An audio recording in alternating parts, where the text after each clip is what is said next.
2 champion clubs, but only one can receive the ultimate prize, a place at the European Cricket League 2021, which is the Champions League of European cricket.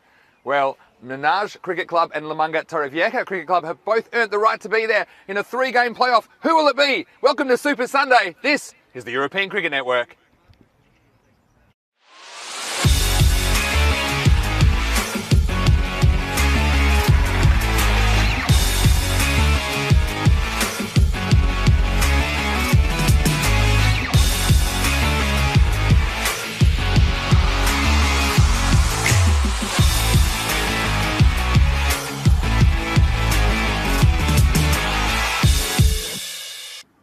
Well, good morning, it's Vinny Sandhu here, Mr. Maximo for the European Cricket Network, and welcome to Super Sunday. It's going to be a big day of cricket action with the 3 ECL 21 qualifiers, and starting with game number 1 between Menage and La Manga Torrevieja, and the match referee is with the 2 captains.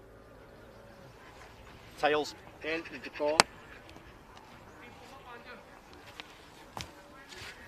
And head is it. So Menage has won the toss.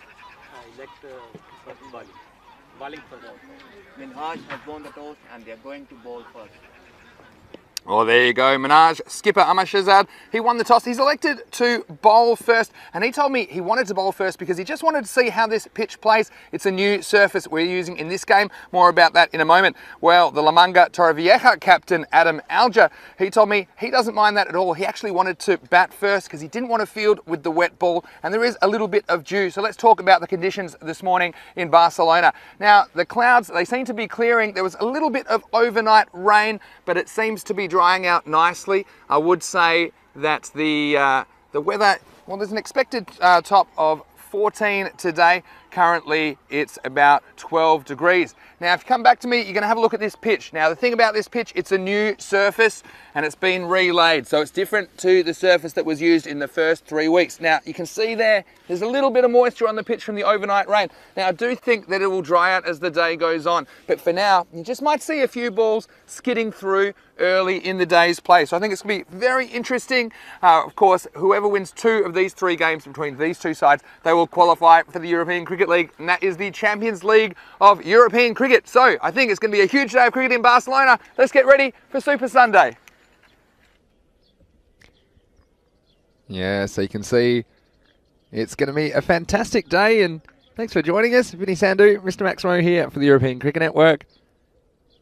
And we're going to see something pretty unique on ECN, a best of 3 qualifier with the top team out of these 3 matches. Of course, the team that wins 2 of these 3 matches is going through to that tournament, and well, what a tournament it'll be. We've got 4 weeks of action starting on May 31 in the European Cricket League. So just recapping why these 2 teams are here. Menage, well, they were the champions of Spain in 2019, and they were meant to go to ECL in 2020, but of course it was cancelled due to the pandemic, and so La Manga Torrevieja as the ECCL champions in 2020, well, they also have a claim to that spot at ECL 21, so it's going to be very interesting to see how these 2 teams go about it, and very different preparations for the 2 teams as well. La Manga Torrevieja, they haven't played any cricket at all. They've had to travel from another part of the country. It might take them a little bit of time to get used to the conditions. Of course, this new surface, so I guess this pitch is new for both teams. It's been relayed after the first 3 weeks of the European Cricket Series. And good morning to everyone in the chat. Thanks for joining us, wherever you're watching around the world. You can see we've got a few people in for Super Sunday already, and wow, it is going to be a Super Sunday as well. So a huge prize on the line for these 2 teams. In the ECL, they get at least 8 matches against quality opposition from the champion clubs of other European nations. But for now, it's going to be Amar Shahzad to bowl the first ball of Super Sunday.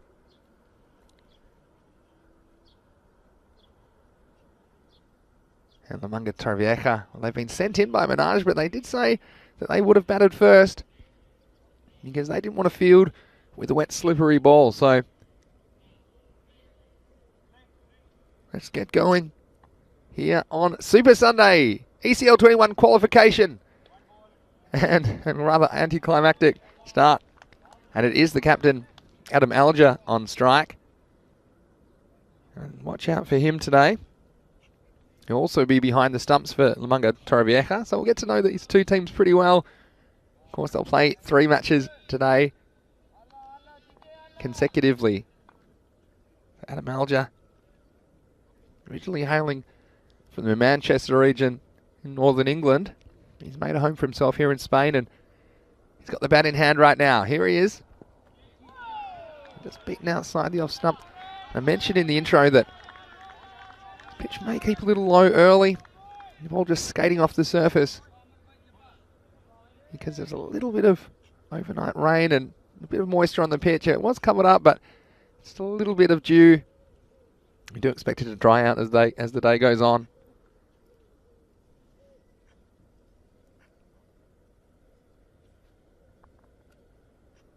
Here comes Shazad again. This time it's punched off the back foot, and they're going to take a run. You can see there's slippery conditions at play already, but just a single. So the first run off the bat for the day. It's Mohammed Munib Shah. And also mentioned Minaj. Well, it's a slightly different looking outfit from the one we've seen in the Fancode European Cricket Series so far over the last couple of weeks. A couple of players not eligible to play in this qualifier.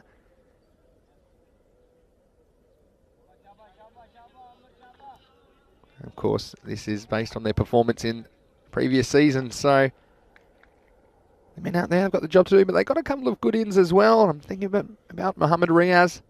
We'll probably see perhaps bowling shortly. This is Paul Hennessy at the striker's end, and he gets a nice sighter as well with a wide. But these two at the top of the order, they get going. Not going to be hard to stop.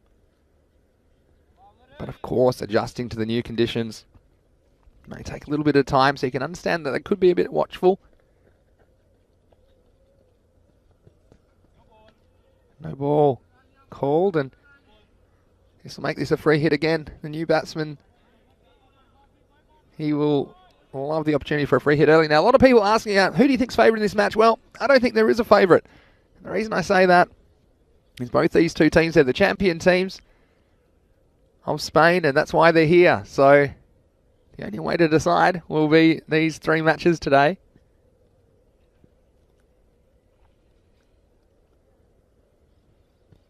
He's going to go after him on the free hit. And this one, well, there is some cover out there on the boundary, so they'll just get one in the end.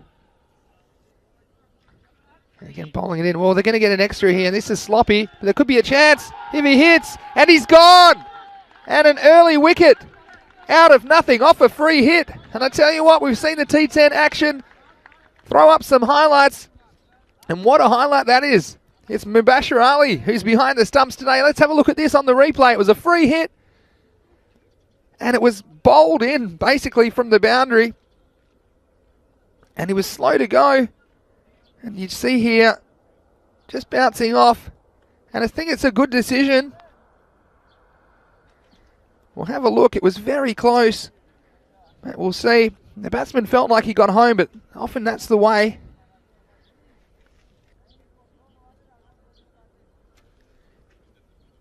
Wow, so I think in the end the direct hit, it was a good decision. Let's have a look here. It didn't quite get the bat down in time for me, but again, one of those line ball ones. It was a brave call from the umpire, but often the replays will back you up. So, not the ideal start to say the least. But that will bring Stuart Simpkins to the crease, and he's a powerful player. So how about that? Didn't take long. And I do think bat was in the air. More times I'll look at that. Anyway, you can judge for yourself. There's a wide. But how's the fielding? And we also probably have to question the wisdom of the overthrow at this stage. It wasn't that far away from the edge of the pitch. And perhaps a few early nerves for Lamunga Torrevieja.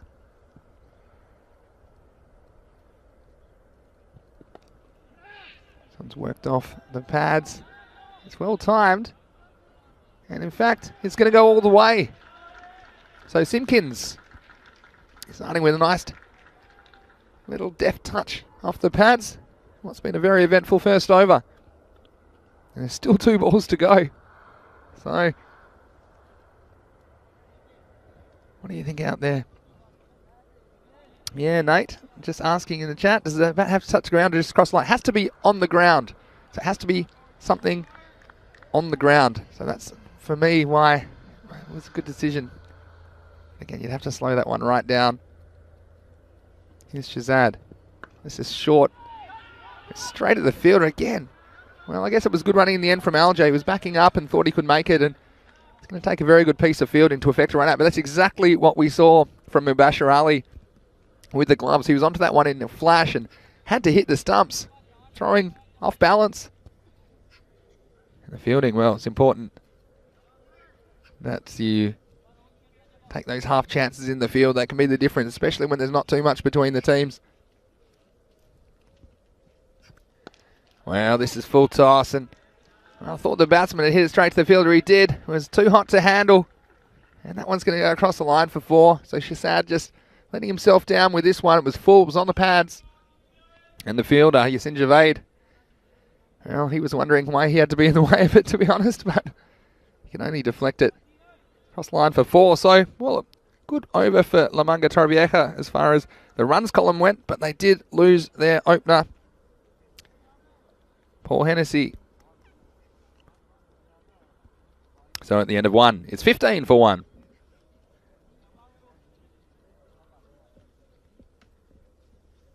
And it is going to be Mohamed Riaz to bowl the second over. And he's an inclusion for this playoff. Has some availability issues, I should say, during the week.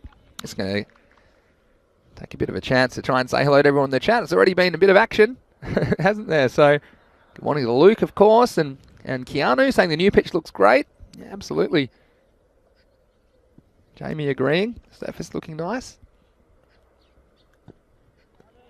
First one will swing and a miss. Riaz.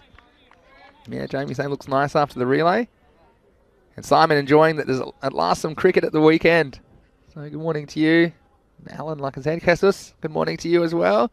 Glad that you're joining us. Martin as well.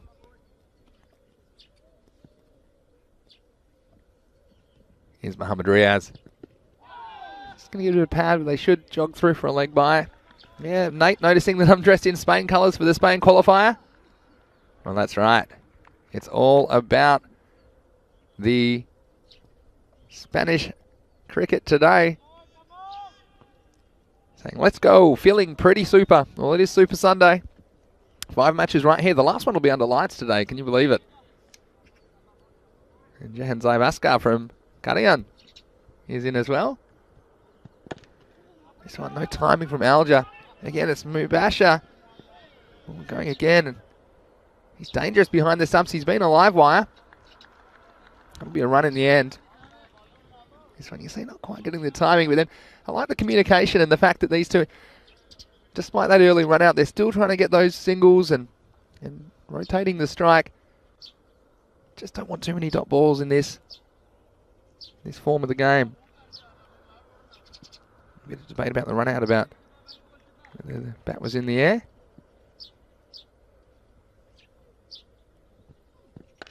Well, this in the air, not really timed, and probably lucky it wasn't because there's a fielder waiting out there.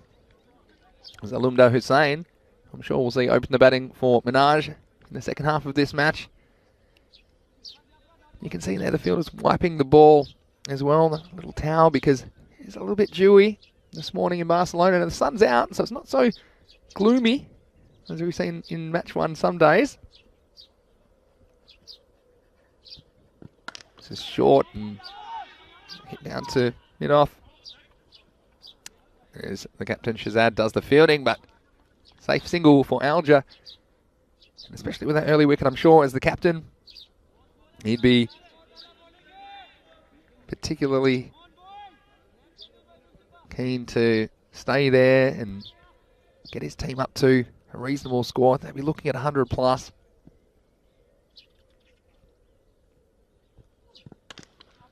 Slightly across the line.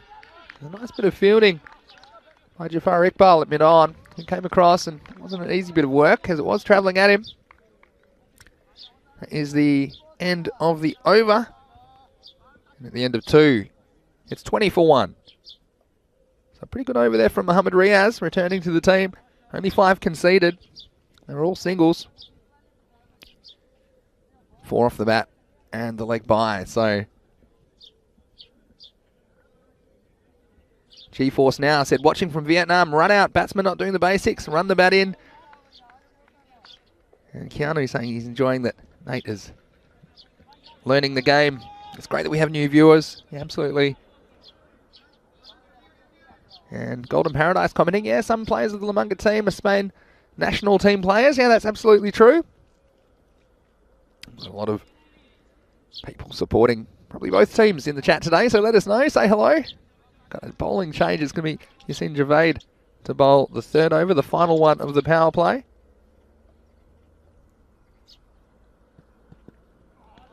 A big swing. Called a wide in the end.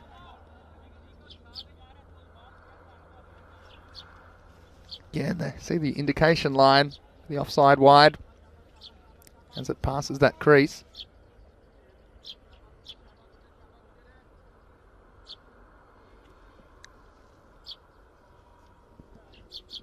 So a bit of an even contest, I'd say, in the early stages of this one. Both teams just feeling each other out. Again, big swing, but it's a wide again, and they'll take them. And we've seen extras more often in these matches where there's not too much between the teams. The extras can be the difference. So Minaj just a few wides early. Having said that, I don't mind the odd wide on the offside, as long as you stay off the pads. Because if you get too straight or you get outside leg stump, I've seen a lot of boundaries. So here's Javade, bowled to Simpkins. Well, it's not an instant replay. Starting with 3 wides, of course. These games are being played under the ECS playing conditions, so there are time penalties or run penalties if you don't bowl your overs in the allotted time, and well, we haven't seen that be an issue too often as the teams have adjusted. But if you bowl a lot of wides, they're extra balls and they all take time. They must start their 10th over by the 40-minute mark.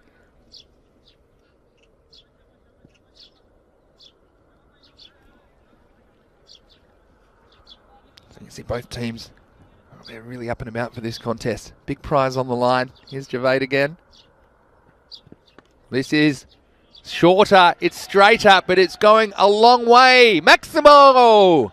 The first one of Super Sunday, and it was a super strike by Stuart Simpkins. 6 runs to Lamungatari.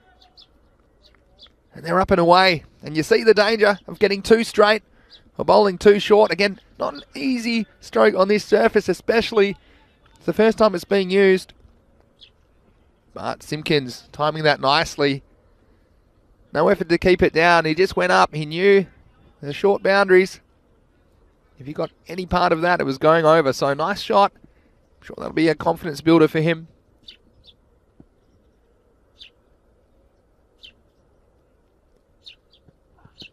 And he goes the very next ball.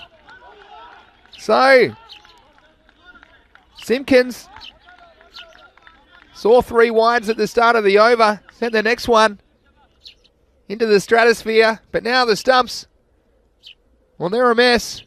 Another wicket for Minaj, and Javade, what a comeback.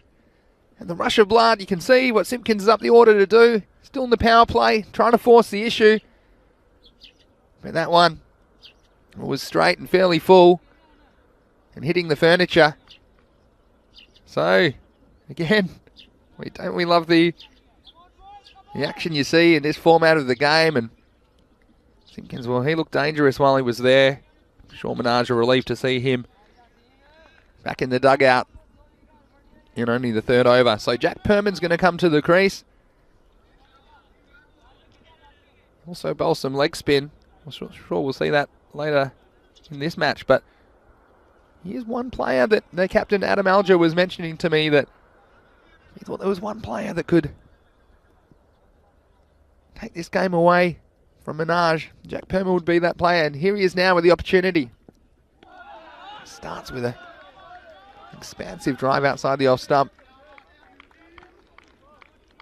And it's just very fascinating.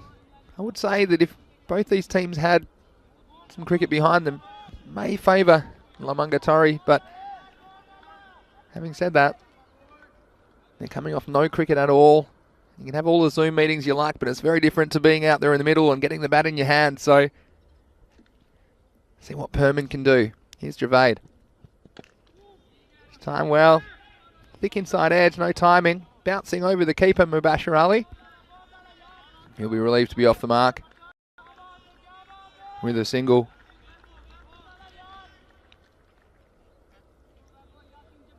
So just a reminder that you have 3 matches being played between these two teams, and whichever team wins 2 of them, they will qualify for the European Cricket League, which starts on the 31st of May.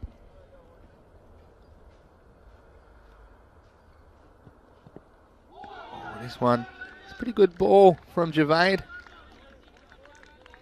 Just on the length, and it bounced over the stumps in the end, so it's gone straight over middle stump. And so I think he's pretty relieved to still be there. And just acknowledgement and good sportsmanship, saying that was a good ball.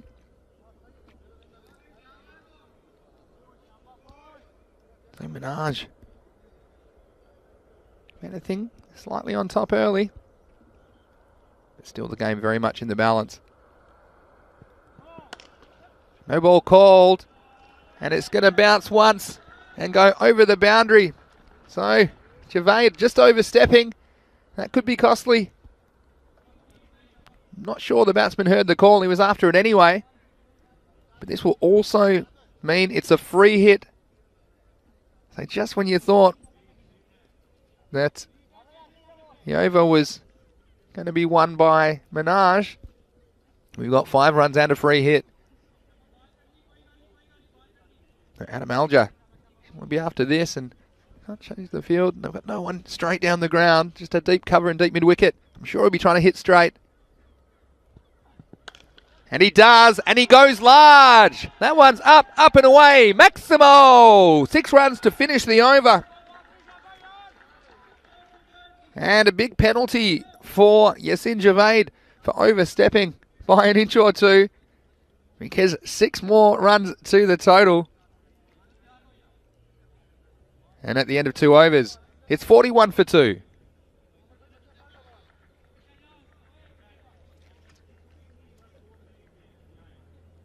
And despite taking the wicket, he did go for 21 runs in the over. And you'd have to say on the balance of those 2 numbers, it's probably a good over for Lamunga. Keanu asking what part of Spain is Lamunga in. That's a good question. It's in the Murcia region, which is just slightly south and west of where we are in Barcelona. Beautiful part, the southern coast of Spain. I've spent a bit of time there. We did actually hold ECL 19 there a couple of years ago. Lamunga facilities are fantastic. They have turf wicket there, and a lot of the county teams actually will do some pre-season there as well. ECN just answering the question about the origin of some of these Lamunga players. And of course, why wouldn't you want to live in this part of the world, even with the complications of the last 12 months or so? Mohamed Riaz to bowl out his second over. Well, this one could be trouble, could be big trouble. Just made it, I think, in the end. To me, that was the wrong end to go to, because the non-striker, well, he was off to the races. You see this one? Well, maybe even a direct hit. I think he was probably home, but I think if he'd turned and thrown at the bowler's end, even though he would have had to have hit them, but I do think that Jack Perman will be struggling, and both of these guys, well, they're big wickets. ECN European Cricket Network mentioning in the chat, yeah, Minaj has plenty of experience in the format and the venue. That's very true. Bit of a home ground advantage. But having said that, this is a relayed pitch. No one's played on this pitch yet. So, Alger, this is short. It's up in the air. Oh, it's going to take some catching. Oh, and he holds on. And what a good piece of work that was. And it was Waqas Bashrat. I thought for a second it was going to fall safely. It seemed to be perfectly in between 3 fielders. This went straight down the ground. You can see it on your screen here. Well, the bowler was there, and he's run all the way from the other side. And although it took a couple of of juggles to do it. He's done the job, and an important wicket for Minaj. They pick up their third.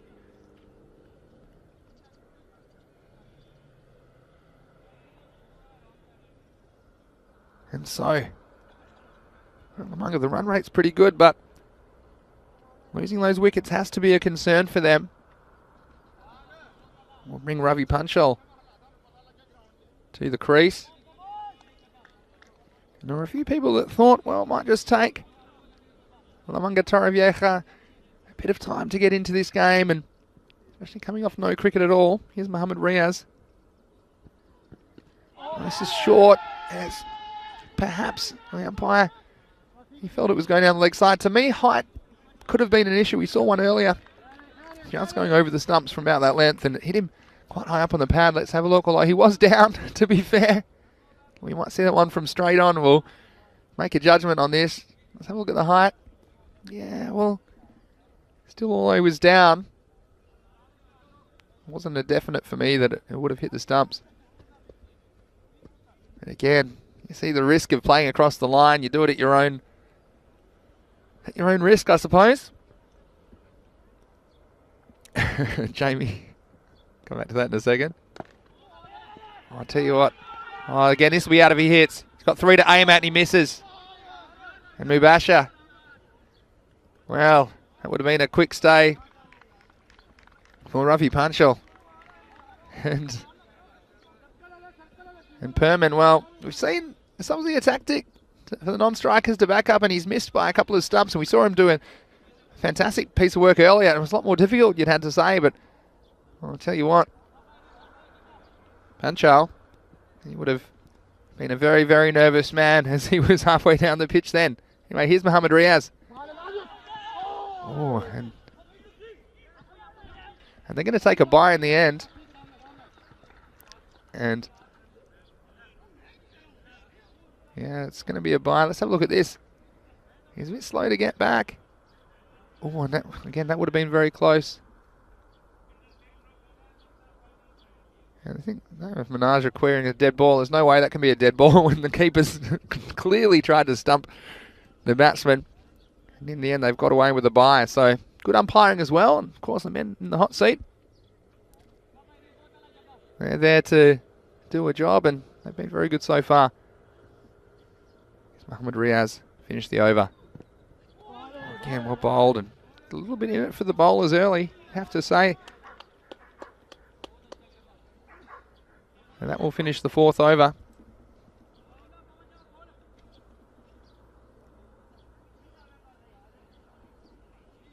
And just a reminder of the schedule today on Super Sunday. We have these 3 playoff matches for a place in the European Cricket League between Minaj and Lamanga Torrevieja. And they're coming your way. You're watching the first one right now. But then later in the day, we do have 2 rescheduled matches from the Fancode European Cricket Series. Matches 51 and 53 that were washed out on Monday. So the last match will be under lights today as well, starting at 6:30 local, which is 11 p.m. in India. Make sure you stay with us for Super Sunday. I'm certainly looking forward to that. It's going to be a unique experience to play the last game at night. Here is Khalid Mahmood to bowl the 5th over. There's no real contact. Mubasher, well, he's up for the contest, isn't he? It was a bit of brilliance that pulled the first run out of thin air, you'd have to say, after the bowler fumbled the ball.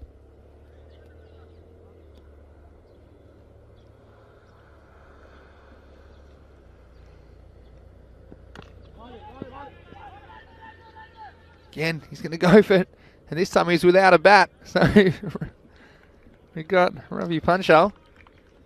It's bad enough, but you can see his bat was grounded behind the line. It was just the wrong line. Watch this, he's let go of it. And then he's probably rethinking the single again to Ravi Panchal. Again, it's fine, you can run without your bat, but you don't need to have something grounded over the line. So normally it's your foot. If you're very keen, you can dive with your glove or something like that, but here's Khalid Mahmood. Perman, he's going to chop it back over the bowler. Chopped it into the ground, it'll just be the single. So, well, 45 after 4 overs. Again, staying north of that 10 and over, which I think is a pretty good target even at this stage, to get 100 plus on the board.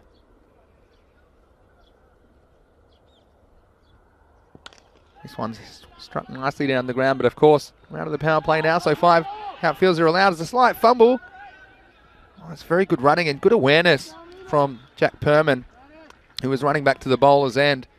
He spotted the fumble, and if there was a fumble, he was all over the second run. And it's a lot to do with this backing up, and this is one feature of this format of the game, running between the wickets.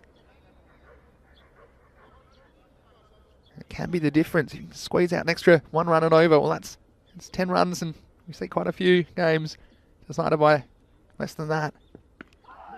He's hitting across the line. It's a little bit high, though. I'll just get the 1 leg by on this occasion.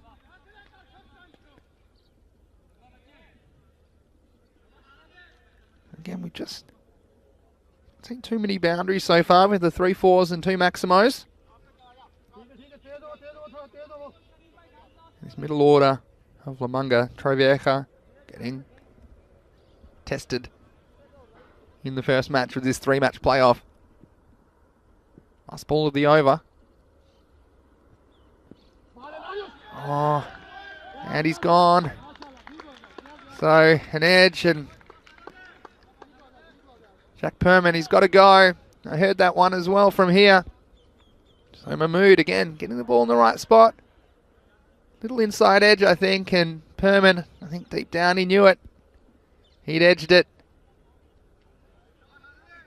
And disappointed. He's a player that can make an impact. But a good finish to the over. He'll make it 51 for 4 at the halfway point of the innings.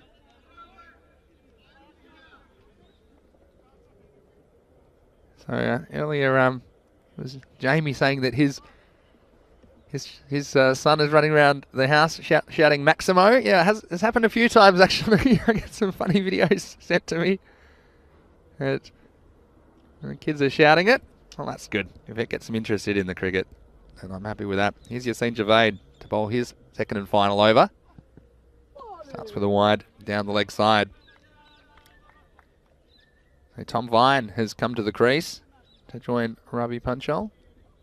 He's not on strike at the moment because it was the end of the over. Keanu mentioning this new pitch is delivering for the bowlers. Yeah, it seems so far, but also the bowling's been pretty disciplined for the most part. I mean, a few wides, but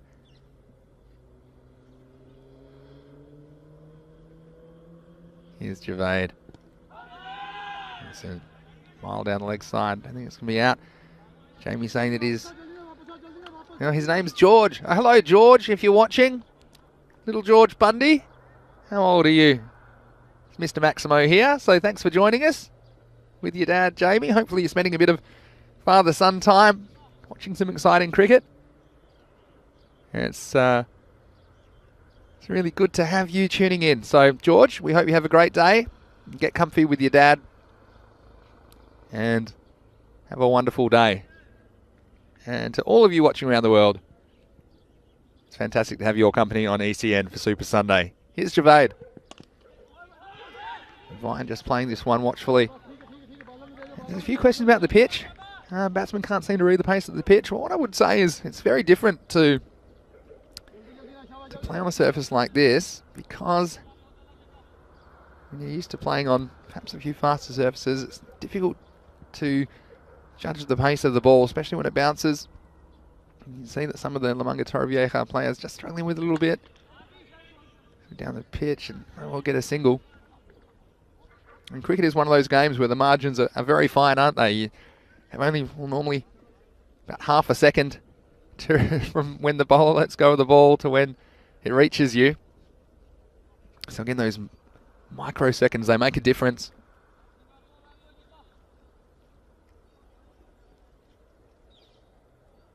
Come on, Ravi, says Ian Willis.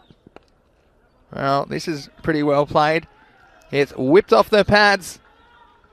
And 4 runs. And Panchal delivers a welcome boundary for Lamanga Torre. This one's skating off the clay surface all the way into the fence for 4. So We mentioned they've been losing wickets, but their run rate's pretty good. They're keeping it north of the 10 and over that I would have set as a minimum target. Batting first on this surface. Luke Belgium saying, I think we're in for a lot of exciting cricket and close games between these sides today. I'll agree with that, Luke. Oh, yeah, that's the one again where a little bit of away movement and the batsman trying to hit it over the onside, and it's been a bit of a risky stroke. Again, that's your natural inclination, is to attack, of course, and there's a big gap at mid-wicket. There's a fairly straight long on. There's deep forward square leg, but that mid-wicket region, there's a big gap there. So you can see that the batsman's probably eyeing that off, but it is a risk to hit across the line. This is well bowled, a good Yorker to close out the over. That'll be the end of the 6th. It's 58 for 4. Be a good time for my 6-over check-in, as I normally do in these games. So if I was out there, I'd be aiming for, I think 10 and over is a good little target. That'll take you to 98. With a couple of extras, you're probably going to be shooting for 100. So it's important. They still do have 6 wickets in hand. I think the running between the wickets is very important at this stage. You've got 2 batsmen just finding their way. Punchell's up to 8 off 9 and Vine 1 off 2. Hello to Wazza, who's joining us. Here's Khalid Mahmood to bowl the 7th. And this time, slightly across it, wasn't it, from Tom Vine? And you don't want at this stage is too many dot balls, because you've only got 24 balls left in the innings, 23 now. Hello to Mahendra Sahu, asking how I am. Hello, Mr. Maximo, how are you? Well, I can tell you I'm very good, and I'm very excited to be here. Super Sunday. It's well bowled and well played as well, but he's frustrated he couldn't get it away. Yes, Mahendra, where are you watching from? Let us know. Got Faisal watching from Bangladesh. Hello, and it's fantastic that you're watching as well. Mahendra just mentioning, I think they're out of practice. Yeah, probably a little bit. Well, this is up, it's in the air. It should be an easy catch. And he holds on to it. So Tom Viney was frustrated while he was there, just not adjusting to the conditions. This one, in the end, it was a nothing shot. He was trying to half pull it, half cut it, sliced up in the air. The catch was taken, so a very good start to this over from Khalid Mahmood. He's gone dot wicket. And Lamanga Torrevieja, well, they're now 58 for 5. Again, it's one of those catches that should be taken, but there's no easy catches, especially in the first match of the day. New batsman would be Tom Coleshaw for Lamanga Torre.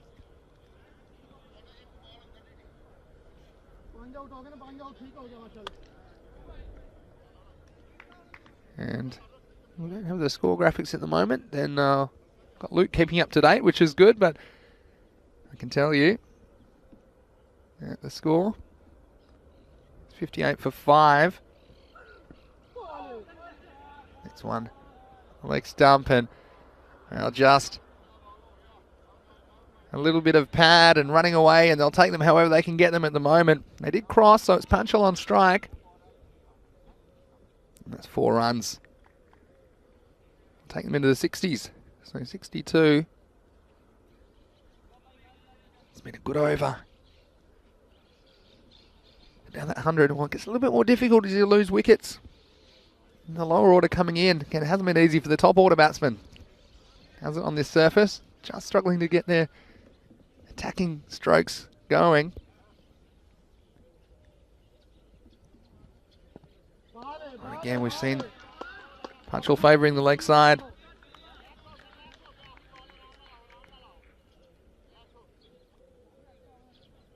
Neil saying good morning and thank you for the charity donation you gave.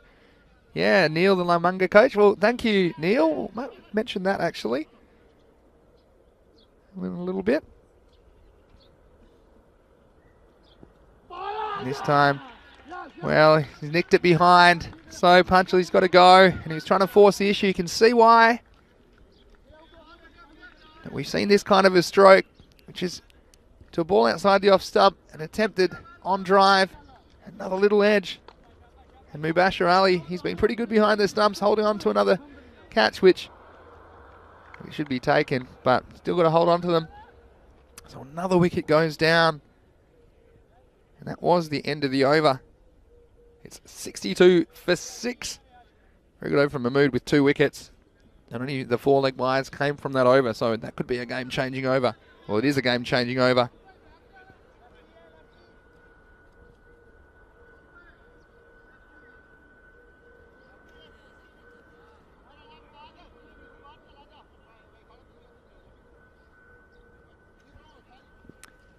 So, Zaka Ullah is going to bowl the 8th over. Bowling to Coleshaw. Starts with a fish outside. Off stump, lucky he didn't catch anything. Yeah, Neil's talking about the Lamanga to Lords promotion or fundraising effort recently, which I was happy to donate to. Maybe, Neil, you can put the link in the chat if you like, if people would like to contribute. There's going to some worthy causes. This time there is bat on it from Coleshaw. And force the midfield. We'll think about 2, and they're going to come. I think they're going to get it. So again, that was good game awareness from Coleshaw. He saw once it got through that fielder, and he was every chance for 2, and he ran hard. And I think that's what you have to do with 6 wickets down. We're now into the 8th over. We've got Akash Panchal. He's at the non-striker's end at the moment. Come to join Coleshaw. Well, this is a full toss. It's going to get through everybody, I think. It'll be called a no ball. Plus there'll be a bye there as well, so that'll be 2 to the total. It means the next ball will be a free hit. Again, Munga just losing the way a little bit in that 7th over, losing the 2 wickets. Only 4 runs off it. And Zaka Ullah just been warned as well. He bowls another one of those. He won't be bowling anymore.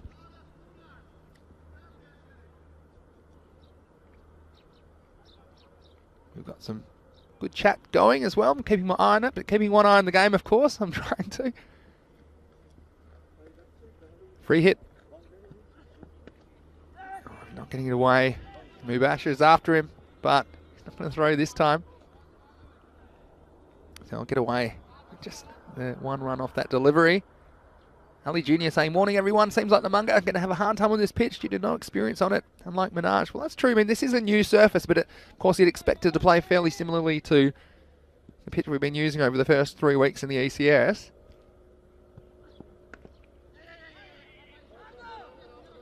And this one just bottom edged away for 1.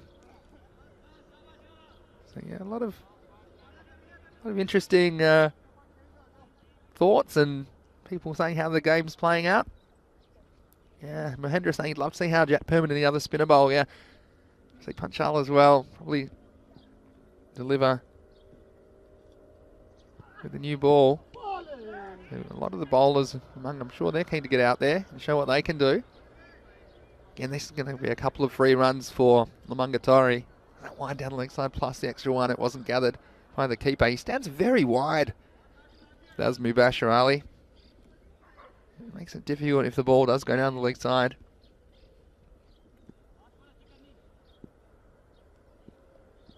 Left hand, right hand combination at the crease at the moment. And no ball called. It might have been because they don't have enough people in the circle. So again, I'm counting them as only, there were 6 outfielders. So very, very good umpiring again. Well done by the match officials to spot that one, and this will make this a free hit. So that's one that Minaj could have avoided. Only 3 fielders in the circle. You need 4 plus the bowler and the keeper. Free hit then. You're not getting anything on it. Just a bit of bat and chop down. So it's a tough one on this surface when you're not quite finding your timing. Normally, the instinct is to swing even harder, and we have seen that for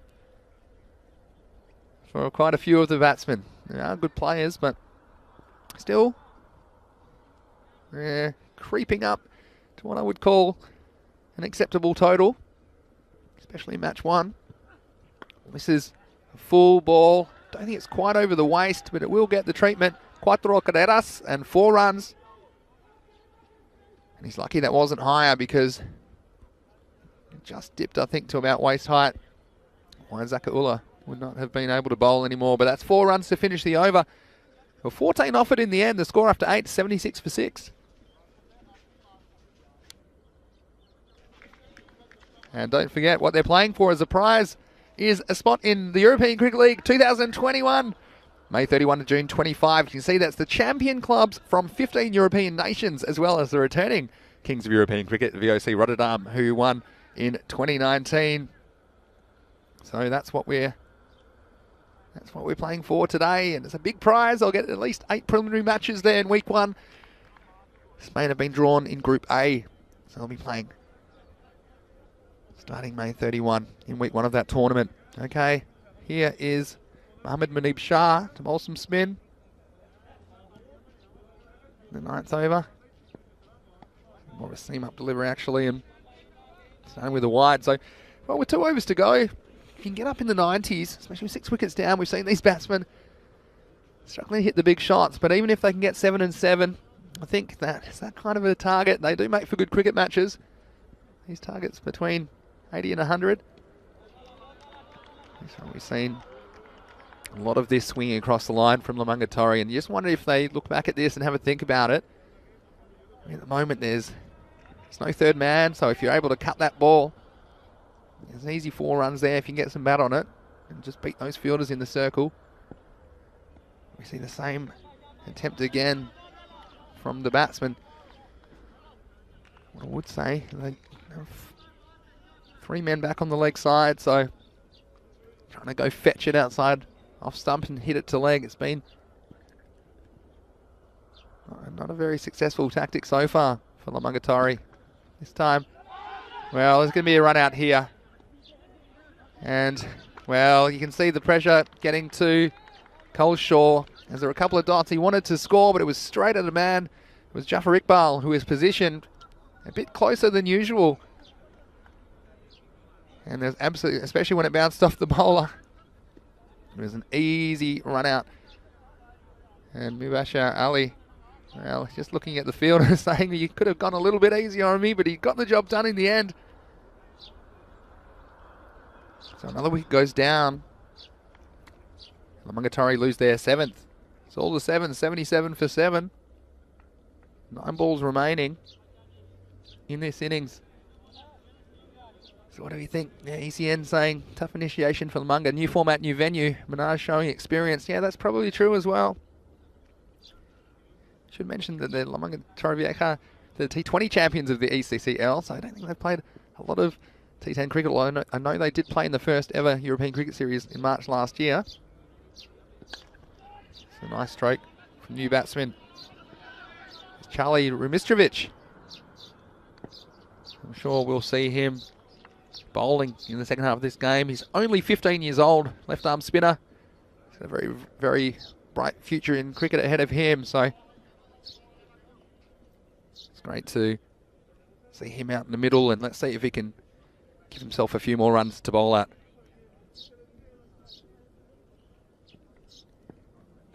This one's going to be a wide down the leg side. And all these extras, that's what we've had to be critical of. Minaj, you'd say, well, given up 25 extras, 26 now. Although 9 of them are leg byes, so I'll give them those, but still that's 16 avoidable runs. And another one. So Mohammad Munib Shah just apologising to his teammates. He knows where he's got to put it. Still 2 balls left in this over.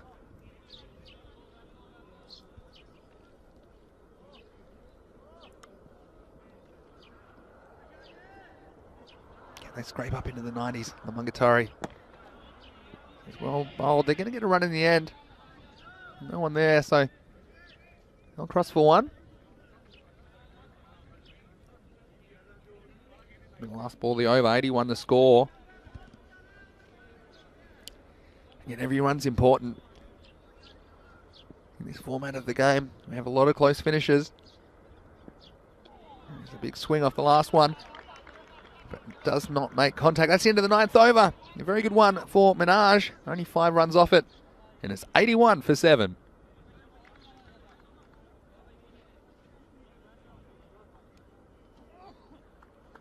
Morning to Nalini, who's watching from Trinidad. Says 4:12 a.m. in Trinidad.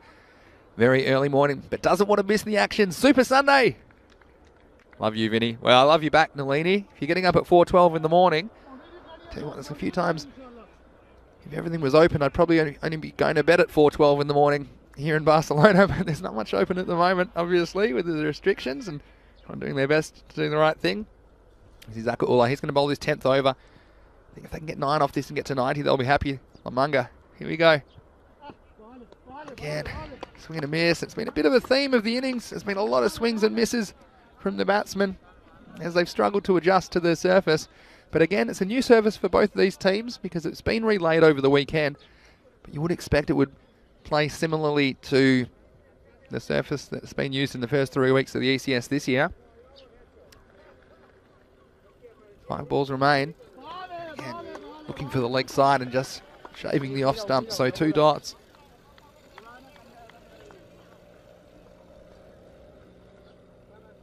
We've got no Maximo here. From Sorap says, I did not see one Maximo in the last 7 overs. What a game. It's been a bit of an arm wrestle. Now, definitely would concede that. Well, this time it's whipped away nicely. Well, it won't be a Maximo, but it'll be 4 welcome runs for Lamunga Torrevieja. And a nice shot off the pads by Akash Panchal. This one, again, he probably took it off the stumps, but the timing was there. Gets it away for 4. And we've just had a bit of confirmation as well that there's going to be 5 penalty runs added for slow over rate as well. I think that's a lot to do with the amount of wides that have been bowled. They've bowled 2 full extra overs in wides. 12 wides at the moment, so Lamunga will take those as well. Can they push closer to 100? Next one, worked away for a single.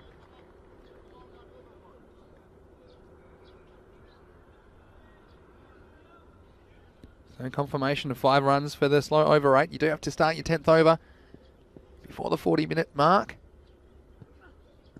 And here's a wicket. So it's well bowled by Zakaula. It was full, it was straight. And, well, Rumistovic, you can see what he's trying to do. Again, trying to whip it away on the leg side, but that's what you got to do when you're bowling at the death, at the end of the innings. Martin Gould thinking more Maximos next game. Maybe drier surface. Yeah, it's a good observation, Martin.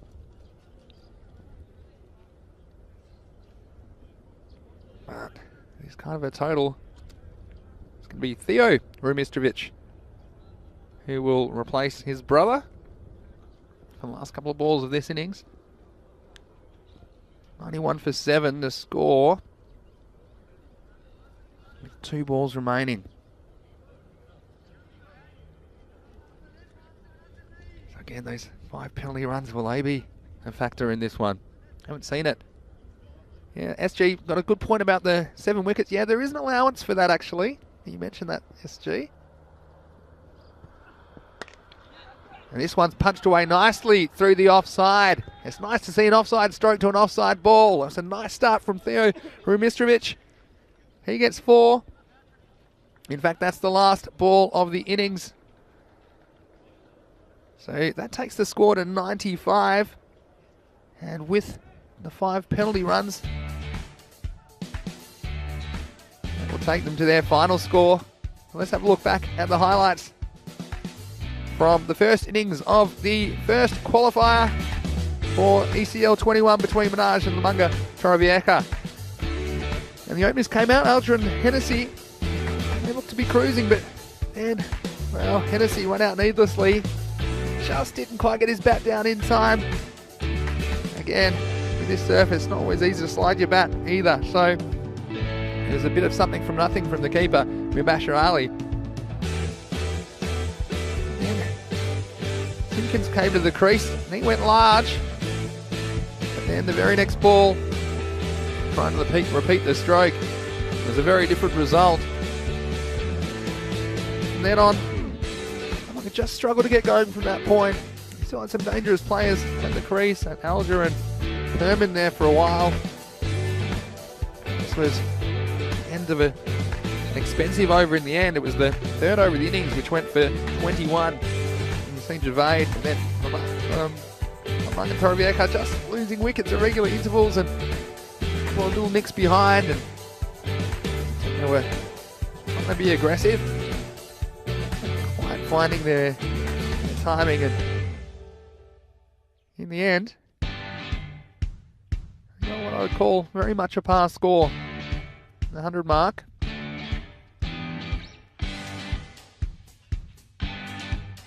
Minaj did hold on to their chances for the most part as well. I think this is one that should have been taken, and it was.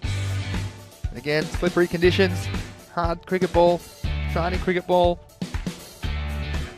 About 12 degrees at the moment in Barcelona, so not easy catching conditions, but they did well. You can tell that both these teams, they were desperate for a good performance in this first of 3 match series. This was a run out as the ball was deflected from the bowler to Jafar Iqbal, and eventually ended up in the waiting gloves of Mubashir Ali. Towards the end of their innings, that was a bit of a resurgence as we saw 19 runs come off the last 2 overs, plus the 5 penalty runs. Yeah, just mentioning the time penalties. There is an allowance if there's more than 6 wickets. There are extra minutes given, but even with those allowances, they weren't quite bowling the overs in time. So just recapping the innings, no one really outstanding for Lamanga Torvieja. In fact, extras was their leading run scorers. You can see 95, that includes the 5 penalty runs, so 32 extras. Adam Alger with 17, the top score. Simpkins 13, look, Kudwali was there. He fell after that big 6 over square leg. Akash Panchal, the only other batsman to get into double figures. So 95 is the final score. 96 will be the target for Minaj. As far as the bowling went, well, Khalid Mahmood, the outstanding bowler for Minaj. He took 3 for 4 off his 2 overs, but also Mohammad Riaz, he returned to the team in style, 1 for 6 off his 2. Also Mohammad Unib Shah only conceding 5 runs off his over. So that were the outstanding performances with the ball. Also single wickets for Yassine Javade and Zaka Ullah. So don't go too far. In a few minutes, we'll be back with the run chase. It'll be 96 for victory for Minaj. The big prize is on the line. A spot at the Champions League of European Cricket, the European Cricket League. Mr. Maximo here, Vinny Sandhu with you. So don't go anywhere. Come back in a few minutes for the run chase. It's going to be a gripping one. There's a big prize on the line. You're watching the European Cricket Network.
Welcome back to the second innings, and it's Ravi Panchal.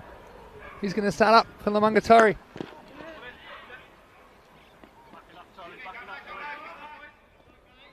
Starts with a single. So a very quick changeover, as we found out in the crew. So I hope you're still here with us. And so 96 is the target for victory.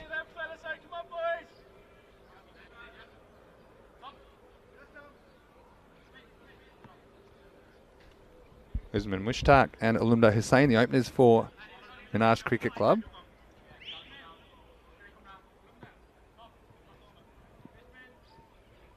Interesting to see how Ravi Panchal goes with the new ball. We saw Minaj bowl very effectively on this surface. Made it difficult for the batsman.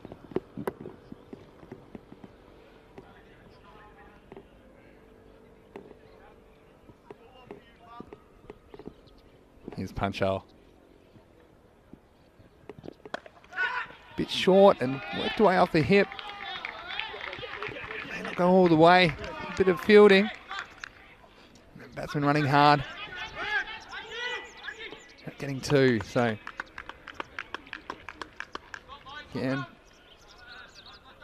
little bit too short that time. A chance to get under it. Very fascinating contest coming up here in the power play.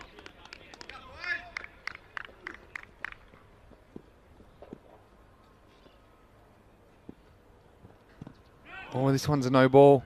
Too high, that one's slipping out, and we mentioned the slippery ball could be a factor.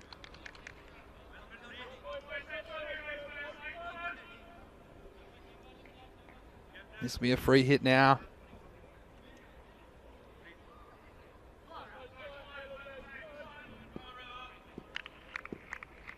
That's how he deals with it. Oh, it's another one. And it's going to go all the way as well. Oh, this could be a disastrous situation, because it's going to be another free hit. And Panchal is just getting out the towel now. But he could find himself in a bit of trouble, because that's two fast high deliveries. And he knows it. So he won't be able to complete his over. So, well, things going from bad to worse for Lamungatori early in this innings. As this next ball will be a free hit as well. So, after only two legal deliveries, Ravi Panchal is going to have to leave the attack. Just slipping a couple of times. This one really slipped. It was just over his head. It was actually an incredible shot to hit it out of the ballpark. Maximo.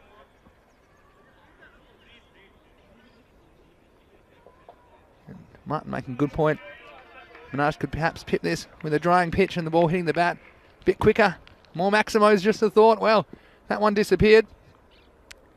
So Theo Remistrovic is going to come in to finish the over. Starts with a free hit. And this is a thick inside edge. I think it's probably going to run all the way before. So it wasn't the worst effort, but what I would say is that things can change quickly in this game. So we're off to a flyer. But a couple of wickets. And it's that man, Alumda Hussain. Well, he's been inflicting some pain in this first over on the Lamunga Torrevieja club, but pick up a wicket or two, anything can happen. Still early. Oh, no ball called. Obviously just overstepping the line. So again, the worst possible start for Lamungatori. 95 on the board. I mean, it's not a bad score. Definitely seen those kind of scores defended before. G-Force now mentioning big blow losing your opening bowler due to the beamers. Yeah, that's absolutely true. G-Force. Panchal, he'll be disappointed, but he's back on the boundary now. He can't dwell on it. Let's get ready for a catch if it comes his way. So free hit here. This, well, no catches possible. Run out's possible off a no ball. For free hit, I should say. We saw it earlier, in fact. Again, Lamunga, if you're in the field, you just have to survive this early onslaught. Try and dry up the scoring. Try and pick up a wicket or two.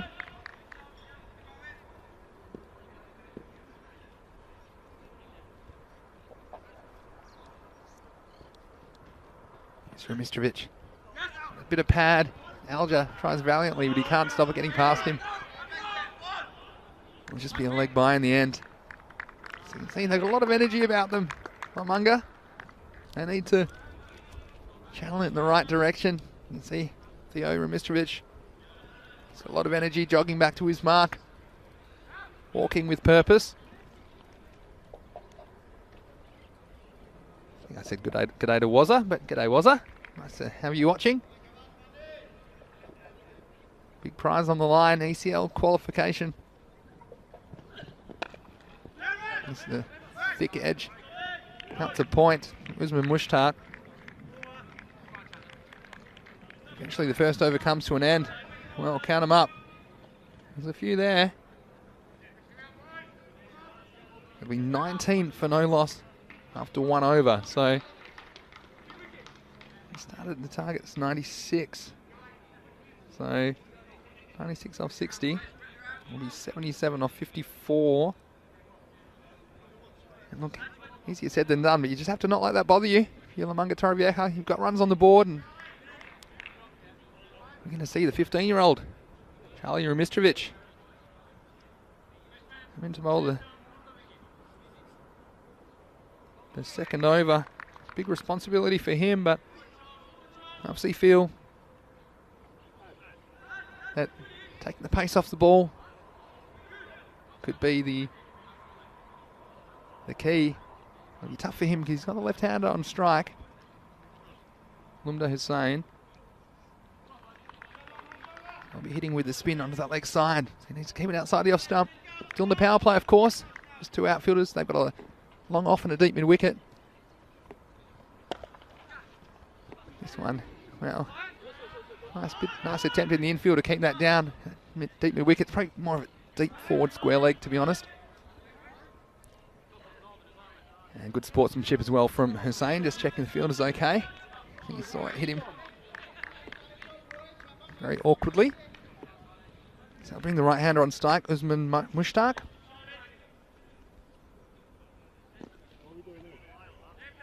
Be a different proposition. The left arm spin to the right-hander, the ball turning away from the bat.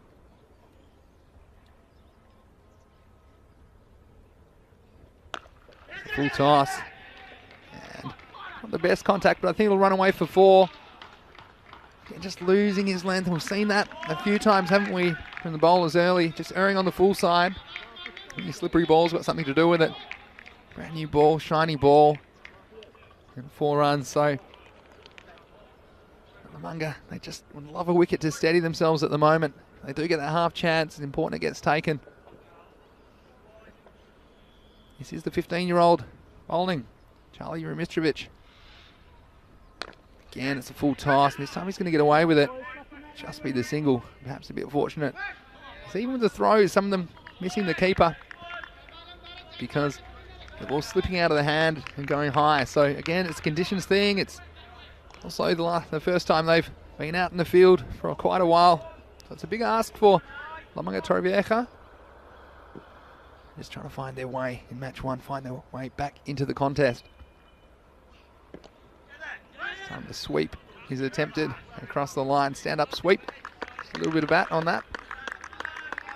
And 1 run. So as quick as it's gotten away from Lamunga, they can pull it back. It'll involve some good bowling and just piling up the dot balls on these batsmen. Another full toss, and very fortunate that it went straight at Akash Panchal. There's a couple of metres either side of him. I couldn't see that getting stopped. That would have been 4 more. So, Charlie Rumistrovic needs to find his length here. Pull it back a little bit. Much better, and you can see respect from the batsman. Again from Minaj. Pretty good over. Only 7 off it. That included a boundary, so 26 for no loss. Equation now 70 off 48 balls. And Mark Lovell saying, we're not right off Lamunga just yet. Yeah, I couldn't agree more, Mark.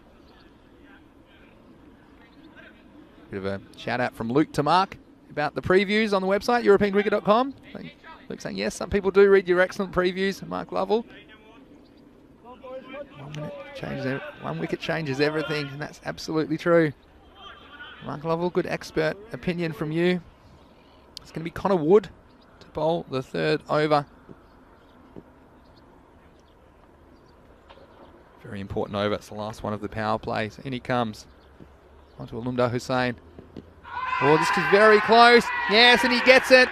And the first wicket for Lamanga Torrevieja. And the batsman, well, he's motioning. I don't know what he's motioning about. Look at this on the replay. Look pretty adjacent to me. There's a bit of movement from leg to off, and perhaps wondering about that one. See this one from front on again. To see where it bounces. It's to me like it pitches on the wickets. Hits him probably middle and off. The only concern was when that was doing too much, but I think it is probably a good call. My initial reaction was wondering if it was pitching outside leg, but to me it looked like it pitched on leg stump. Hit him on about middle and off, and I think that's a fairly good decision. Risky ball to play across the line too. Shawan just asking about the schedule today. Well, you can find it on europeancricket.com as always. I'm sure it will flash up at some point during the innings as well. We've got the 3 ECL 21 qualifiers, followed by 2 rescheduled ECS matches that were washed out on Monday. So plenty of cricket here on Super Sunday. And you just wonder what that might do to Minaj after they had a dream start. And more gifts than Christmas in the first over. Free hits and maximos everywhere. But now, slightly different proposition. Jafar Iqbal's the new batsman. And this one's going to get past the keeper, but luckily it'll just be the 1 extra. Alja, he's taking the gamble, being up to the stumps, and do risk some extras down the leg side because it's a difficult take for the keeper. He got enough on that to stop the ball going to the boundary. So 2 wides. Connor Wood's been a good start to this over. He's bowling at Mushtaq again now. He's driven away straight to the fielder. And you can tell Lamanga Torrevieja, they just needed that wicket to steady themselves. There's a lot of chat going on in the field. A lot of encouragement. The prize of ECL qualification is a big one. I'd love to get ahead in this first match. This one's down to square leg, a slight misfield, and only cost him a single though. And Lamanga, as a team, they pride themselves on their professionalism, their approach to the game, and they would have been disappointed, I think, with their batting performance and the approach of some of the batsmen. But again, put a lot of that down to the pitch and the lack of practice they've had, but in the field, well, there's a lot of things you can do. The 1%ers, as we call them. This one's worked down a single, but it was a very tight one. I'll get one in the end, so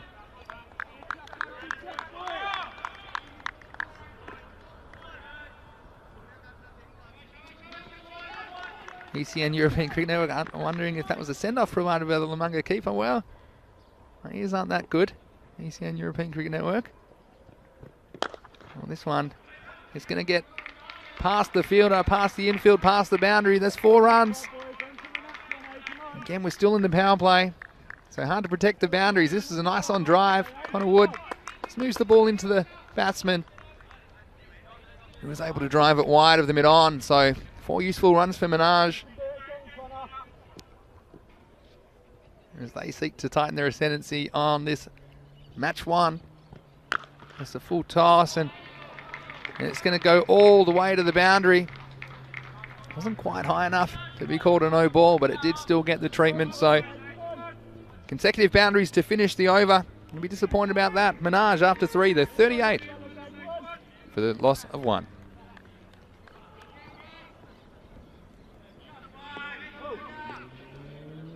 There's some good questions in the chat. As always, Dragon asking, why do you think the rest of Europe has lagged behind international cricket? ECN responding, England exported to the Commonwealth, not mainland Europe, and that's probably a very good observation. ECN also adding cricket in Europe's growth time has arrived. We have certainly seen an explosion of cricket over the last couple of years. And Jamie also commenting that history has a lot to play in it. Yeah, I'd agree with that, but I guess globalisation is happening in everything, and in cricket as well, and especially this format of the game, it's a very good one to bring the game to new fans. New bowler's going to be Paul Hennessy for Lamanga. Very careful shot. You can understand Lamanga at this stage. They're probably just thinking nothing silly. But the rate down's 58 of 41 balls now. They've got that under control. It's short. And it's in the air. Fielder's under it. And he spills it. So again, I thought for a second that was going over the boundary, but it was a bit of a top edge from Iqbal. Flew away, and again, there's no easy catches at this time of the morning. But that one goes down. The fielder's disappointed, but I guess fortunately it stayed in the field of play, so only one run. Mushtaq on strike now.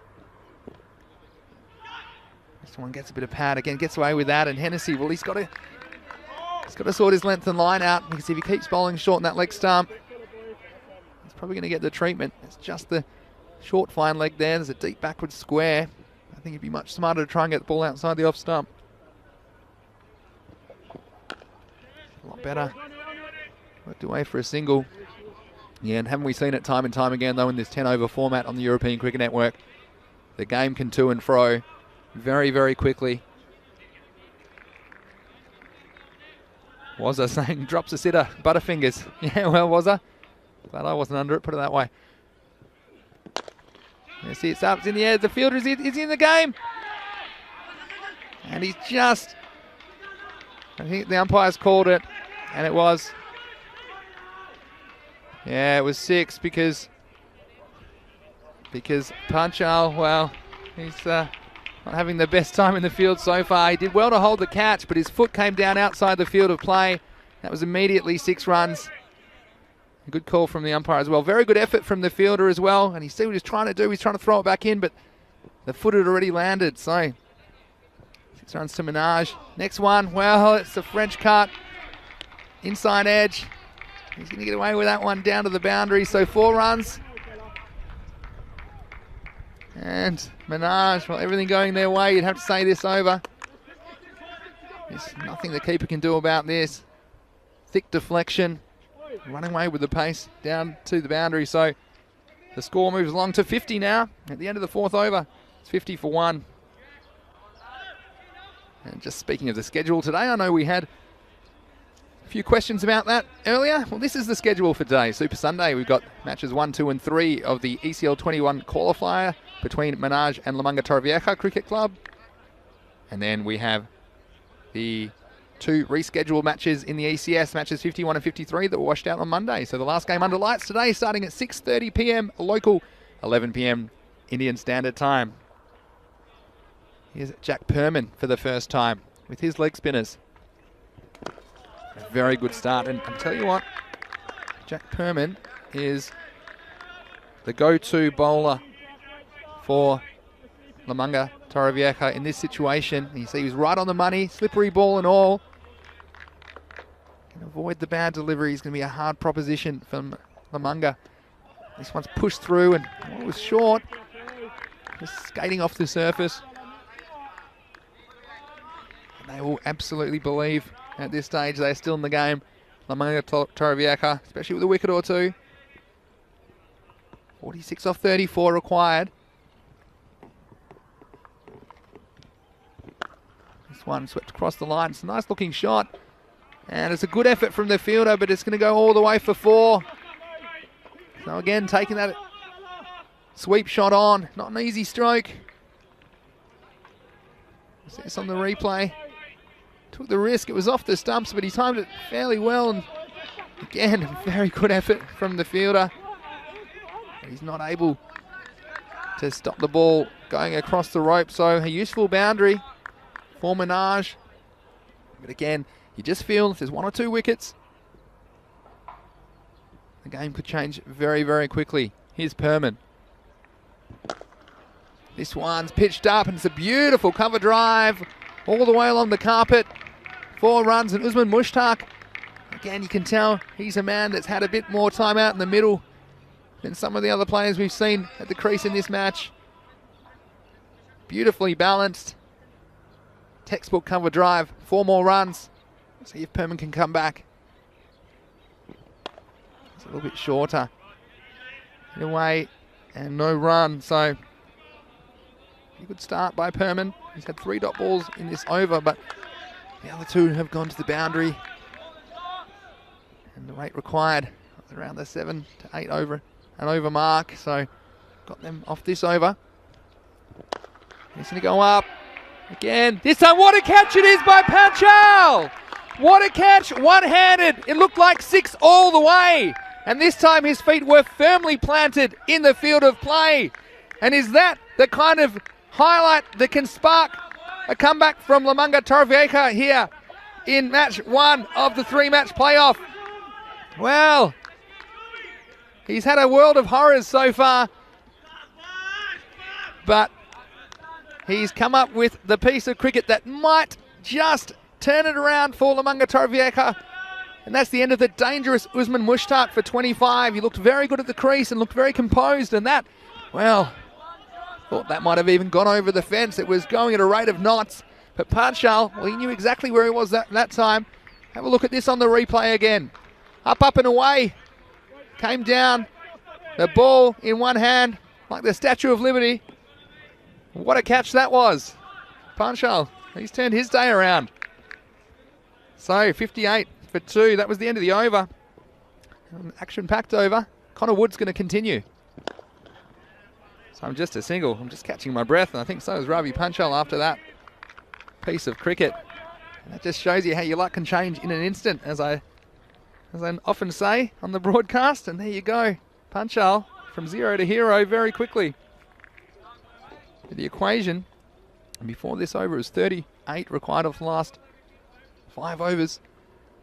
So again, the run rate's not out of control for Minaj by any means, but they lose a couple of wickets. Funny things can happen. This is good by Connor Wood. He's just got down, and everyone's crucial at this stage, because it is above a run of ball, and so that means any time it's a single or even better a dot, that rate will climb slightly. And the match can turn around in a few balls. Here's Wood. This is full on the in-swinger. Just be a single. So Mohammad Riaz has come to the crease. We saw him bowling very well. And he's a big inclusion for Minaj. We haven't seen him in the European Cricket Series so far, but he's a go-to player for them in this format of the game. Iqbal on strike at the moment. It's in the air. And a nice piece of fielding. And it's Hennessy down there at long off. Again, none of these are easy, I'm telling you, with this hard ball and this surface. This one, you watch it bounce just before it gets to him. And he had to react, and this is the difference. You won't see some of these players at this level going with the boot. They're going to get everything behind it. This one could be another chance. And he holds on, and Panchal, he has his second catch, and another wicket goes down. And it's the dangerous Mohammad Riaz who has to go. And it just shows you, like I said, Panchal, he has to compose himself after his mishaps at the bowling crease. He has an important job to do in a key position. And again, this was not an easy catch. It was travelling. It's a greasy ball at this stage of the morning. And this time, well, he had a chance to go with 2 hands, and he held on. And for Lamanga Torrevieja to come back into this game, they needed to hold their chances. And that's exactly what's happening at the moment. So, 61 for 3 with a ball to go in the 6th over. 35 off 25. We could be heading for a barnstorming finish. Of course, we're playing under European cricket conditions, so golden ball if there's a tie. It's a bit early for that. Right now, Khalid Mahmood has come to the crease. Last ball of the over. Oh, swing and a miss. End of the over. At the end of 6. 61 for 3. Great over by Connor Wood.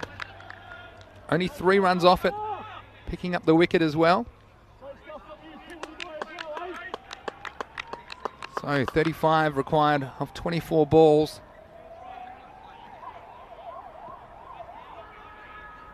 And you can tell both of these teams, they're just so desperate to win this game. It'll give them a huge advantage in this best of 3 series. Now Jack Perman, this is a huge over for me. This is the critical over. Because if he can keep it tight, the game swings back to a 50-50. At the moment, I still think Minaj probably ahead on the balance. This is worked away, it'll be a single. You can tell there, the Minaj batsmen, they're pretty conscious of the threat posed by Perman, his dangerous leg spinners. ECN on the chat saying, take your catches, win your matches. There is a question mark in the middle of those 2 exclamation marks, so we don't know. Here's Perman. Moody cuts, gonna get away with it. Probably just be a single in the end. Nice work, and you can see in the field, Amanga, Torrevieja, they're up and about. 33 off 22. Wow. The contest we're seeing here. To 9 and over. So 1.5 a ball is the rate. Perman to bowl. It's the full toss. And it might go. It has. Just pitching inside the field of play. 4 runs. And that's the one as a leg spinner. Again, it's a difficult craft at the best of times. And so with a greasy ball in these cold conditions, well, I can't even feel my fingers, so I wonder how the leg spinner's doing it. But 29 off 21, he'll be disappointed with the boundary, but also he knows he has the opportunity to come back. Can he come up with a miracle delivery? Well, this is a full toss again. The chase is on. And again, Hennessy doing very well. At long off, you can tell Namanga, I know they've had a lot of Zoom meetings. I think they've talked about their fielding a lot and the kind of tactics which they're going to employ. And see Hennessy rifling that to the keeper's end. He knows that if they are taking a second run, the keeper's end is often where you can catch the batsman short. Anyway, there was just one. This is well bowled. Pitched up on the stumps. But it's been pushed out off the inside edge. They'll probably get 2 in the end somehow. Just went in an area of the field that was unguarded. So they'll take them however they can get them at the moment. Lamunga, they're just trying to stay in the game as long as they can. It's been a pretty good over from Perman, but doesn't have much to show for it. It's been 1-1-4-1-2. It's the last ball of his spell coming up. It's an important one.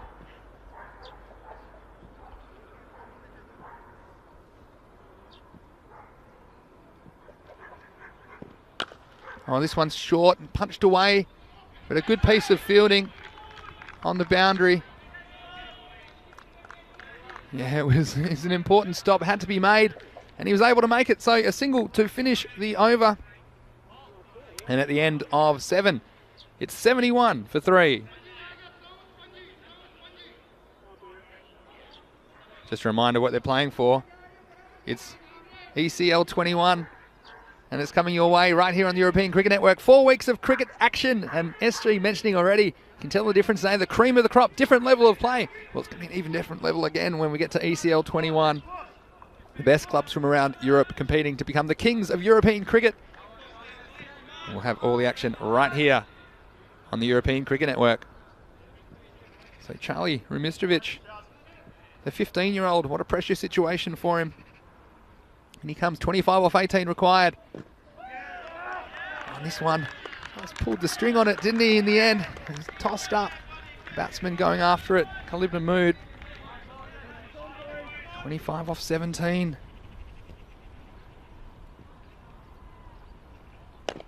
Time it is full, and he's somehow missed out. Mahmood, well, he'll be filthy with himself for that. So 2 dots. And can the teenager come up with a wicket at a crucial time for his club? Oh, and 3 dots. So again, just taking the pace off the ball. 25 off 15. to keep delivering though. Lovely loop, says Mark Lovell. Oh, this could be very close. And he's given him. And a huge wicket for the 15-year-old, Charlie Rumistrovic. Left arm around the wicket. He started the over with 3 dots. Well, this one's even better. It's a wicket, and we'll have a look at it from front on. Yeah, we'll see where it hits him. Yeah, it's probably out, I think. It's probably hit him in front of middle. And he just got to clip the leg stump in the end. I couldn't see that one missing. And a very good appeal and a very good decision, I think, from the umpire. So, we've seen it happen. And I'll say it before and I'll say it again. This game can change very, very quickly. And after a horror start for Lamunga Torrevieja in the first over, they conceded 19 off it. And there were 50 off the first 4. Come right back into this match. Here's Rumistrovic again. And another dot. New batsman Mubashir Ali. Well, we saw him come up with some heroics from behind the stumps earlier in the match. Can he do it with the bat? For Minaj. What an over this has been. No runs off it. Could it be a maiden? Last ball. Won't be a maiden, but it'll just be one. It's like a nice piece of fielding from Lamunga. What an over. Only a single run off it. At the end of 8, it's 72 for 4. 24 runs required off the last 12 balls. Well, I promised you something super for Super Sunday. And you're getting it here straight away in match 1. Who knows which way this game will go. And we certainly appreciate your company wherever you're watching around the world. Let us know where you're watching from on the YouTube chat. Always fascinated to hear where people watch from. But Mark Lovell mentioning a second ago, wicket maiden, 1 ball left. Yeah, well, it was very, very close, wasn't it?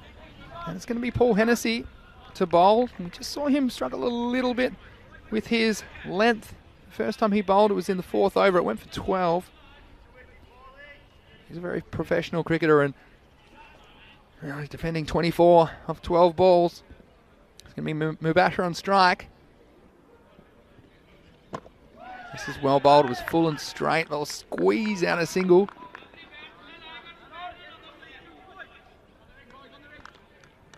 So 23 off 11. Well, if you're just starting your day, you don't need your coffee because you're going to be right on edge if you're watching this. Jafar Iqbal on strike to Hennessy. This is up, it's in the air. It looks to be away from the fielder though. They'll cut it off just before the rope. And that was good work to keep it to 1. It just skewed off the outside edge. Getting over the infield, but we've seen that these balls, they will plug and they come from this height on this field. So it's a small field, but it's a pretty slow field. Just the 1 run, so 22 off 10. So he goes for it again. It's straight at a fielder. So the field well placed by Alja. It'll just be the single. So 21 off 9. We're now getting to the stage where it's almost advantage Lamunga at this stage, unless they can get 1 or 2 away. But we've seen if they can get the Maximo, we probably swinging back towards the batting teams. That's what's so beautiful about this format. And such a big prize on the line. Just wonder what's going through the minds of the players at this stage. Here's Hennessy. Again, it's well bowled, it's full and straight, and he's found the radar in his second over as Paul Hennessy. Just the single, so 20 required off 8 balls. And really, they need a boundary, don't they? They need a boundary. Got 2 balls left this over. It's Mubashir on strike. Makes some room, goes up, and I think it might have gotten away. It's gone all the way for a Maximo. And we said they needed the boundary. Well, Mubashir, he came up with a bit of magic earlier from behind the stumps, and this one just a little bit short. He's been going for the Yorkers. This one, well, deciding to bowl length, and paying the price was Hennessy. So 14 required off 7 balls. Here's the last ball of the 9th. And he gets the wicket. And Hennessy, well, we said that he'd like to go full. And he went full. He went straight. He got the wicket. And Mubasher, well, a 6 and out for him. And sets up a very, very entertaining last over. Again, wasn't quite a Yorker. Had a bit of length to it. And he's off to the races, Paul Hennessy. Good finish to the over, although giving up that 6. I'm sure he'd love that one back. And you can see, well, the nightclubs aren't open at the moment. But Hennessy, he's ready to party. 14 required, last over. How'd you like to be out there in the middle with the ball in your hand now, or the bat? We got some great chat in the YouTube chat. ECN European Cricket Network, please join us. We've got Tom Vine. Well, he hasn't bowled yet, and he's got a big job to do. It'll be Jafar Iqbal on strike. At the non-strikers end will be Wakas Basharat.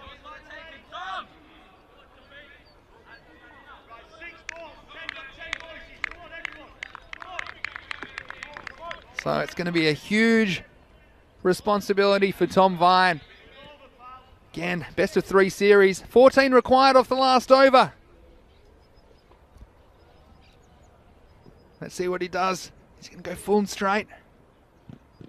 A bit of length. And, well, refusing the single. And that surprises me, to be honest. Jafar Iqbal seemed keen to take it, but Wakas Basharat saying, I'll pass. It's all on you. Again, every run's crucial at this stage. 14 off 5. It might have been a chance to come back for 2. 14 off 5. What do you need? You probably need 2 boundaries out of these 5 balls. Maybe scramble the rest. Here's Vine. Oh, this is going to be no run as well. So 2 dot balls. And Minaj, well, in some serious trouble now. And in 4 balls, how can you win it? You probably need a 6 and a 4. Maybe you can scramble the rest with extras or singles, but they need at least 2 of these, probably 3 of these to go to the boundary. And that's a lot of pressure for the batsman, Jafar Iqbal. Though he is on 22, and he's facing Vine. Minaj need a boundary. He's not going to get it. They're going to have to run. In fact, he's going to be out. No, he spilt the catch. But they'll just give up the run. That looked to be right in the rather well-stacked breadbasket of the fielder, Simpkins.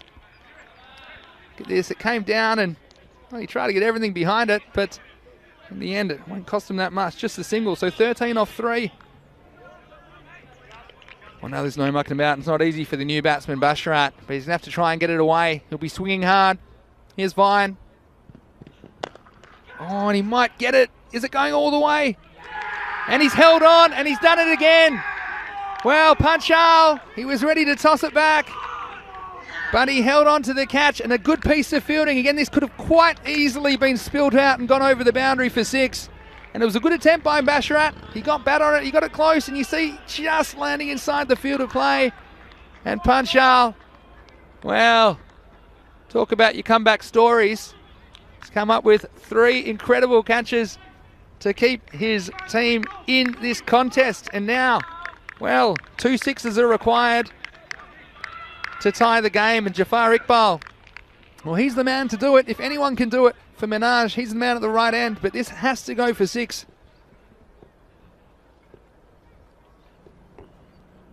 6 or nothing. There's 6 of them. And he's done it. Maximo. This game is alive. 6 to tie. Last ball. So again, 6 will tie it. 6 for a golden ball.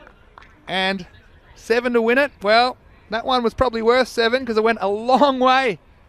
And Vine just losing his length for the first time.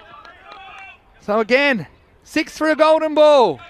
Thanks for tuning in on Super Sunday. We haven't let you down on ECN. Tom Vine and Jafar. He needs a 6 to tie. It's up, it's in the air. I don't think it's got the elevation, or does it? Oh, he's done it. He saved the game for Lamunga. And it's Hennessy. It was going for 6, and he put it back in the field of play. In the end, it will be Lamunga that hold on Not sure how many they ran off the last ball, was irrelevant anyway. What a piece of fielding. Watch this, he was up in the sky and he was able to put it back in the field of play. So what a great piece of fielding. And we're just confirming that, but 100% you can see from the replay that it was held and back in the field of play, so no boundary. And in the very dramatic first match of a 3-match playoff for the European Cricket League 2021, it's Lamanga Torrevieja who get up by only 6 runs. And you see here the start, well, it was a bit of a horror start for Lamanga as they went for 38 in the power play. And much like their innings, they did most of their scoring up front and struggled for their timing late in the innings. And well, I hate to say it, but the 5 penalty runs for the time coming back to bite Minaj. We saw that was a good decision. And Connor Wood coming up with the big breakthrough. That was the end of the dangerous Alumda Hussain. From that moment on, it was really only Jafar Iqbal who was keeping the Minaj team in it. And even he, a little bit fortunate on this occasion as the catch went down. It was Tom Colshaw back there on the square leg boundary. And then this moment again, a bit of luck for Iqbal as Panchal stepped over the line. Again, we saw Perman come into the attack and bowl pretty well, despite going for a couple of boundaries, but he also came up with a few dots, which all helped. And this moment, well, that's the one that really sparked the comeback for me for Lamanga Torrevieja. Despite not having that much cricket, they were throwing themselves around in the field. You can tell how desperate they were to secure this spot. And Panchal, well, he let a couple get away with him when he was opening the bowling. And this was the over from Charlie Rumistrevich. Only 15 years of age, and came up with a wicket and conceded only 1 run in that 8th over, which stifled the innings of Lamanga. And then you see there were some late innings fireworks to come. Hennessy, well, he was on target, finishing the over with a wicket. And wasn't he happy? He had the jig going and all. And find the last over. Well, this one, I don't know how it was dropped in the end. That might have cost him. Panchal again in the action, his 3rd catch. And then in a dramatic finish, they needed 6 off this ball to tie, and it was going for 6. And intelligently keeping the ball in play. Take a bow, and that's the difference the fielding makes. Well, makes it or breaks it. And on this occasion, keeping the ball in the ballpark. What a game that was. And a bit of chat. Well, what an amazing game that was. And we've got Ali questioning the catch of Panchal. I can tell you now he's absolutely not touching the line. I think the camera angle, you can only see the raised rope. I can tell you could see there was definite grasp between that. I've got a good angle on that one. 6 for the golden ball. Amazing by the fielder to keep it in. And the match awareness, it was there. 1 run in the 8th killed them, says SG. Yeah, you said it. Very, very well observed by you guys. Well, look, I'll tell you what, I'm going to need a little bit of a break to calm down after that, but we'll be back very, very shortly in around 15 minutes or so to take you into the 2nd match of 3 today. And Minaj, well, they'll have to win to keep the series alive. It's Lamanga Torrevieja who are 1-0 up in this best of 3 match series to determine the qualifiers to come from Spain for the European Cricket League 2021.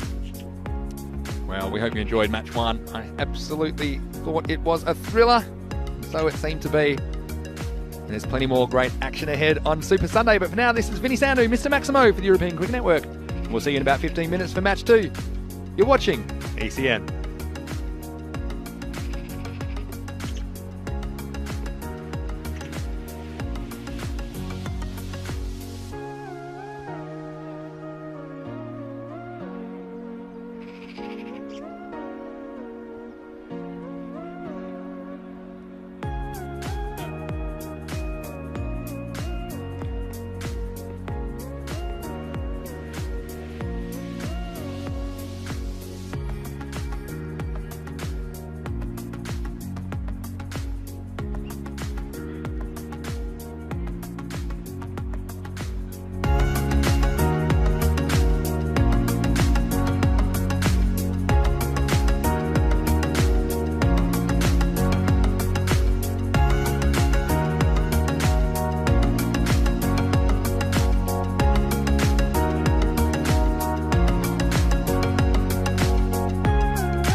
back to the Montjuic Olympic ground in Barcelona, Spain.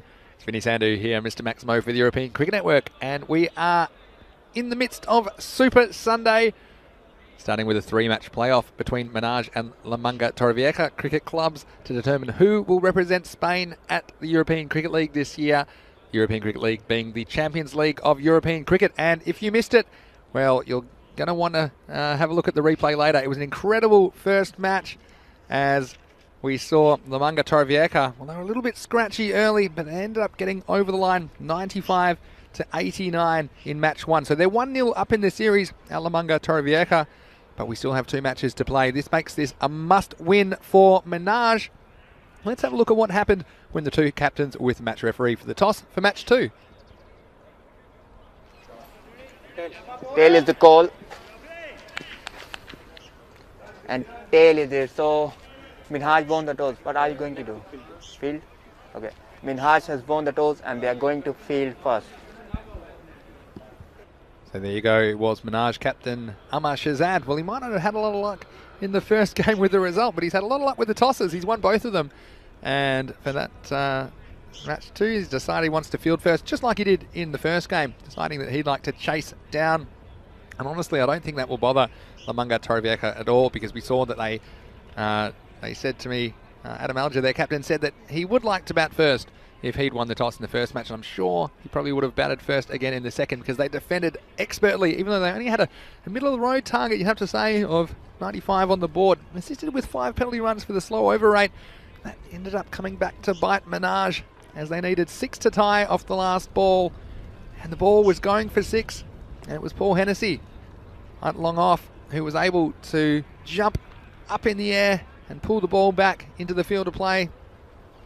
An incredible bit of fielding, which saved the game for La Manga. So they're 1-0 up in the series, and that just shows you how close these 2 teams are as well. And we welcome you whether you're watching on Fancode in India or whether you're watching on our YouTube channel, ECN European Cricket Network. Just a reminder, you can always join the live chat. We love getting your feedback in the chat, and had a lot of good discussion in there this morning already. And Lily obviously just watched it, said, oh wow, what a finish. Sorry, I'm a bit behind.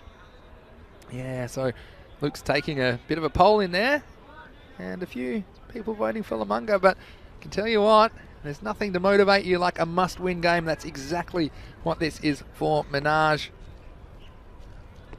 I'll be very interested to see how the La Manga Torrevieja batsmen negotiate this pitch, because they didn't really come to terms with it in the first game, in my opinion. And we mentioned that it might be difficult for them, especially with a lack of practice and with the travel factor as well.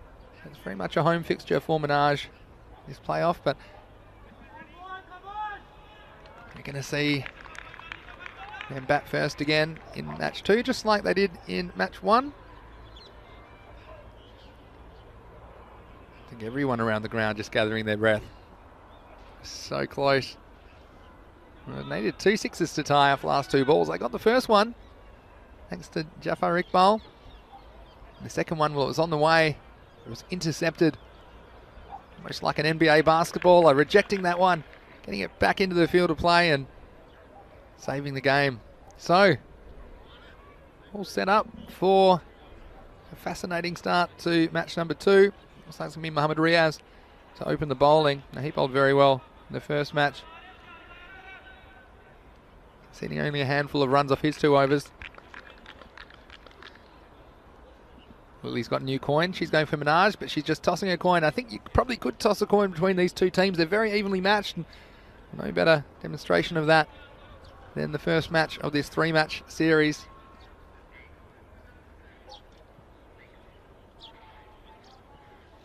Keanu's going for La Manga winning again. Jesus says Menage has his vote. So you can see that the audience is split, and so are these 2 teams. Here's the first match of game 2. Riaz pushing that one through. It's Adam Alger facing up the La Manga Torrevieja captain. Once again, he's going to bat with Paul Hennessy opening up. We saw a run out, break up their partnership in the first match, which was unfortunate, but their nerves might have settled a little bit, especially with the win under their belt. This is well bowled again. Riaz Well, he's a slippery little customer. He's got a bit of outswing as well. You can see Alger just giving himself a little bit of room, but the footwork taking him away from the ball. Not negotiating the outswing of Mohamed Riaz.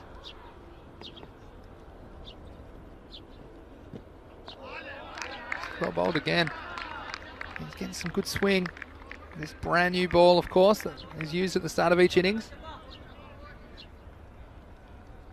There's a few people hoping for a Minaj win, so it's forced into a game 3. Of course, the game 3 will be played regardless of the result of this game, so we do have 5 games for you as part of our Super Sunday, the 3 qualifiers and then the 2 rescheduled ECS matches. This one's a better shot from Alger. Nice bit of fielding as well, but won't prevent the single. So the first run on the board. I think that's the key, especially with an outswing bowler. He's curving it right to left, out of the hand. And you have to be looking to score on the offside, and there is value there. Just the deep cover back, and he's pretty straight. So I think Hennessy, he's a good player. He can score all around the wicket. I think he's hitting through the line of the ball in this power play. He faces Mohamed Riaz. This is wide down the leg side, and just commenting the extras came back to bite Minaj as well. So a few of the basics, which probably determined the result in the first match for mine, because I don't think Lamunga batted particularly well, but Minaj gave up too many wides. Of course, the 5 penalty runs as well. The ground fielding and professionalism of Lamunga Tarafieka in the field were very consequential in that result. Anyway, that's a pretty good delivery again, kept out by the batsman. So last ball of this first over. It's only been 2 runs so far, so a careful start by the batsman. You wonder if they've just been instructed to be a little bit more cautious and try and get into their innings a bit. And this one, the very bottom of the bat, he'll get away with it.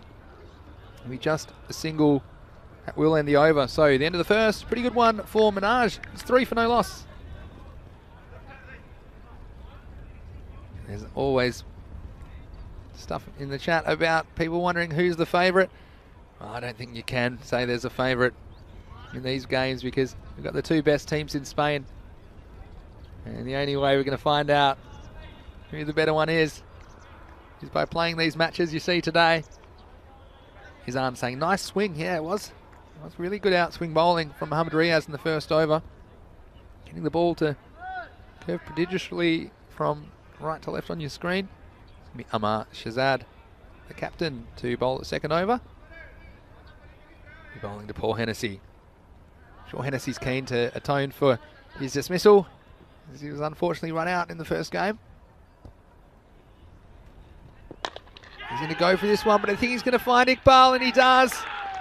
So again, for the second consecutive delivery, the ball hitting the bottom of Hennessy's bat.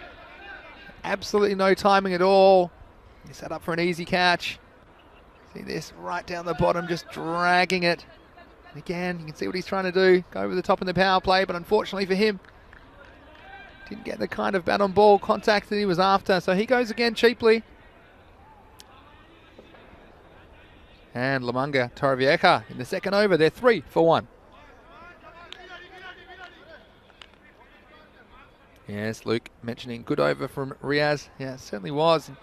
A big in for their team. Minaj, we mentioned a couple of players they don't have playing. That's because these are need to use players that they used in qualifying for ECL in the first place. So a couple of players that we mentioned, they're not playing. That's because they were not part of the club at that time. So obviously you're trying to use the same players that got you to the qualification stage. Anyway, new batsman's in. Stuart Simpkins. We saw he can hit a long ball if he's given an opportunity. They're going to go for a single. Oh, that might have been very close. But again, we've seen Alger. He does back up from the non-striker's end. Let's just have a look at this. He might have been safely home at the end, but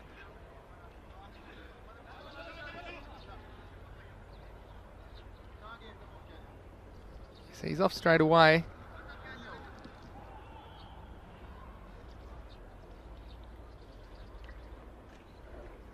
Here's Amar Shahzad. Well, this is a wild delivery. It's going to be a no ball. I think it was an attempted slower ball.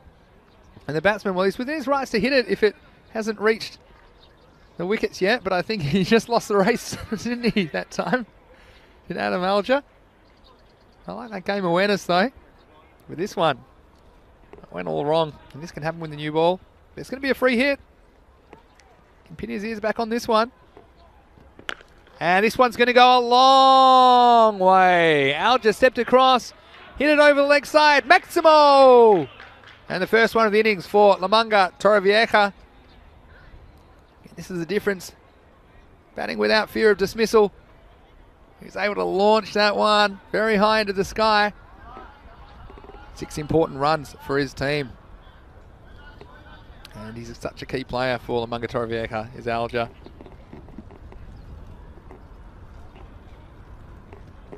Going to go again, except he might not have got the contact. It's going to be a difficult catch.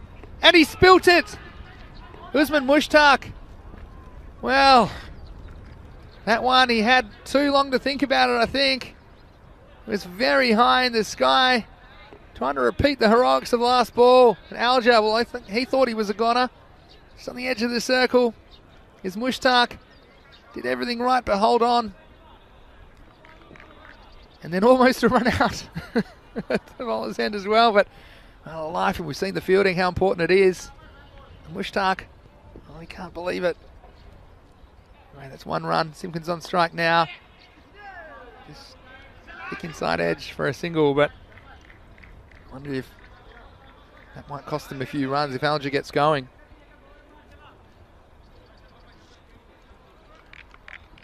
Got a few people backing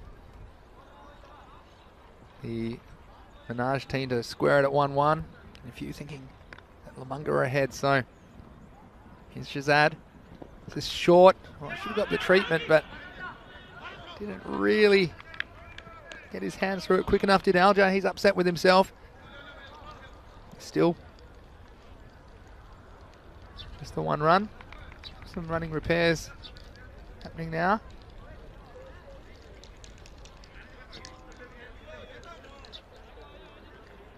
And this is good work to sort these issues out quickly and without too much of a fuss.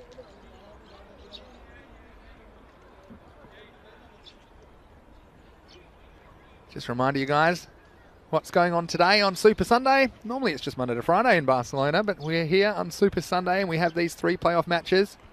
These 2 teams vying for the chance to become the Spanish representatives at the European Cricket League, which will start on May 31.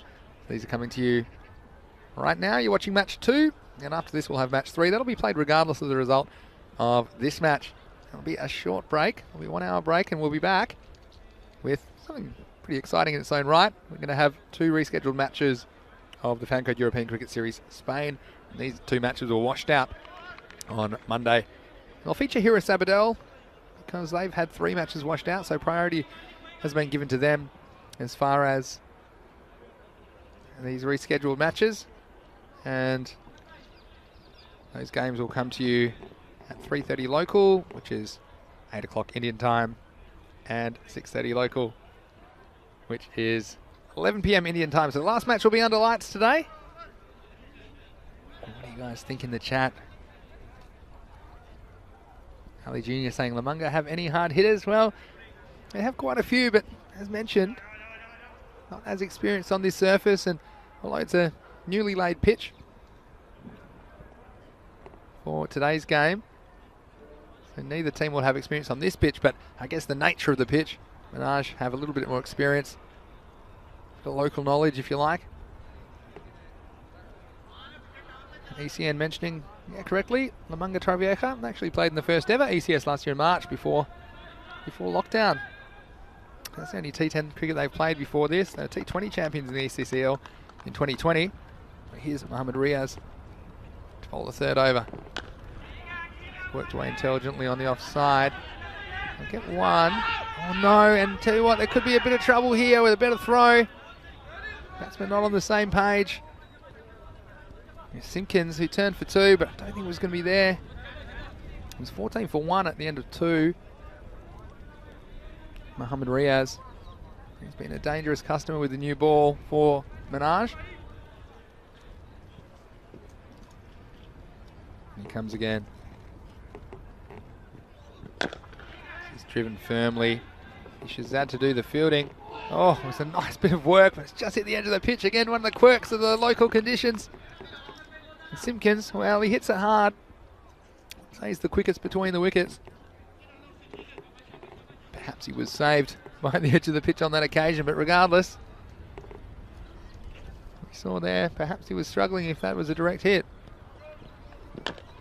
Alger on strike, thick inside edge.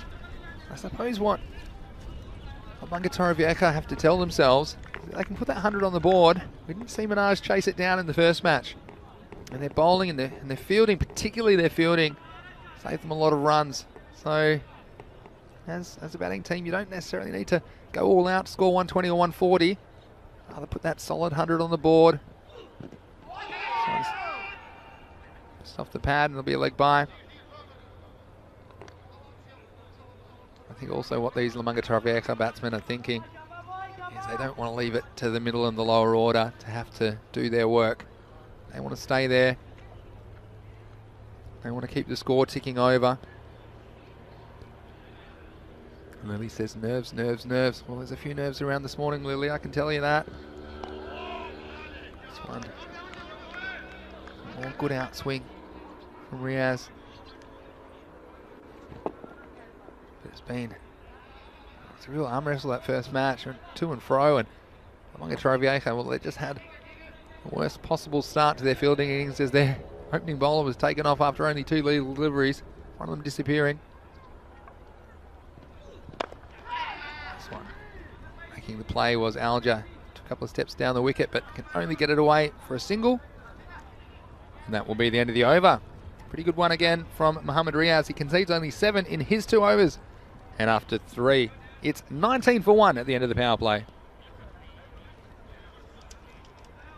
A very different kind of a power play for Mangatorovieka. In their first match, they were 41 for the loss of 2. That was thanks to a huge third over of 21. It was bowled by Yassine Javed. But on this occasion, Mohamed Riaz bowling 2 of the first 3, but that man, Yassine Javed, well, he's going to bowl the 4th one. Did some good things, but also was quite expensive at times. Overstepped at an inopportune moment, giving up a free hit. That was penalised, so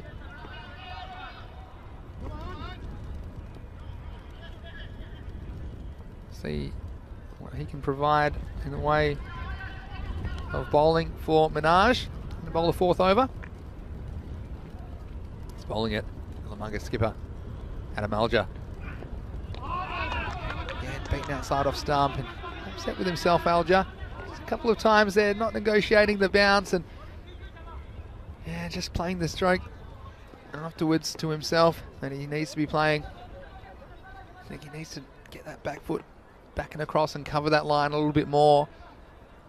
The instinct is to give yourself a bit of room and free your arms. This time he does step across and work away into the leg side. Just be the single.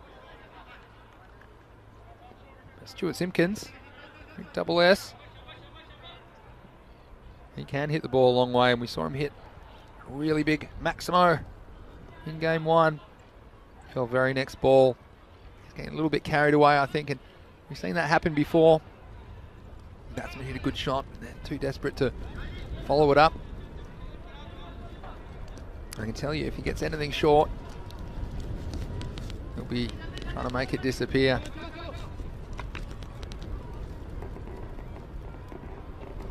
Minaj just changing the field. They do need to be conscious of their over rate, obviously. Giving up the 5 penalty runs in the last match. This is very, very high.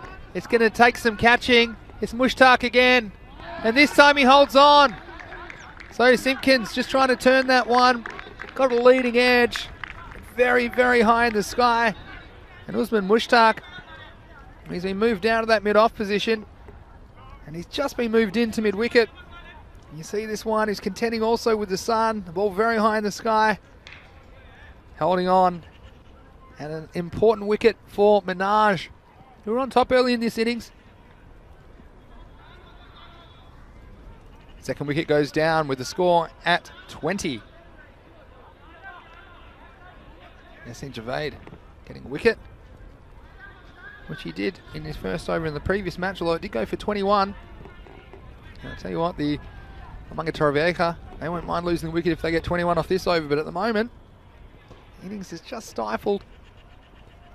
Last time they were able to scrape from some early wickets back to a competitive total, assisted by a lot of extras from Minaj, but if Minaj don't get that kind of, if they don't give them too many of those extras in this innings, it could have a significant impact on the final total posted by Lamanga Torrevieja. Anyway, new batsman Jack Perman, but he's not on strike as they cross. It'll be Alja facing up to Javed. This is short and pulled away, and this is going to get through the fielder, and it's the captain Ahmad Shahzad not contending with the surface down there. A deep backward square leg. 4 runs. Yeah, ready for me, that's a big difference between these two teams, particularly the ground fielding. And again, it wasn't an easy one, but the captain would have hoped to have done better and got something behind it. So, 4 carreras.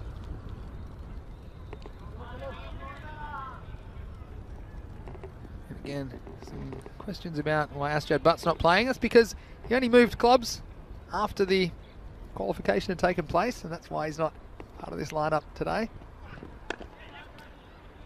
Next ball's away for a single. Yeah, so because these are based on performances over the last couple of years, so you have to use players which were playing for you at that time. So even though Asjad has moved to Minaj recently, he's not eligible to play in this playoff for the ECL 21.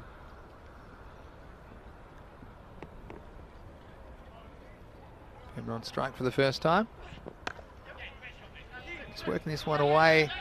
Home point. They'll just get one in the end. One by Mumbasha to clean up.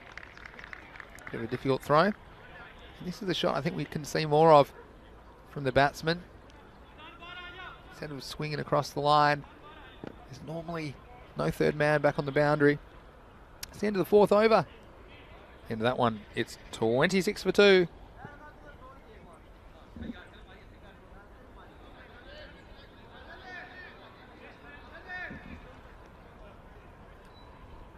Looks like we're going to have Khalid Mahmood bowling the 5th over. Keep your questions and comments rolling in on the YouTube chat. ECN European Cricket Network, Vinny Sander with you today, Mr. Maximo. Rico, still enjoying his weekend off. I'm sure he's watching. SG making some good observations. Errors are costly in a tight game. Yeah, Egan just wondering where is Rico? Well, Rico will be back tomorrow, so don't fear. He will be back. Oh, this one's, yeah, it's going to be out, I think. And the batsman's not happy, but look to keep very low. And the pull shot, seem on. You see this on the replay. Anything that might have saved him was an edge, I think. I think that's a pretty good decision.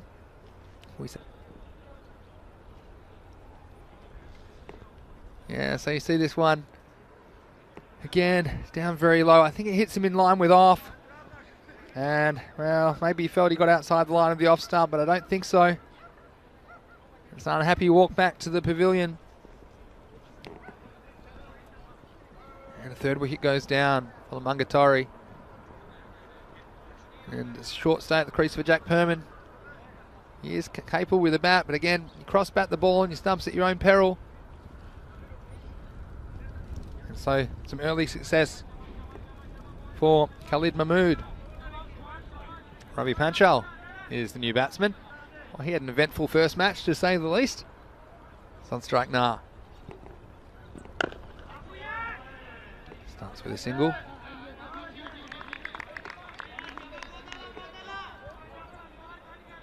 So the captain's still there, which I think is very important for Lamanga Torre in the context of this innings. Ravi Panchal, he was bowling, opening the bowling for Lamanga. He had a couple of mishaps. Oh, it's the big wicket. And it's Aljay's got to go. And Khalid Mahmood getting it right for Minaj. And much like Charlie Ramistrovic did in the first match for Lamungatori, he's coming up with the kind of an over that could be the difference in a tight contest. Coming up with 2 wickets here in the 5th. He got permanent LBW, now the big wicket of the captain, Adam Alja, who's got to go. And this one just keeping a little bit low, sneaking between the bat and the pad. And that's the end of the Lamunga skipper.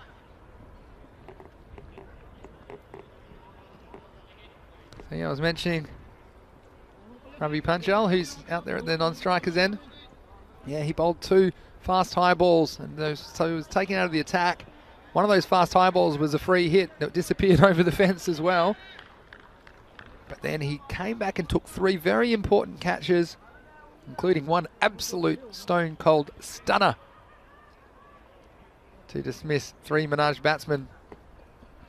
And it was the catalyst for a big turnaround in that match, and ultimately Lamunga Torrevieja, they prevailed by 6 runs in the opener. Here's Mahmood again. It's well played by the new batsman Tom Vine. He had the responsibility of bowling that final over, and it was pretty tense, I can tell you that much.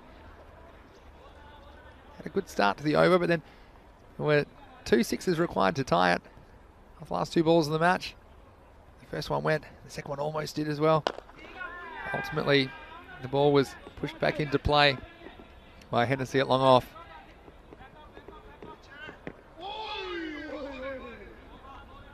So you can just see there's a lot of feeling in this game at the moment. Such a big prize on the line.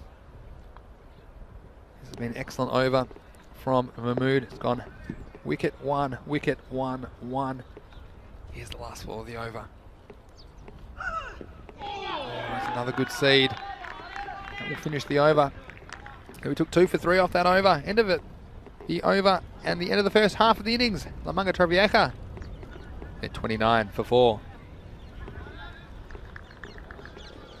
Again, very different to the first match. At the halfway point, they were 51. So they're 22 runs behind where they were in the first match. And they'll have to put some afterburners on. And again, the batsmen they've got there, they're very capable. But Minaj, well, we thought they'd come back pretty hard. See there, apart from Alja, not really much to write home about. Lamunga Torrevieja. This one's in the air and it should be caught. Oh, and he's taken it one-handed. You can't keep him out of the game, Khalid Mahmood. Well, he seemed to misjudge that to me. He took a couple of steps in, the ball was just looping over his head. It was a leading edge from Panchal. And then, well, where did he pull this one from? With his non-preferred hand, his left hand. And Minaj, well, we talked about the fielding being so important. And although they've missed 1 or 2 along the ground and dropped 1 catch, they've taken a couple of very important ones as well. So some serious trouble in this innings now as they fall to 29 for 5 in the 6th over. Are we heading for a game 3? Well, we played regardless, but Minaj trying to keep the series alive. Next one's going to be wide, but there's the entertainment value. Pound for pound, I say it often, don't I? At ECN, pound for pound, you won't get better entertainment anywhere else in the world. Wickets and sixes and one-handed catches and close finishes. What a catch. Absolutely. Here's Javed. Swing across the line, and well, the new batsman, Tom Coleshaw, and he's at the non-striker's end at the moment. What do you think, guys? What sort of a total can Lamunga post from here? It'll be an interesting 6-over check-in when we get there. Next one, tell you what, oh, direct hit might have been out. There's Coleshaw. He hasn't faced a ball yet, but he's right in the action. Let's have a look at this. Does it hit? He might have been in some strife, but he survives. He'll be on strike now.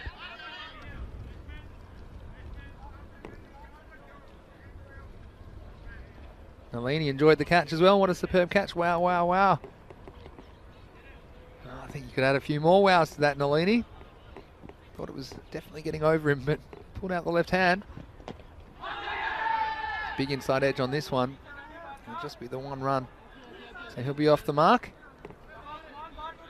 Tom Coleshaw. So again, the middle order being asked to do quite a lot of the work from Lamanga Torrevieja.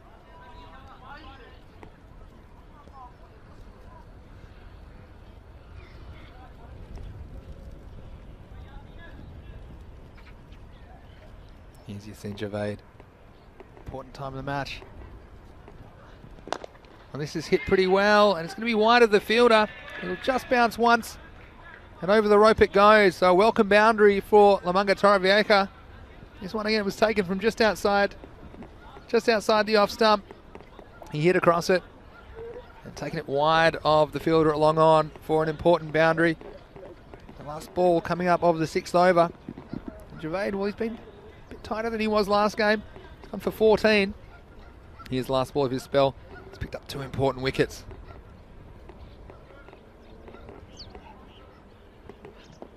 He'll have to bowl it again. One's down the leg side for a wide. Lily Pounder mentioning Minaj well on top at this stage. T10 is so unpredictable. Well, Lily, I would agree with you, of course. Asamali asking why Butt and Away's not playing. It's because they weren't part of the side that qualified as domestic champions. They've just been brought in lately, and that's why they're eligible to play in this match. It's a no ball, and overstepping is Yassine Javed. And much like the last match, that is a small error but a costly one, because he's overstepped the line. It's gone for 4, and the next ball will be a free hit. So Lamanga being let back into this contest. There's a nice shot down the ground as well. Tom Vine, he's into double figures. Free hit, last ball of the over. He's had a go at it. Just a thick bottom edge though. It'll be just the single to end the over. So the over ends. 14 off it in the end, so not a bad one from a runs point of view, but they did lose the 5th wicket at the end of 6. It's 43 for 5.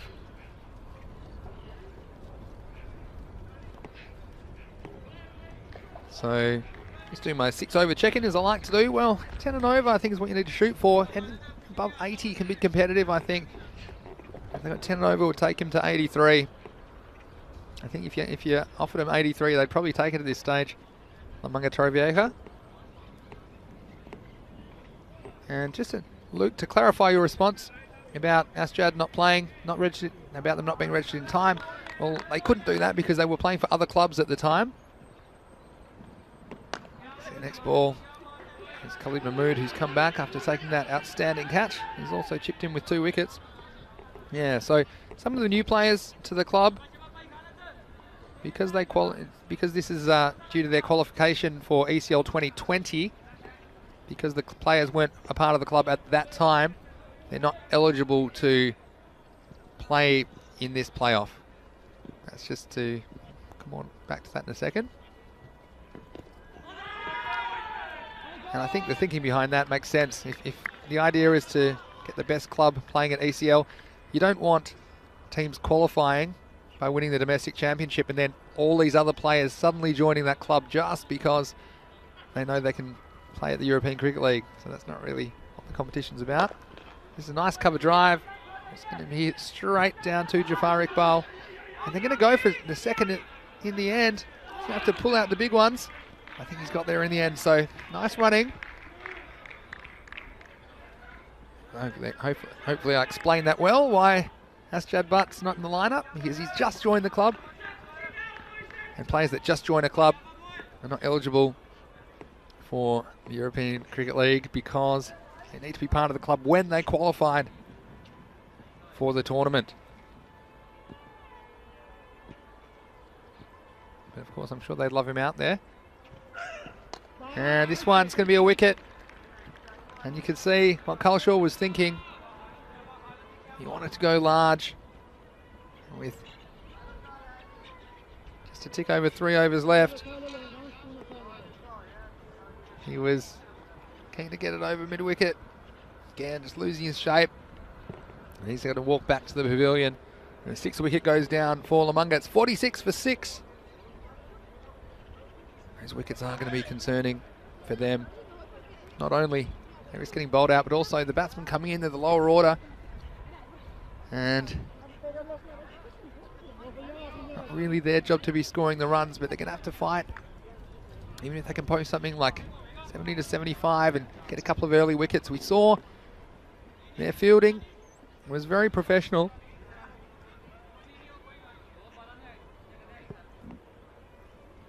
And so they back themselves to defend whatever they put on the board, but they'd like a few more runs, that's for sure.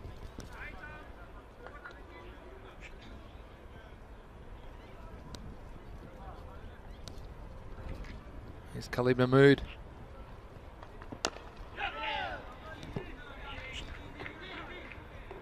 He's been outstanding this morning. At the moment, he's picked up 3 wickets in this match. Picked up 3 in the previous match as well, so form bowlers, probably the bowler of the morning so far, you'd have to say. This one's just a little wide. It's gotten away from the keeper as well, and that's going to be costly. Just not negotiating the extra pace. It was slung wide, and Mubasher couldn't find the answer. Again, it was almost edge of the pitch territory, so not an easy one for the keeper, but he'll be disappointed to let that one get through. So again, 5 bonus runs, and that'll bring up the 50 for Lamunga Torrevieja. And they won't mind how they get them. They need to scratch and fight to put a score on the board.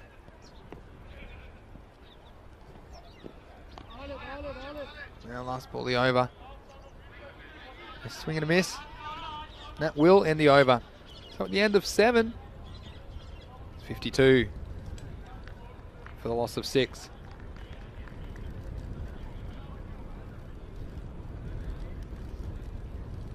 Just a reminder of what they're playing for. A chance to play in the European Cricket League.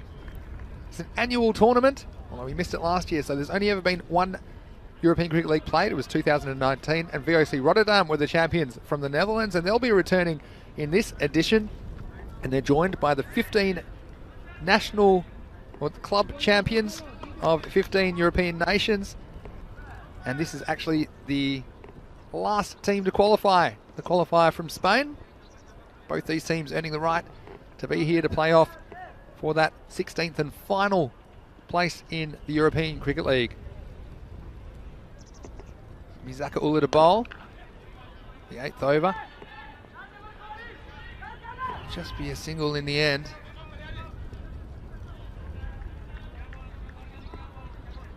And Minaj, well, been pretty good with the ball, you have to say. They haven't bowled too much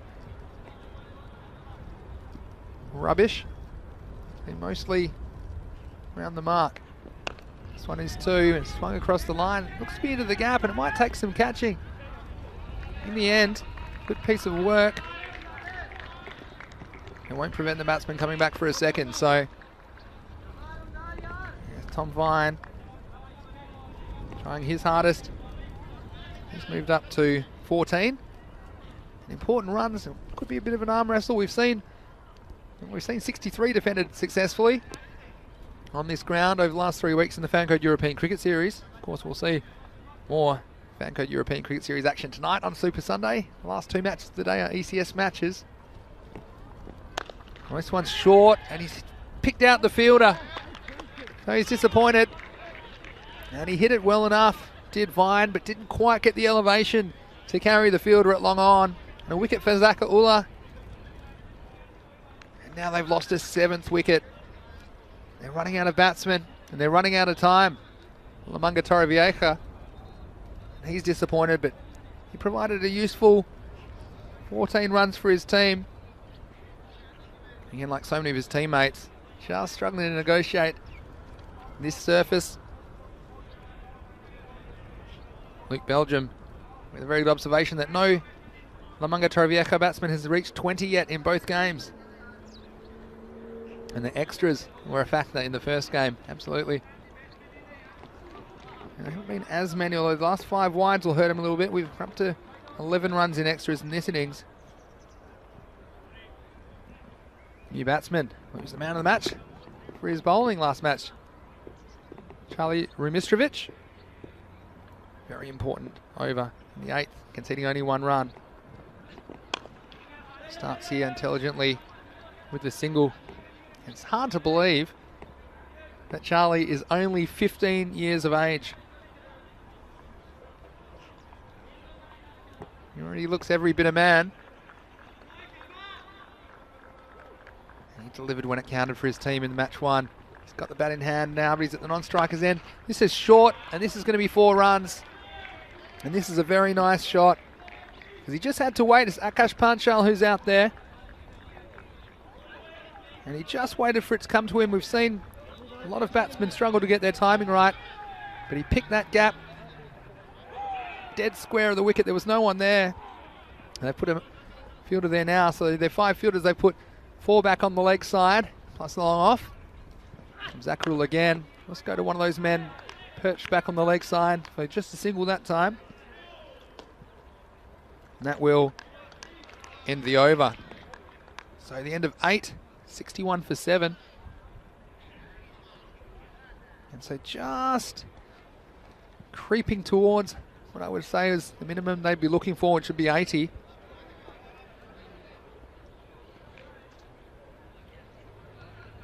And Ali Jr. saying they really needed some practice games here to get used to this weird pitch / mat. But one of the issues is the travel restrictions at the moment in Spain. So they're coming from another part of the country. They had to get special permission. So for practical reasons, it hasn't really been possible for them to practice too much, or in a perfect world and a more regular world, they would have a bit more experience. But such is life at the moment for a lot of, not just sport, but in all walks of life. Things have been affected by the pandemic, and so that's the reality they're dealing with. Here's the captain, Shahzad. He comes back, and it looks like he's going to go for a Maximo. First ball. And a nice shot, and Panchal, well, he's counter-attacking. He's into double figures. And these are important runs for La Manga Torrevieja. And Shahzad again too short. And again, I like the way Panchal just waited back on that. Didn't go too early. Does sit up if it's short of a length. This time it's a bit fuller and flicked away. It'll just be the single. And Panchal, he'll want to spend as much time on strike as possible. Charlie Rumistrovic, he's also shown himself to be a capable cricketer despite being a teenager. I think if he's smart, he'll just look to get the single and get Panchal back on strike. Does, he pushes towards cover and he makes the fieldsman hustle, but it's always going to be home going straight away. So 69 the score, halfway through this over, 9 balls remaining. Can they get up in the 80s? Panchal, he's the key to them at the moment. Oh, this is going to be a no ball again. This will be a free hit. So again, Panchal can swing away without inhibition. And you just wonder, will he keep his composure in this free hit? He's been hitting well without trying to overhit the ball. A lot of free hit batsmen can get carried away and miss out. But here we go, free hit. Well, free hit, free miss. No dramas, and you can see that kind of acting the way that we haven't seen him act as he went down the wicket. Some of his best work's been off the back foot, to be honest. I'm sure if he had his time again, he might have just stood still and tried to hit it at any rate. I think it's one of the interesting things about modern cricket with the free hit rule. You lose your stumps and just get ready to face the next ball. So I still think it looks a bit strange. Nalini saying Panchal is a good all-rounder, yeah. It's a nice comment by you, Nalini. This one was flicked away, and this could go all the way for 4. Although there's 4 men back on the leg side, The only man in the circle is that fine leg, and if you can beat him down there, it's always running away to the boundary. So, again, a good boundary. And we saw Lamanga Torrevieja do this in the previous match, just creeping up to an acceptable score. Last ball of the over. Will he go for a single here, or will he try and go large? He's happy just to get the single, and that's intelligent batting again from Akash Panchal. And that'll finish the over. At the end of 9 overs, it's 75 for 7.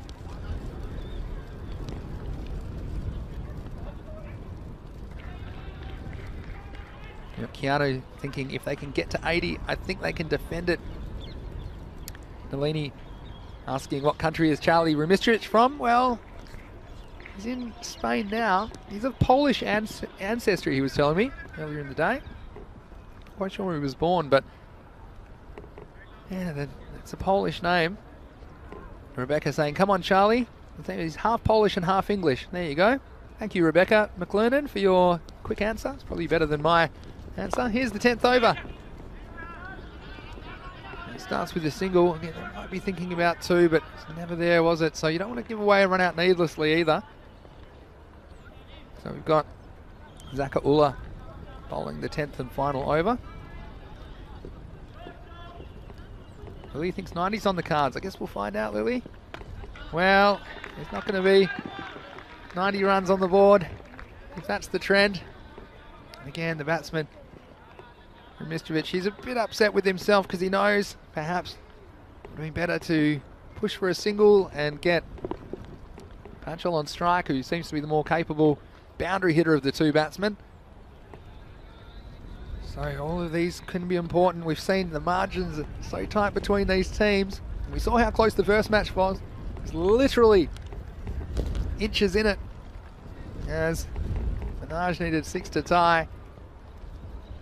And Hennessy was able to keep the ball in the field of play, even though it was headed well over the ropes. So can they still scrape 80 here? It's 76 for 8. With 4 balls remaining. And the new batsman, Theo Remistrich, he just needs to try and get Panchal back on strike, get bat on ball. Well, this is going to help. It's wide. Up to 77. Walking sticks. Rebecca saying, well done, Chaz. Yes, well, Remistrich, he showed he was up to the pressure moments in game 1. This is well played on the leg side. They'll just get 1. That's all they should settle for. So 3 balls remain. 8 wickets lost.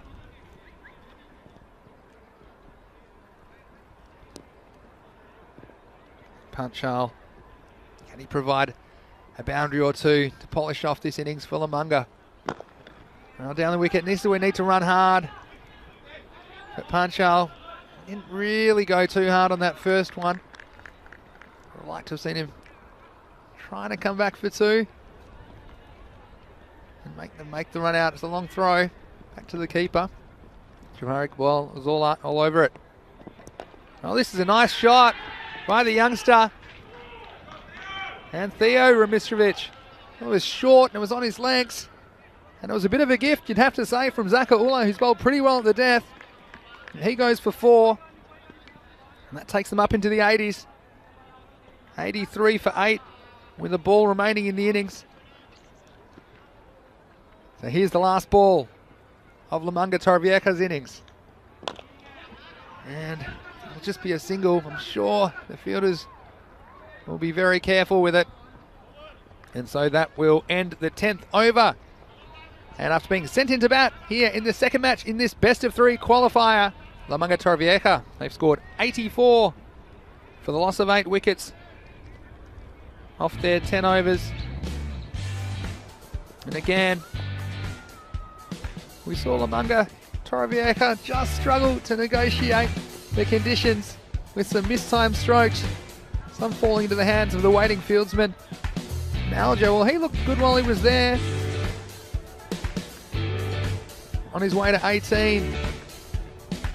Saw a missed opportunity. Isman Mushtaq putting this one down. You come back to take a good catch later in the innings. And that was a moment where we thought Simpkins might be caught short. We saw Wishtark tested again with the high ball. Wasn't an easy one, but he held on this occasion. Lamunga fits and starts, assisted by some ground fielding errors by Minaj. And too often, when you can cross those balls and see them keep low. This is Perman, dangerous batsman. He went cheaply. The big wicket of Alger. You just thought then Minaj had the chance to press home the advantage and perhaps keep his score below 70. None of the Lamunga Torrevieja batsmen seem to get going. How about this for a catch from Khalid Mahmood? Well, again, he was outstanding. Picking up 3 for 12 with the ball. That'll be one of the catches of the season as well to go with it. And some late hitting. And Akash Panchal, we ended up on 21 not out of 12 balls. And he's the only Lamunga Torrevieja batsman to pass 20 today, and he's done it batting at number 8. 2 fours and a Maximo. Just took the foot off a little bit towards the end of the innings. As we saw, 32 coming off the last 3 overs, despite having the lower order batsman at the crease. Ghaffar Iqbal held on to that chance. This is a nice shot by Theo Rimastrevic. You see that Lamunga Torrevieja never really adapted to this unusual surface that we have. But I think everything is in store for another fascinating chase. These totals between 80 and 100, they're always producing interesting cricket matches and interesting chases. What do you think in the chat? Isan saying good recovery by Lamunga. And that this could be a challenging chase for Minaj with 2 juicy overs of Charlie. Martin Gould saying playing better this match, done well. And Zedman saying Lamunga bringing it back at the end. Martin thinking Lamunga could pip this one. Lily Panda, a very interesting comment. Saying Lamunga look like a team that can defend a small total. So I think this could be close. You can see there, again, the scorecard was up. It was Panchal the only batsman to pass 20. And then Alger and Vine were in double figures. But with the ball, well, Khalid Mahmood with his 3 for 12. Yasin Javed, well again, was a little bit expensive towards the end of his spell. He picked up 2 wickets and singles for Ahmed Shahzad, Zakir Ullah and Mohammad Unib Shah.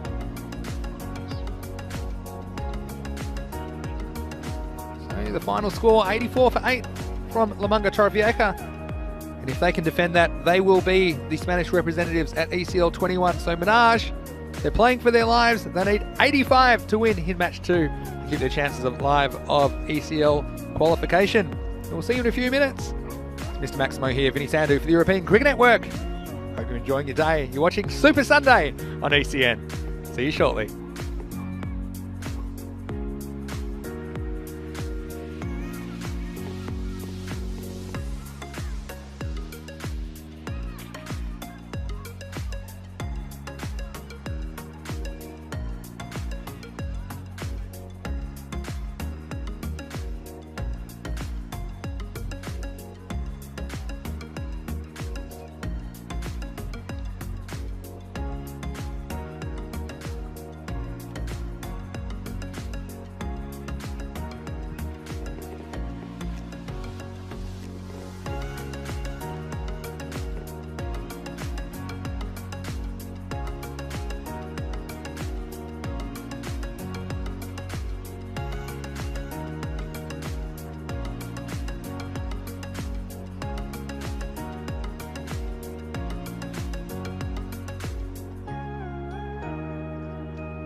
And welcome back wherever you're watching around the world. It's Vinny Sandu here, Mr. Maximo for the European Cricket Network, and welcome to the second innings of match 2 of the 3-match ECL 21 qualifier. The Spanish Championship Day here as part of our Super Sunday on the European Cricket Network. La Manga Torrevieja Cricket Club and Menage Cricket Clubs, they are taking part in a 3-match series to determine which of those clubs will have the honour of representing Spain in the European Cricket League, which begins on May 31. Spain, the host country, again this year. And we have a very interesting chase on our hands. Menage, well, they lost the first match, which means they need to win the second and the third matches if they are to qualify. This is a must-win for them. We're going to see Connor Wood bowling the first over. Of course, we saw Ravi Panchal thrown out of the attack after only 2 legal deliveries in the first match. But Connor Wood, he's a very capable bowler, bowled well in the first match as well. And we'll just swing the ball into the opening batsman. We've got Usman Mushtaq on strike. Same opening combination for Menage, Mushtaq, as well as Alumda Hussain. 84 to get. Again, they'd be happy with that, I think, Menage, but have to bat better. Have to bat all the way through the innings. We saw the fielding be the difference in the end. Well, literally, as they saved the game on the last ball in the first match of 3 today. It was heading for 6, which would have tied the game, but Hennessy was able to pull it back inside the field of play. All right, 85 to win. Here we go. A good start by Connor Wood. He was in Alger up to the stumps, and I think that's a good attacking tactic from the wicket keeper. We've seen a few balls going through low, so it's not that easy standing back either. It's just so important that the bowler can keep it outside the off stump. Always a risk. These in-swing bowlers, if they go down the leg side, can be difficult for the keeper. 2 dots to start the inning, so much better start this time for La Manga Torrevieja. And they'll be fighting tooth and nail because they know if they can defend this 85 runs, then they will be through to the European Cricket League, where they'll be guaranteed 8 matches. Just having an umpire conference about the state of the pitch, making sure that everything's right, and Manga, lots of encouragement in the field. Here comes Connor Wood.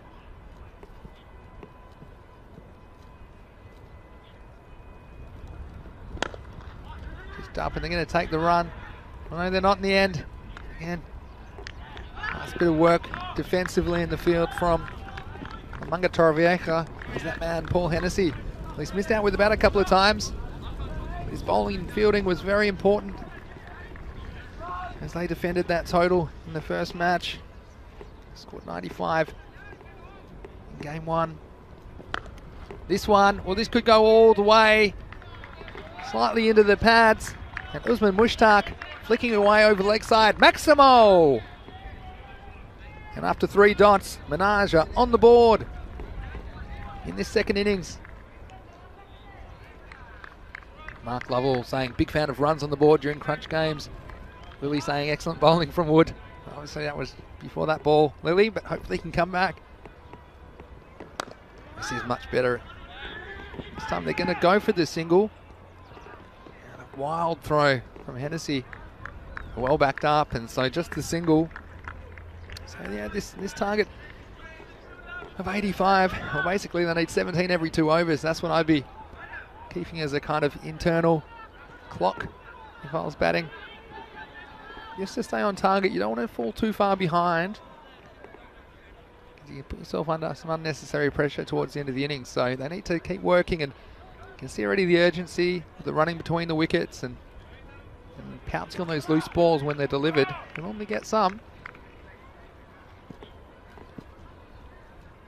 This is Alumda Hussain on strike for the first time. And again, straight at the fielder, so valuable dots. Connor Wood getting away with one, and a bit of a full toss. Manga, they're up and about, and Just wonder about Ravi Panchal, about him bowling, how he might be feeling. Will they use him early? Will they use him down the stretch? Into the first over, 7 for no loss.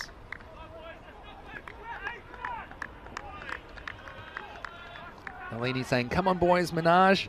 Azim Ali, come on Minaj. Louis obviously just finished typing the comment then, and a lovely hit. Nalini said shot. It was a great shot. SG has a baseball player hurt, see an outfield beat out like this. Oh, the grass will grow back, don't worry. Here's Charlie Ramiskovic to bowl. He was the game breaker for Lamanga Torrevieja in the previous match. His left arm spinners bowled with good control. And you know that Minaj is going to go after him here. There's a long off and a deep mid wicket back.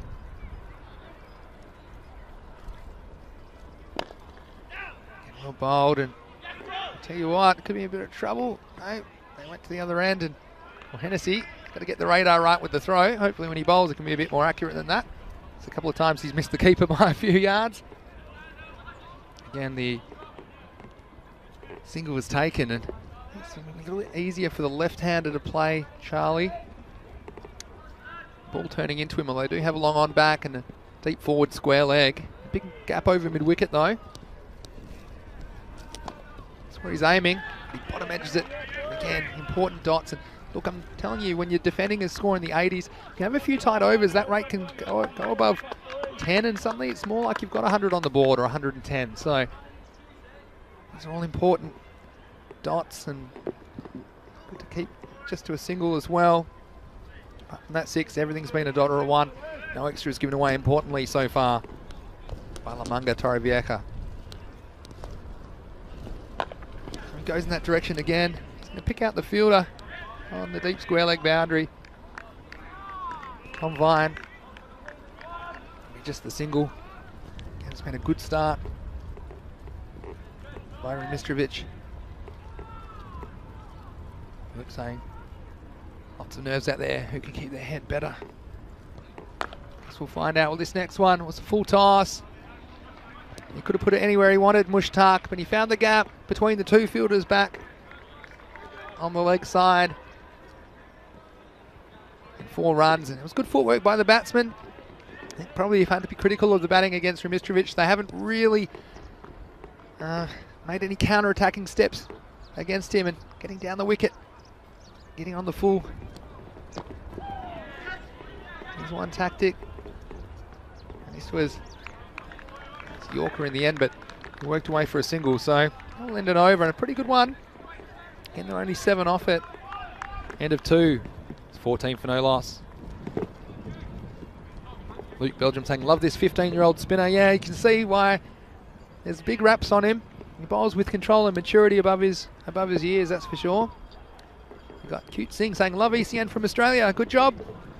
Well, thanks very much, Cute Singh. Where are you watching from in Australia? Let us know. Nalini wants to know which team am I backing to play in ECL 21. Well, I mean, Lamanga, they've won the first game, so they'd be big favourites at this stage, especially with this game in the balance. But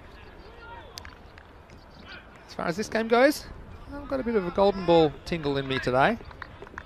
So there's my bit early for Mr. Maximo's big call, but with Jack Perman, who's coming to bowl the 3rd over, could be influential. He starts with a full toss, and he's going to get the treatment. It was whacked away, and just bouncing inside the field of play for 4 runs. And Perman, well, he's going to miss out with the bat, but he's an important bowler for them, and his leg spinners. If he gets it right, he's very difficult to go after. With Mushtaq, he'd be very keen to stay there and guide his team to the target. He's after him again. This time he goes down the pitch. Maximo over mid-wicket. And 6 runs to Minaj. The first ball was called a no ball in the end. And that would have made that a free hit. Got confirmation of that. So, well, that's 11 off the first ball from Jack Perman.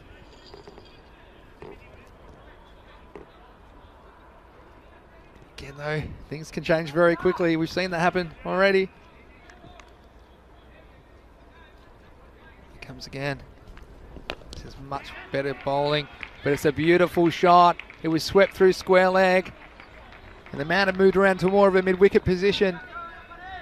And 4 more runs, so took a bit of time for Minaj to get going in this power play, but they've brought the power in the 3rd over.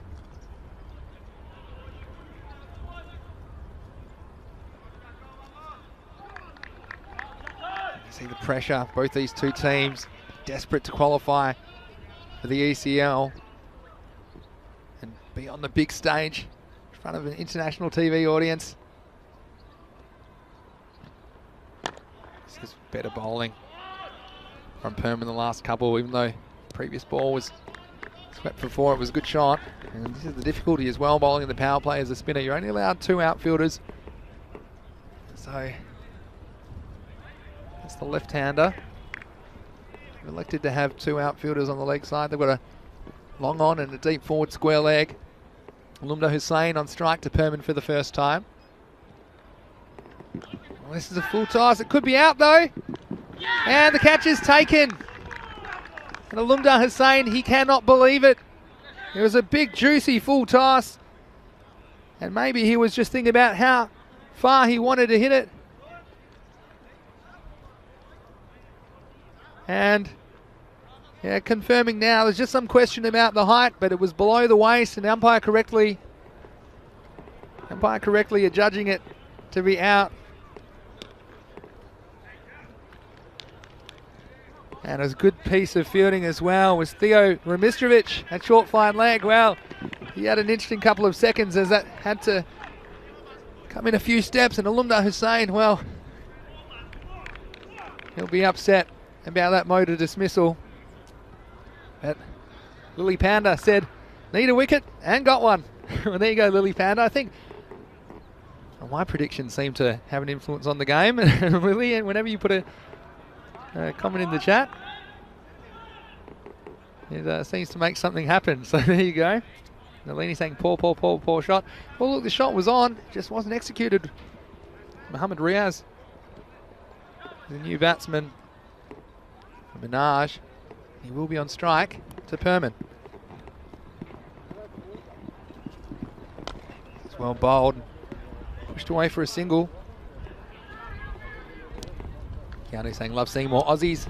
Love our cricket here. Hopefully in future we see Australian A sides or Australian invitational sides go to Europe to play. Yeah, that'd be fantastic, wouldn't it? Keanu, great idea from you. It requires some relief from the pandemic, whether that's through the vaccinations taking place or something of that order. This next one was drilled at the fielder and picked up very well in the half volley. It was Panchal down there at long on. We saw him come up with some heroics in that position in the previous match. And it's well bowled by Perman, getting the length right and getting some good loop and shape with those leg spinners. That's the end of the power play at the end of 3. It's 32 for 1. So 18 off that over, although they did pick up the wicket of Alumda Hussain. I think we're going to see Paul Hennessy with the ball in the 4th over. And that equation at the moment, 53 required off 42 balls. So again, we're seeing how close these two teams are. And Hennessy, we saw him come up with some magic moments in game 1, although he hasn't quite delivered with the bat this morning. He's been a very influential player in the cricket we've seen so far. Here he is. It's full and driven down the ground, and the only time we saw Hennessy get a bit of tap was when he dropped short in length. I think he's the kind of bowler, he's a bustling kind of medium pacer. Just try and get it up in the block hole and limit the batsman's scoring opportunities. Mohammad Riaz on strike this time. Again, you see full and straight. Turned away for 1. I don't think they can find a second run out of that. And we see just some... it's nice to see the players sticking together, although we do like them to keep their distance, of course, at the moment, but sometimes it's unavoidable. Let's have a look at this. 2 players Might have to get a yellow card for diving on that occasion, but Hennessy, good start to this over. Again, this is up, it's in the air. The fielder's got half a chance. And I think he might have kept it in play, but he stepped over the line, so it'll be 6 runs. So, see this on the replay. And taking the catch at just this last step. Last step took him across the line, so Menage will take him any way they can at the moment. Hennessy again. Trying to get away from the keeper and they'll sneak by. But again, those are the little things. Especially this, let's say, low to medium kind of target. And that's a wicket or that's a 6. It changes the things, changes the equation significantly, doesn't it? So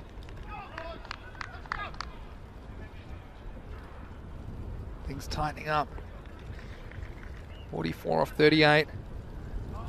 Again, it's very similar to the first match, isn't it?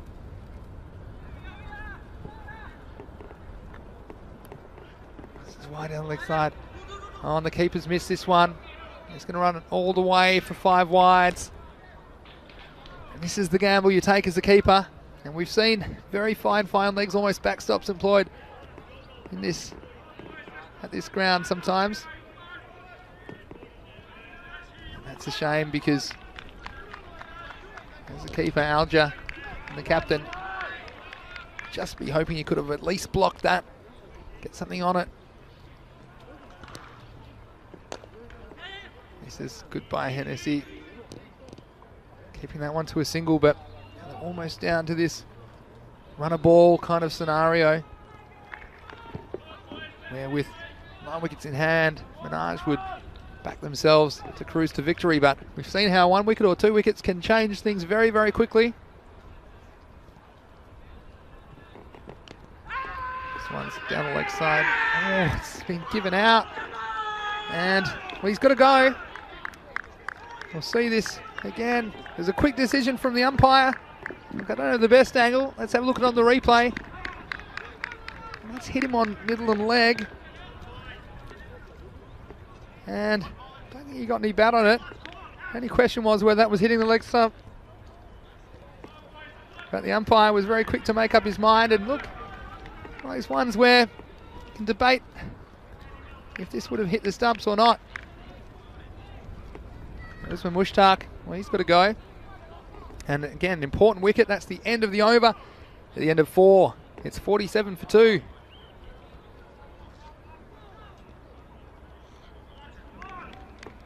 I guess one thing I'd say is Super Sunday has brought the action so far. And towards the conclusion of match 2, we have match 3. That'll be replayed regardless of the result, I should say, of this match. Coming up straight away after this match 2 will be match 3, and then we have a 1 hour break. And we'll have the 2 rescheduled fan code ECS Spain matches, 51 and 53. Last match under lights tonight, so settle in wherever you are. Yeah, going down leg is the general thought in the chat. Still had a large distance to travel after he hit the pad, I think, on that one, but it's the game, isn't it? So, wicket just when they needed it. Jafar Iqbal, new batsman, non-strikers in at the moment. This next one's down the ground. And again, fantastic fielding from Panchal on the boundary. One was almost beyond the boundary, but he jumped from inside the field of play and put it back inside the field, so saving 3 runs for his team. You see the desperation of Lamanga Torrevieja in the field. They've got a sniff with that wicket. It's Akash Panchal bowling now, the 5th over.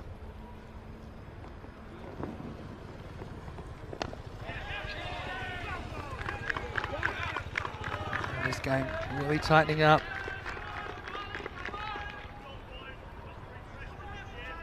Imran suggests the umpire made his decision a little bit too quickly. It's ancient history now. Next one was hit away, but straight at the fielder on the line. And he's not going to be able to catch it in the end. 6. He took 1 step back. And how many times are we going to see this morning? It was straight at the fielder at deep cover. down there. It's Charlie Rimitrovic. And we'll see this on the replay. He just was on the rope, I think. And conceding that indeed it was 6. Regardless, a good shot and maximum value for Minaj. This one, well, it's not quite there. Taking the pace off the ball was Panchal on that occasion. And Jafar follows up with just a single, but I'll tell you what, on paper, this looks easy for Minaj. But you don't play cricket on paper.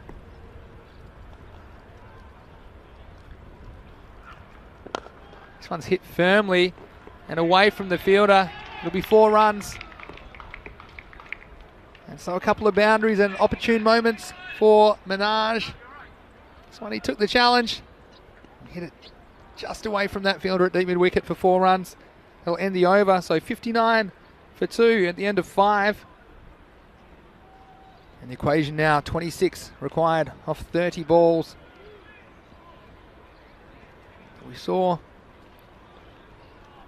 in the previous match. Saw that one golden over, didn't we, from Charlie Rimitrovic. We conceded only 1, and they'd love an over like that now. Lamanga Torrevieja. It's going to be Connor Wood who's going to come back into the attack. He's going to be bowling to Jafar Iqbal.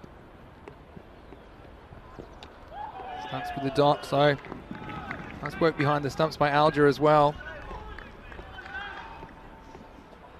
And like I say, 26 off 29 looks easy on paper, but if you think it looks easy, grab a bat, head into the middle of the Montjuic Olympic ground right now, and you won't be feeling like it's a foregone conclusion by any means. Zedman saying, don't worry, Charlie, bring it back. Come on, boys. It's just a bit too wide, and it's interesting. Connor Wood with the new ball swings it in. This one not really too much shape into the batsman. If anything, it's going a little bit away off the surface.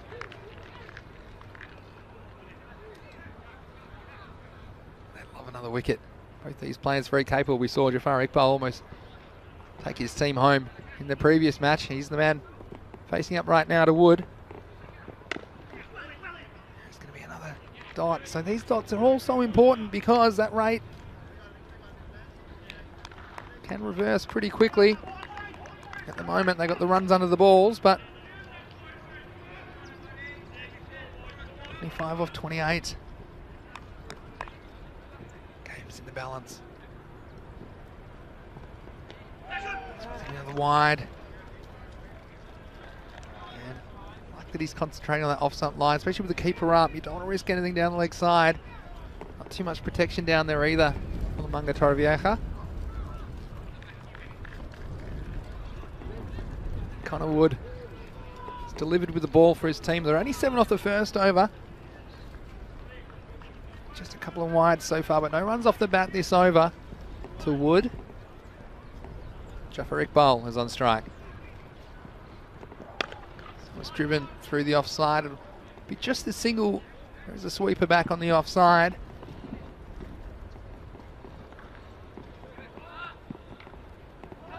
So both these teams, a few nerves around. You can't blame them either, can you? Mark Lott was saying good keeping. Yeah, he's been pretty good behind the stumps today, Alger. This one's up, it's in the air. Hennessy's after it. He's not going to get it on the full, and he's not going to be able to prevent the boundary. So 4 runs.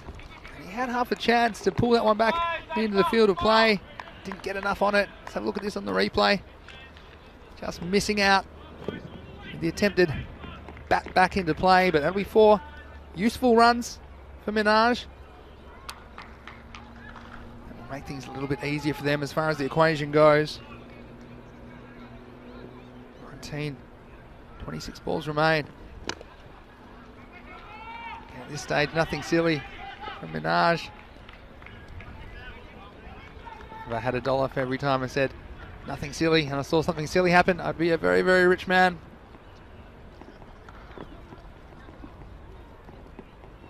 Alamin Khan saying next match who is favourite? Well, good luck finding a favourite because there's nothing between these two teams. We've seen it already today. This is ups in the air and it's going to be away from the fielder. In fact, it's going to go all the way for 4 more to third man. So they're cruising now. Menage. That'll end the 6th over. There's 71 for 2. You just think with that boundary, Menage would have to fall over to lose from here. 14 required of 4 overs. They need a very tight over here. Try and square that equation. They need 2 really tight overs, basically.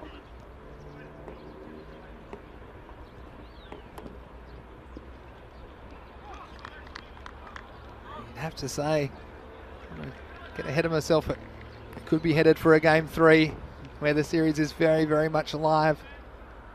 Tom Vine's going to take the ball. Bowl the 7th over. Lamanga Torrevieja. Good fielding. That man at short cover, Stuart Simpkins. Creating a bit of a tremor around the ground as he went for the big dive.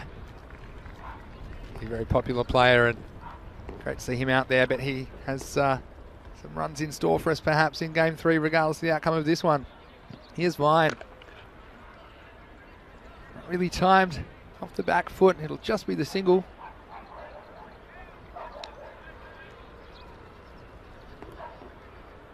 (13 off 22 balls. It'll have to be something very, very special from Lamanga Torrevieja if they're able to defend this total.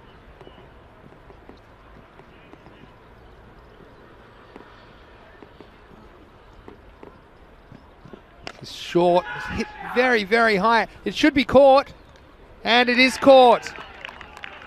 And a wicket goes down at an inopportune moment for Menage. It's Jafar Iqbal.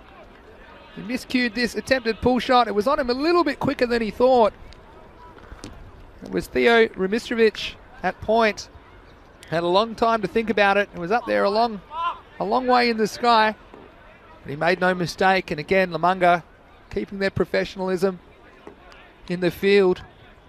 Despite this large mountain to climb, they're going to make Menage earn every single one of these runs.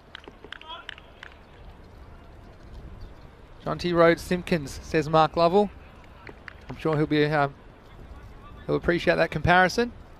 The batsman crossed, so this one is going to go the journey. Maximo back off the wall. And there's 6 runs to Menage, and they can breathe a little easier after that one. As their score moves along to 78. They're only a few runs away from this target now. They require 7 more runs. Oh, and there's a good pick up from Alger down the leg side, but it will be called a wide. 6 runs required off 20 deliveries. Like I say, they'd have to fall over to lose from here. Menage, one big hit will do it. So what this means, we're headed for game 3 that's very much alive, so do not go anywhere. That game will be starting in about 40 minutes time, but for now, it worked off the pads and the umpire getting in the way slightly of the fielder. And that's going to run all the way for 4. And well, we saw there the fielder's running forwards and into the umpire. And it's one thing to attack the ball, but you got to move around the obstacles. I think it was the umpire's fault. He was standing one spot. Anyway, they'll take the score up to 83 with a ball to go. So 2 required for victory. Mohamed Riaz, he's been very reliable. He's up to 24 off 12 balls. 2 to win. And that'll do it. They'll run all the way to the boundary. So off the last ball of the 7th over, Menage secure victory in this one. 87 off 7 overs. Lamanga Torrevieja's 84. And we're heading for game 3, ladies and gents. Now don't go anywhere. We've got some highlights coming up, but that game will be starting at 11:30 a.m. GMT, which is 12:30 p.m. in Central Europe. It's 5 p.m. in India. So what do you think, guys? Mark Lovell saying Spanish cricket's the winner. And chasing a smallish total, you'd have to say, of 85 for victory. Minaj made a cautious start. 7 runs off each of the first 2 overs. They didn't lose a wicket. And ultimately, probably the wickets in hand just kept them in the box seat during that chase. Usman Mushtaq, he looked good while he was there. He hit 36 off 18 balls. Ended up going LBW. Before that, we saw some more heroics in the field. Ravi Panchal, well, he's been so important for Lamanga Torvieka in that long on position. And as much as they fought tooth and nail, even getting in each other's ways at times, but Lamanga Torvieka weren't able to defend. His total just wasn't quite enough runs on the board. We've seen this happen a couple of times, twice in the innings. The fielders taking catches and stepping on the boundary. Well, there's 12 right there. This was the LBW. General consensus was it might have been sliding down the leg side. I'm not sure about getting an edge on it, but again, it's one of those borderline decisions. That one went the bowler's way. And even despite that break going for LMT, and despite the heroics of Panchal again, that long on, weren't able to defend this total. This was Charlie Ramistovic just stepping on the line as he handled the ball. That was 6 more. And Minaj, well, led by Usman Mushtaq with his 36, and Mohammad Riyad chipping in with 28 off 13 balls. Towards the end of the innings, they cruised to victory. A comfortable one, you have to say. Don't we love a double S in the field? Stuart Simpkins. There he got his own fan club. Nice catch by Theo Ramistovic on this occasion. This was the umpire. He's asking the fielder how he ended up in his back pocket. And last ball, 7th over. Mohammad Riaz, an edgy finish, but a successful one for Minaj.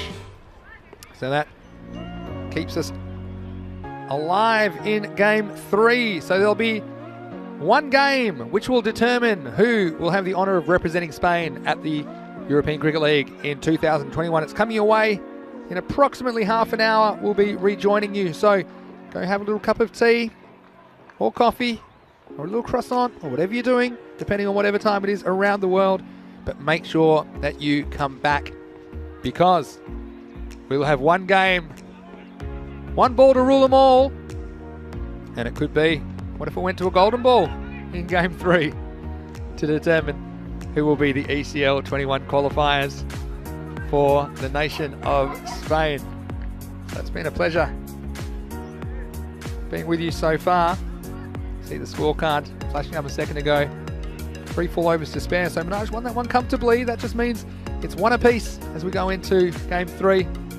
Vinny Sandhu here, Mr. Maximo for the European Cricket Network. Keep those comments and questions coming in. Alan saying he'll have to suspend the suspense until tomorrow. He needs to go to sleep. Well, if you could stay awake for this one, I think it's going to be worth it. We're going to have 2 desperate teams. Desperate for ECL qualification. Well, I'll get to play 8 high-level matches against the best of the best from the other European nations. So we'll see you in about 30 minutes. Until then, it's Vinny Sandhu, Mr. Maximo for the European Cricket Network, saying, hope you're enjoying your day. This is Super Sunday, and you're watching the European Cricket Network.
Well, hello wherever you're watching from around the world. It's Vinny Sandhu here, Mr. Maximo for the European Cricket Network, and welcome to the third and deciding match in this best of three series.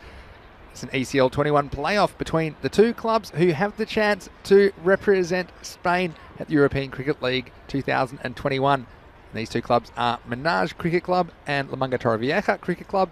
And if you missed it, you've missed some amazing cricket this morning already, but I can tell you that the series is split evenly at one win apiece. So the winner of this match, match 3, will be Spain's ECL qualifier. So it's all on the line. Let's see what happened when the captains were with the match referee for the toss of the coin. Tails. Tail is the call. And tail is it. So La Manga, you won the toss. Are you going to bat first? La Manga has won the toss and they are going to bat first. Well, there you go, La Manga captain Adam Alger winning the toss, had no hesitation in electing to bat. So the toss fell differently, but the result is the same. La Manga Torrevieja obviously wanting to get a score on the board, and they'll be hoping to do slightly better with the bat. That's probably the area of their game which they haven't really adapted to so far with these conditions. And we might just recap what happened in the first two matches quickly. In the first match, it was La Manga Torrevieja who got over Menage by the margin of 6 runs. They needed 6 to tie. Off the last ball did Menage, and the ball was going for 6 off the bat of Jafar Iqbal. But it was some quick thinking by Paul Hennessy, who batted the ball back into play as he was taken off from inside the field of play, and he batted it back and prevented any run on that final delivery. So it was La Manga Torrevieja were 1-0 up at that stage. Then heading into match 2, Menage had to win to stay alive, and they did. They held La Manga Torrevieja to only 84 runs off their 10 overs, and they won that game off the last ball of the 7th over thanks to a match-winning performance from Mohammad Riaz, who has scored 28 not out of 17 balls. Usman Mushtaq was top scorer for them with 36. And you saw them to feel a little bit more confident on this surface, as we saw La Manga Torrevieja, or Adam Alger, he made it into double figures, scoring 18. Akash Panchal got them up to a respectable score with his 21 not out, but we have seen that it's been La Manga Torrevieja batting first, have struggled to get any fluency going with their batting. Also shout out last game to Khalid Mahmood, who took 3 wickets, as well as an outstanding left-handed catch, running backwards out of the circle. So I can tell you there's been one change, and La Manga Torrevieja have made one change to their lineup. It's Charlie Hunt who's come in to the team as an extra batsman. So obviously trying to shore up their batting a little bit. He comes in for the left-hander Tom Colshaw. But apart from that, the teams are unchanged. Menage going with the same 11. We're going to see Mohammad Riaz to bowl the first over. No surprises there.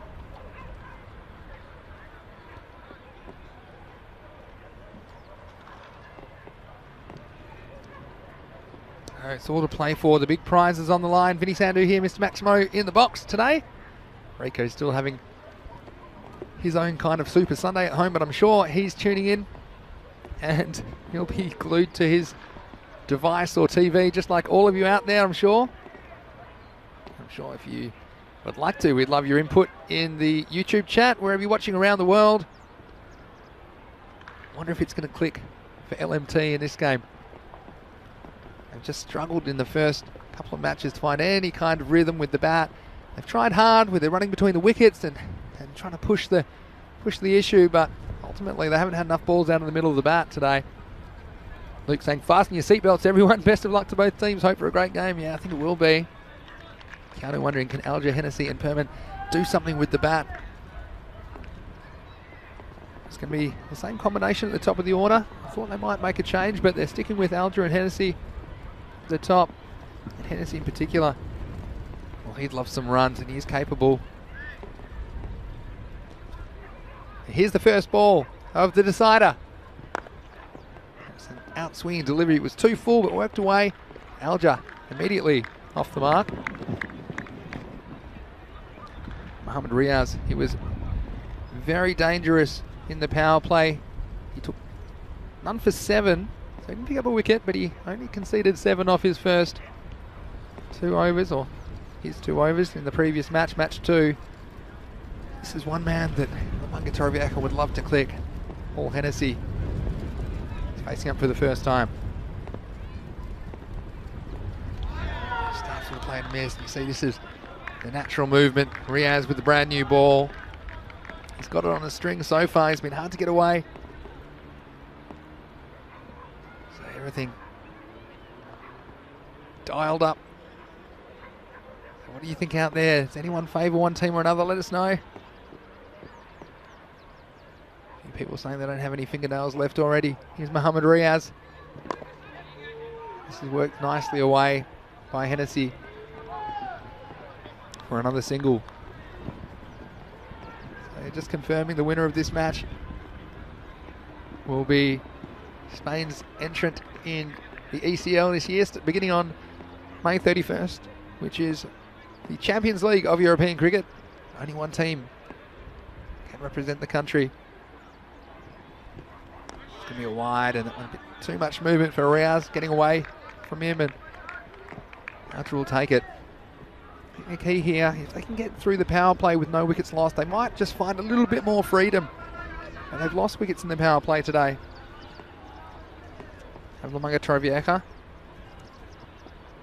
They lost 2 in the first 3 overs in the match 1, and using a couple as well. They run off the next ball as well. And first half of the innings, they need to set it up in a way so they have some of their strikers there in the second half. You can see they're just pushing away, and it's very hard to find the right level of careful versus over defensive at this stage of the game. Early days. So beating again inside off stump. One thing you would say about Mohamed Riaz is he's bowled a very good line today for the most part. If he has missed, he's missed on the offside, but he hasn't given too much on the pads. He hasn't dug any in halfway down the track. Had easy putaways on the leg side, so he's got the field set with one man back in the deep cover boundary, protecting that side of the field. This time, Alger advances and works it away intelligently. They're going to go for a dicey 2. A good throw might have had him in a bit of trouble, but it was good running by Alger. He comes back for 2. And that's the end of the over. Just 5 off it, so 5 for no loss after 1. What do you think at home? Luke saying, can you feel the tension? Well, you can feel the tension, nerves out there, yeah, of course. Jahanzai Maskar saying, very well bowled, Riaz. Keep going, Minaj. Minaj have gone through one change as Imran's picked up. There's been one change, like I said. Charlie Hunt coming into the Lamanga Torviaka lineup at the expense of Tom Culshaw. What was I saying? Not great areas and a nice bit of swing. Yeah, certainly is. And you're going to see Yasin Javed to open the bowling for the first time today, and used in the 3rd or 4th over. Debbie saying, nerves totally shot. Debbie Alger. Wow, Debbie. It's not going to get any easier, I'll tell you that much. So worked away again for a single. And again, I don't mind that because the ball demands respect. If you can work your way for one, that's fine. And you've got to hope to get something loose and pounce. And we saw Lamanga Torviaka assisted with some generous extras in the first match. Minaj have clamped down in that area in match 2, and so far none given away. Minimal given away in match 3. The next one, well, it's a bit short. Dragged away, fortunately. Alger not edging that one onto his stumps. It goes past the keeper, past everyone for a single. So what do you think in the chat? Let us know, what do you think kind of total is that Lamanga Torviaka would be happy with? I have the feeling that 100 plus runs on the board in an elimination match, probably something they'd be happy to bowl at. This one keeping a bit low, and you see again, it's just difficult for the players on this kind of surface. It's not a very natural surface, but of course, fortunate to be playing at all. And they've done a great job, the grounds crew, to turn this baseball stadium into a cricket field. I think if you can, you need to bet on the bounce, keeping a bit low, get on that front foot, drive confidently through the offside. This one's a bit leg stump. And it's going to be worked away. And the first boundary of this elimination match. Winner takes all. And 4 runs to Lamanga Torrevieja. That was the first time we've really seen the Menage bowlers get on the pads of the batsmen. You can see there's easy putaways on the leg side if the bowlers stray. Lily Pounder agreeing, 100 plus. Keanu agrees. Zedman saying, come on Dad, don't be silly and get out. Being stupid this time, smash it. Now, who's your dad? Is it Paul Hennessy? Zedman, let us know. This one, well again, fortunately, it's an inside edge past the leg stump.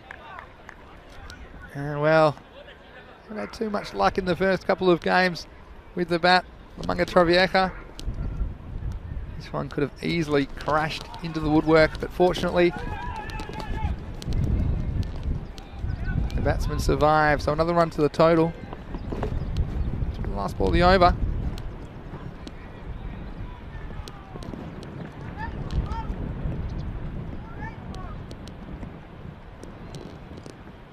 Here it is from Javed. Full toss. Not quite the content. Can't blame the pitch for that one. But it'll be just the single. So, end of another over. At the end of that one, it's 13 for no loss.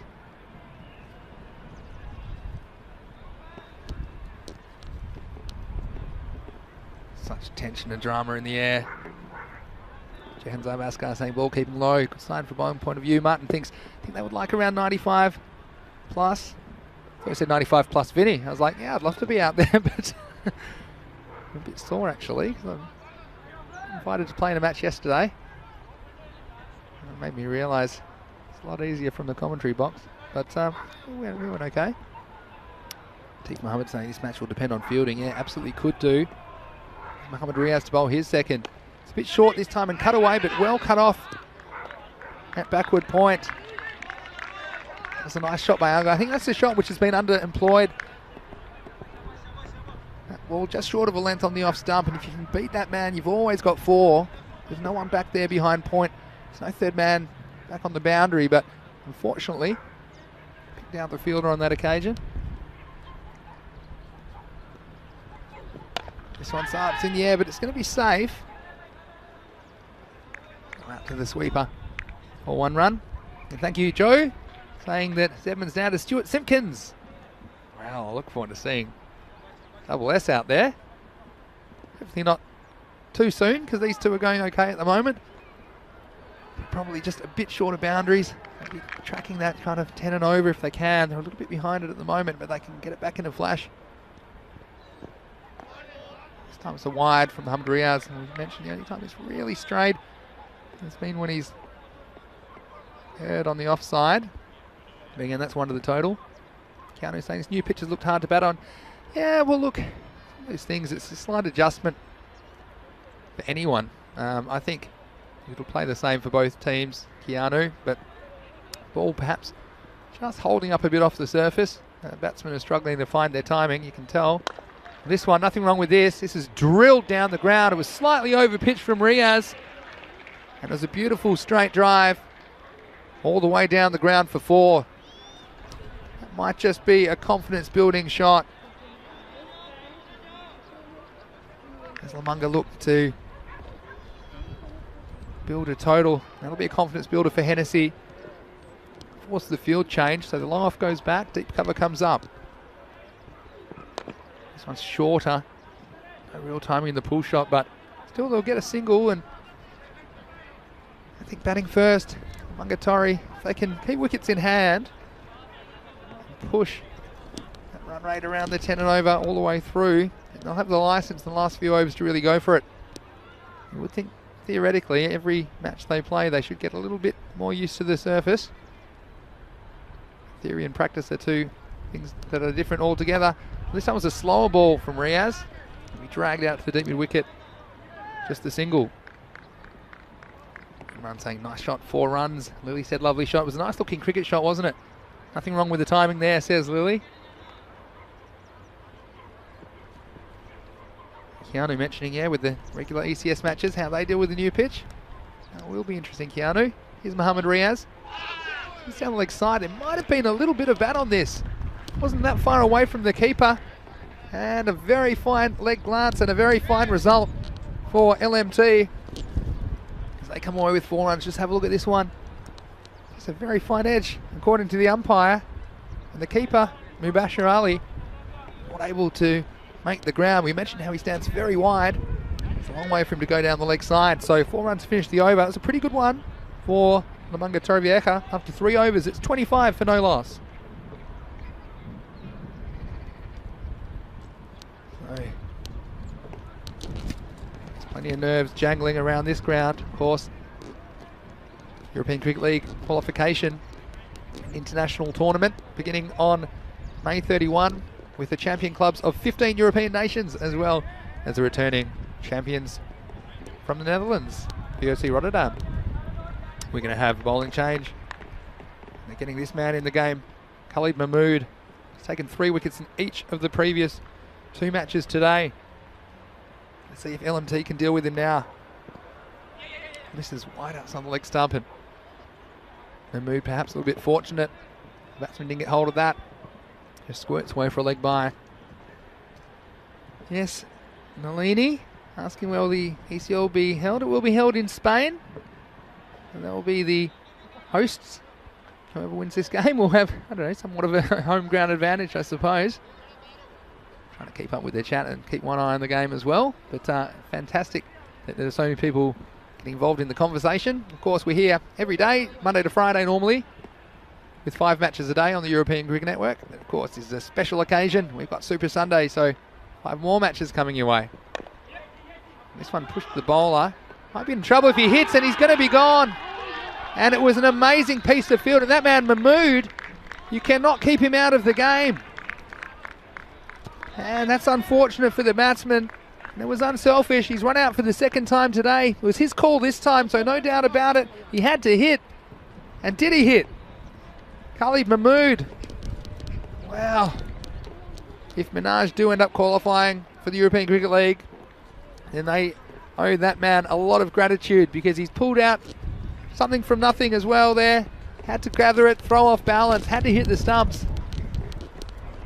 And Hennessy, wow, he'll be disappointed, because he was looking good.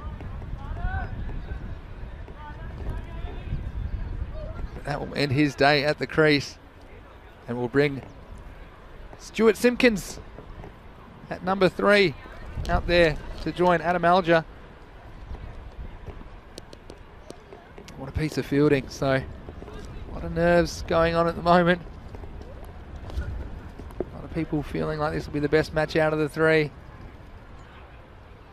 How much tension there is at the moment as well.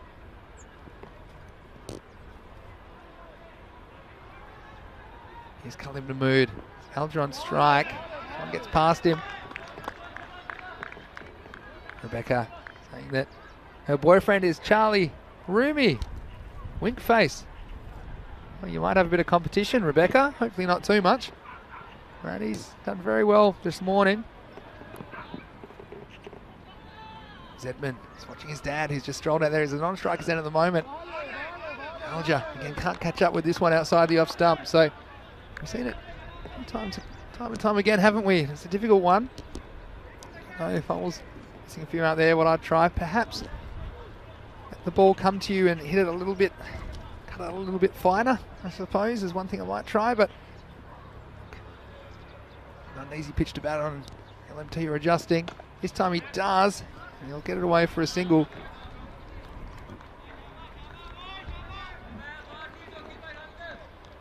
Again, it's been a good over. He's got a leg by, run out, dot, single. This game hanging in the balance. Last ball of the over. 27 the score. Simpkins on strike for the first time. He'll get a wide.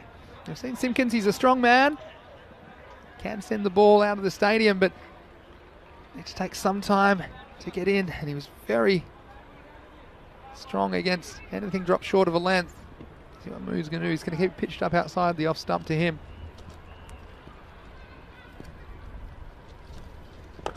It's a nice looking shot on the offside, and he'll retain the strike. Into the over after 4. It's 29 for 1. And we were just talking, weren't we, about ECL 21. It'll be right here on the European Cricket Network. We certainly hope to have your company. Make sure you put it in your diaries, because the winner of these 3 matches will be there. Just confirmation of where we're at today. We're in match 3 so far of the 3-match playoff. This is the decider, but then there's plenty more cricket coming this afternoon or evening, depending on where you're watching in the world. Got 2 more ECS Spain matches, and the last one under lights. Heras Abdel versus the Royals. But for now, here's Yasin Javed to bowl his second over to Simpkins. This one's a bit of pad, I think, and so get down to the other end. So yeah, they've just fallen off the rate a little bit. If they were shooting for that 100 score, they would have wanted to be about 40 off 4 overs. They're 29 after 4, so they're into the 30s. I suppose you can make up that 10 runs with a couple of lusty blows later in the innings. So it's just important, the batsmen out there, that they go on with it. They get used to this batting surface. Oh, I was just very lucky to be there after that one. Again, this one not bouncing, and it's a tough one as a batsman because it's the kind of length that you feel like you can pull, and then with the ball not getting up, it's very hard to untrain yourself from those instincts of seeing the ball a certain length. And you can see what he's doing there, shaping for the cross-back shot. That's the kind of ball that's on the stumps. You probably want to play it with a straight bat. Here's Javed. This one's up in the air. Well, does it have the distance? Riaz, he's going back. And I think he's held on. So the catch is taken, and he needed some fancy footwork to keep himself in the field of play. Alja, it's a game of inches. He got under this one, and often we've seen these carry the boundary. But just watch here, he got very close to the line. But I had a good angle on that, and he just stayed inside. But there was practically no space between his foot and the boundary rope. But he holds on. And again, the pressure moment. The fielding is all important. And Mohammad Riaz with a good bit of fielding. He comes up with the big catch and the big wicket for Minaj of the captain, Adam Alja. Simpkins on strike though, because they did cross. He pushes away. And I tell you what, might be in a bit of trouble here.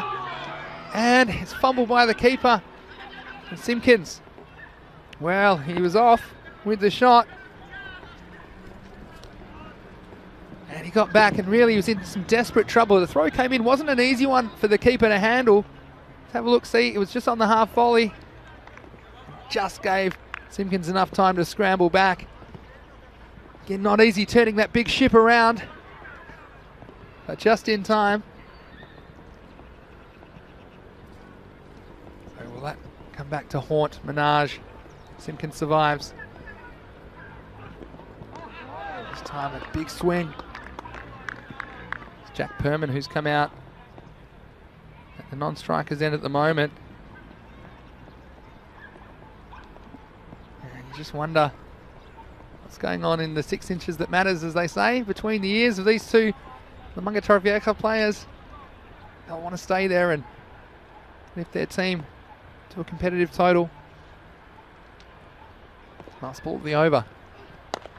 It's full toss, and again Simpkins will retain the strike. Golden Paradise saying he touches the line. Oh, this is what you got to realise, Golden Paradise, is that the rope is probably 2 inches high or 3 inches high, and that's why from the camera on the other side of the line it might look like the foot's touching the line, but again, I can assure you, a perfect angle of that, I can tell you that his foot didn't touch the rope at all.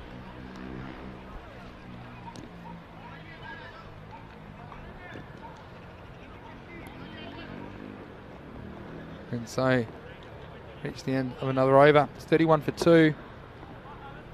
Another wicket going down that over. If I look at the overs so far, 5 off the first, then 8, 12. They were getting going, but then only 4 and 2 off overs 4 and 5. And here's Khalid Mahmood. Spearing that one into the pads, and it'll just be a leg by. he's been a revelation for Minaj today. Not only with the ball, but in the field. Taking an outstanding catch and a run out to help his team. You see Perman on strike now. Can he be the impact player that LMT need at this stage? A lot of nerves jangling at the Montjuic Olympic round today.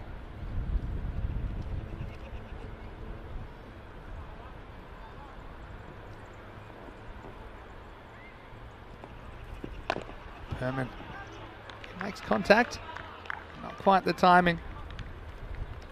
What I would say though is they still have 8 wickets in hand. We're in a position after 5 overs where we've still got plenty of batsmen still in the shed. They'd lost 4 wickets in the first half of the previous 2 games. Oh, and he's gone. And he's just played across that one. And a bit of movement from Mahmood, and this one's crashed into the off stump. So Minaj right on target. You can see that one hitting across the line, and he's filthy with himself as Perman. But credit the bowler as well. He put the ball in exactly the right spot to ask the question of the batsman. And Perman, he didn't have the answer that time. So Lamanga Torrevieja, they lose a 3rd wicket. And halfway through the 6th over, they're 32 for 3.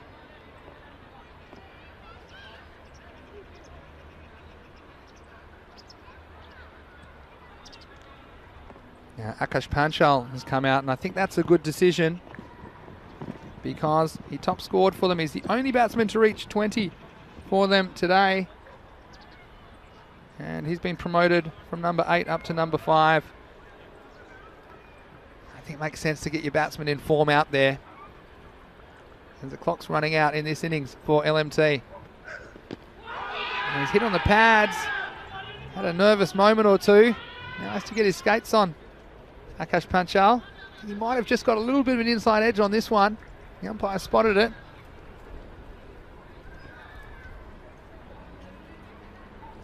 Have a look at this one. Well, one thing you would say is it was a long way down the wicket. There's a long distance that ball has to travel. Back to live action. This one's hit down the ground firmly. Just be the single. Struggling to get any fluency in this innings again. It's going to be a huge 4 overs. In the last 2 games, they've dragged themselves up to, I'd call, a competitive total of 80 plus. Really mentioning the Minaj bowlers just worked out this pitch. 1 length to bowl. This one's through him for a dot. So again, it's a huge task for LMT. Travelling from another part of the country without too much practice, and of course quite foreign conditions. They've got a bit of a challenge here in the last 4 overs. That's the end of 6. It's 34 for 3. So Mahmood again outstanding, and giving away 5 runs off his 2 overs. Do my 6 over check-in. Well, 34. 10 and over gets you to 74. You still feel that's a bit light with 3 wickets down. If they could get 12 and over, take them up to 82. But again, right now, quite even going 6 and over. So now's the time. Zaka Ullah's the bowler. We'll start with the wide. Get next one, although Simpkins a bit slow to get going. 2 extras to the total. And that's probably what Minaj have done a lot better in the 2nd and 3rd matches. They haven't given away the wides, haven't given away the extras. Gave away a couple there. Panchal on strike. Takes this one away for a single. I mean, bare minimum, you need 1 off every ball at this point. You don't want to be swinging and missing. So it's a bit of a risk-reward scenario. If you go for the big shot, well, you might get 6, but if you miss and it's a dot ball, it hurts your team. So it's a very, very difficult situation for these two. But Simpkins, we've seen he can hit the ball a long way. Oh, and again, big swing. That's exactly what we're talking about. It's a tough one to know whether to take your medicine and take the single, but really singles aren't going to be enough at the moment to get them up to what I would call the minimum acceptable score. Zakatullah. This time he hits it very hard down the ground. No one's stopping this. That's a beautiful shot by Simpkins. 4 carreras, 4 runs. And they need them. La Manga staying alive in the decider. Zakaula just a little bit short, gave him time to pick up the length on that occasion. See if he pitches it up this ball. Sure does. Very full. They're going to have a go, but they're going to give away a needless overthrow. This time Minaj and Mubasher. We've seen him pull out a bit of brilliance, but he wasn't happy here that there wasn't a fielder coming in to back up, and for that reason, I'll give away a leg by. Still no boundaries this over, with the exception of that 1-4 down the ground. We haven't seen one disappear. This time it's worked away nicely by Panchal, but there's a fielder down there at deep backward square leg, so it'll just be the single.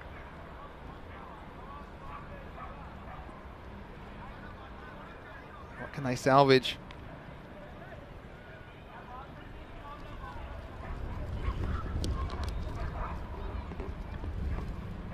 Comes down to the 7th over. Simpkins on strike.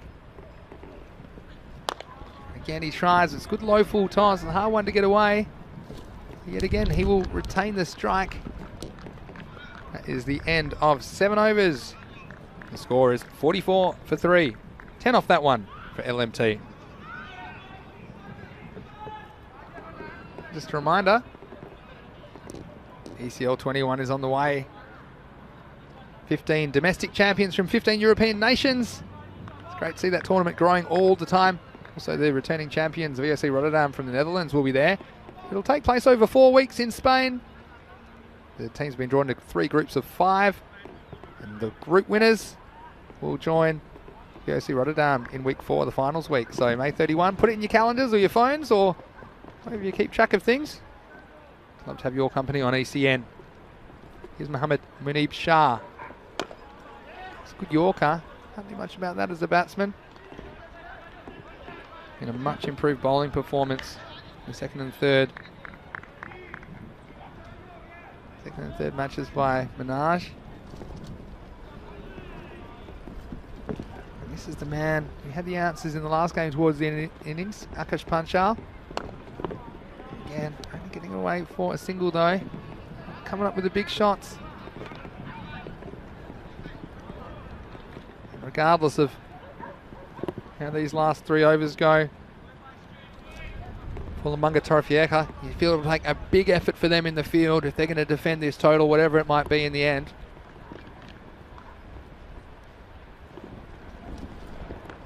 Again, well, Simpson's got something on this. The chase is on. He's going to get 4. Again, it wasn't out of the middle of the bat. It's a little bit slow to get their hands through it, but he got a bottom edge on it. And fortunately, it was in the gap between the infielder and the outfielder, so 4 useful runs, and that will bring up the 50 for Lamunga Torrevieja halfway through the 8th over with a boundary to Simpkins. He's going to run a ball, 13 off 13. Let's see if he can find 1 or 2 maximos they need at this point of the innings.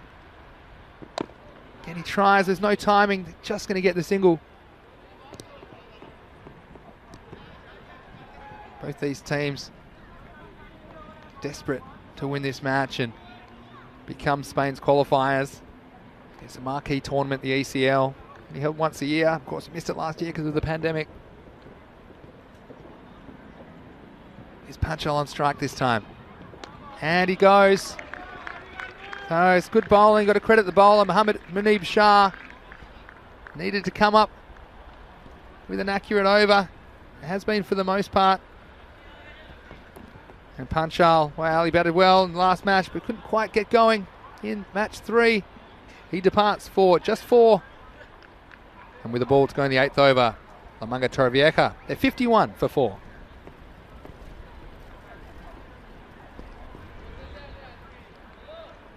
It's the new batsman, Charlie Hunt, who's been brought into the lineup for match 3. Tom Culshaw missing out. He will have 1 ball to face this over.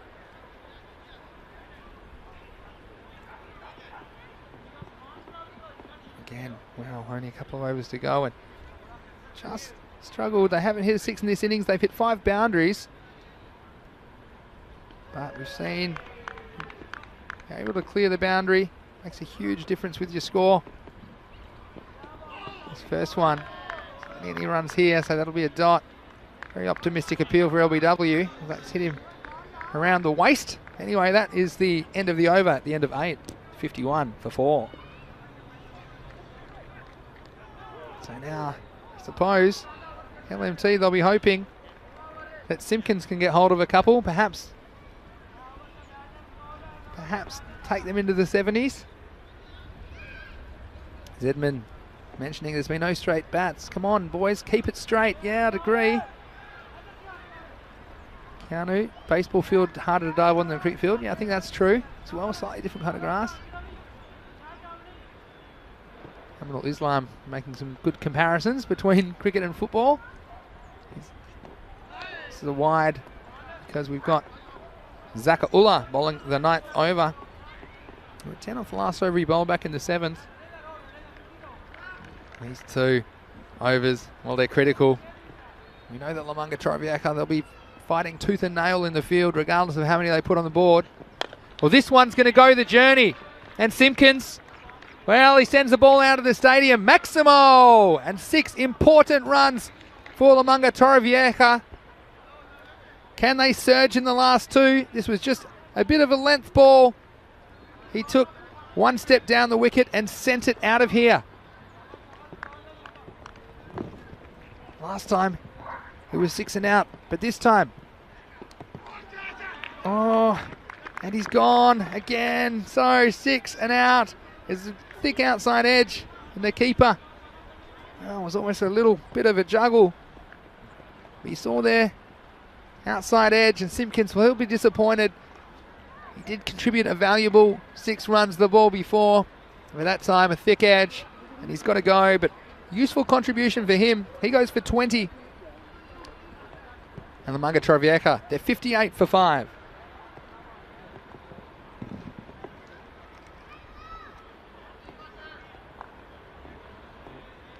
ECN just mentioning the chat. Yeah, working with local authorities to install a permanent pitch and artificial outfield. Yeah, that's the plan here. It's slow going. We need all stakeholders to assist with the development of cricket in these regions where it's not an established sport.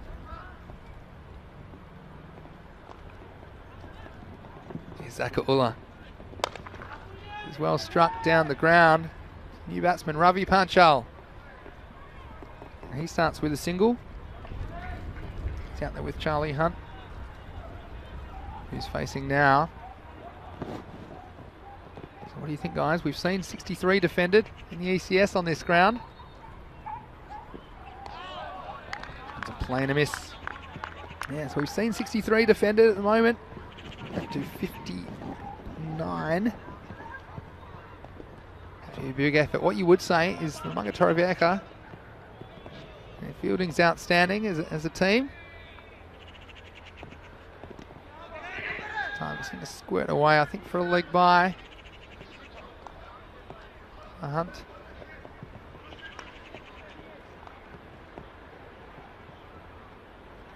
And look, yeah, the Simpkins family, they're a little bit upset with the dismissal, but I mean, that's the risks you have to take, I suppose, at this stage of the innings.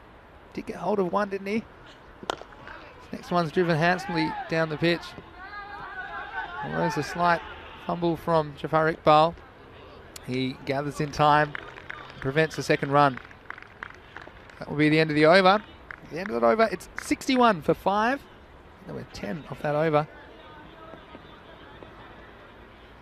Such a big prize on the line. I'm telling you, even if this total ends up in the 60s, Menage, there'll be a lot of nerves and a lot of butterflies in those stomachs. There's a big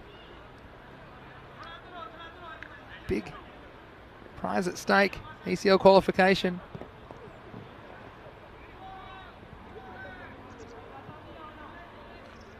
So, here's the last over.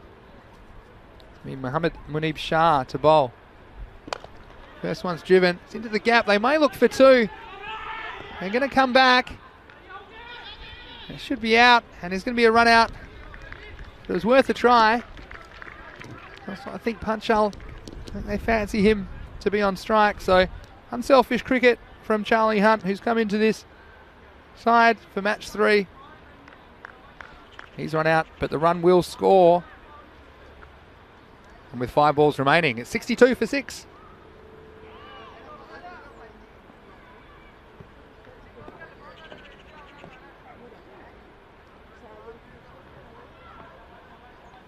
So we see that Zedman saying Simpkins' family is not happy. Well, they might be happy if they can pull something out in the field. Again, this game's very much alive. I don't care what the score is. Next one's a swing and a miss. Again, same batsman falling for that trick. Trying to hit across the line when the bounce isn't quite there in this surface. Jamie Bundy's pretty confident of Minaj's chances, but I tell you what, when it's all on the line, it's a different feeling with as a batsman. Heart will be beating out of their chest. This is short and hit away nicely. So a beautiful shot that time by Panchal. It was just a little bit shorter and he waited on it. We've seen batsmen through their shots a bit early on occasions, but this one was a bit straighter as well. Got into his arc. Swung that away. An important boundary. So up to 66. 3 balls remaining. All the sixes. 66 for 6. Panchal has hit this well. He's hit it straight. It'll take some catching. It won't be caught. So another boundary, and Ravi Panchal with consecutive boundaries lifts them up into the 70s. He's giving his team something to bowl at. It would be an amazing performance if they were to defend this, but at least he's giving them a chance. And with 70 on the board, we've seen scores like that defended successfully before. 2 balls remain. This time he goes again, and he goes the same way, and he gets the same result. 4 carreras más. 4 more runs. La Manga Torrevieja and Panchal were batting with freedom in the last over. And hitting straight and hitting true.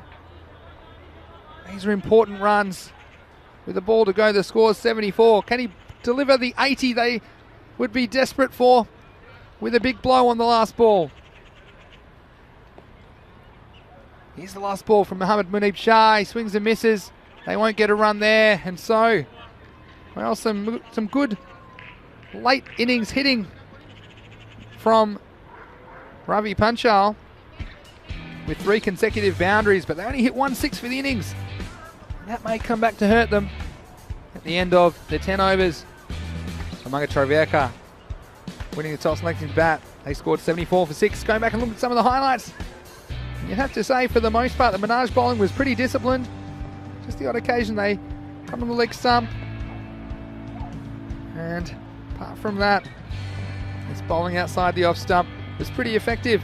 A couple of nice cricket shots played, but for the most part you had to say that the batsmen struggled to adjust to the conditions. This was a nice piece of work by Khalid Mahmood, who's been on fire with the ball and in the field today for Minaj. And this piece of work is an excellent piece of work to keep his foot just inside the field of play. Didn't touch the rope, and it was half a chance to run out Simpkins. And that throw came in, made it a bit too difficult for the keeper, Mubashir Ali. And the key players, Herman, he was upset to go in that fashion. He'll have a chance to reply with the ball though. But for the most part, Minaj were deadly accurate. And if La Manga Torrevieja missed, they were ready to hit. And this man was also ready to hit. Simpkins, well, the only maximo of the innings, but he went the very next ball. An outside edge to the keeper. The late innings was Panchal. And this is an important run because it kept him on strike. And he was able to get 3 valuable boundaries for La Manga Torrevieja, which lifted them up into the 70s. Some good straight hitting. You see the difference there? Some of the fielding on the ground from Minaj, not quite of the standard that La Manga Torrevieja have brought so far in these playoff matches. So, Well, it's a lowish target, but I'm telling you what, it's going to be a little bit of a tricky target as well for Minaj, especially if they don't get the start that they want. You can see the batting card. Simpkins with 20, the highest scorer. Hennessy with 16 and Punchhole 15 not out at the end. The only other players to hit double figures. And the extras, well, only 6 wides. And that is an area which Minaj have cracked down on in the second and third matches of this series. It's made a big difference on the kind of total which they are chasing. So, 3 times we've seen Lamanga Traveca bat first. They've made 95, 84 and 74. A lot of that is to do with the extra runs being given away in the first match. Of course, the 5 penalty runs as well for the slow over 8 with the ball. Well, Khalid Mahmood only conceding 5 runs. Javed only conceding 9, so he tightened his act up. Single wickets to those 2 bowlers, as well as wickets for Zakaullah, Mohammad Munib Shah, who did go for those 3 boundaries in the last over, which just lifted Lamanga Traveca from the 60s into the 70s, and that could be significant in the overall complexion of this game. What do you think, guys? Let us know in the chat if you think LMT can defend this total. I'm telling you what, though, they've come a long way for this game, and they will be desperate. They will be fighting for every single run. If they can get a couple of wickets early, I think we could have ourselves quite the contest. It's been a great morning of cricket as we head into the afternoon on Super Sunday. Don't forget, we still have 2 matches after this. ECS rescheduled matches, with the final match under lights tonight beginning at 5:30 p.m. GMT, which is 6:30 Central Europe. It's 11 p.m. in India.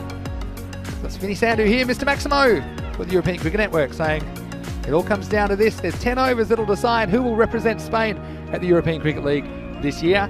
See you in a few minutes for the chase. Until then, you're watching the European Cricket Network.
Welcome back to Barcelona, Spain. It's Vinny Sandu here for the European Cricket Network, and we are at the business end of the competition in this 3-match series between La Manga Torrevieja Cricket Club and Menage Cricket Club. Only one of these teams can represent Spain at the European Cricket League 21, the Champions League of European Cricket. Well, going back to match 1, it was La Manga Torrevieja who got across the line. Well, literally got across the boundary line to stop the final ball going for 6 and forcing a tie.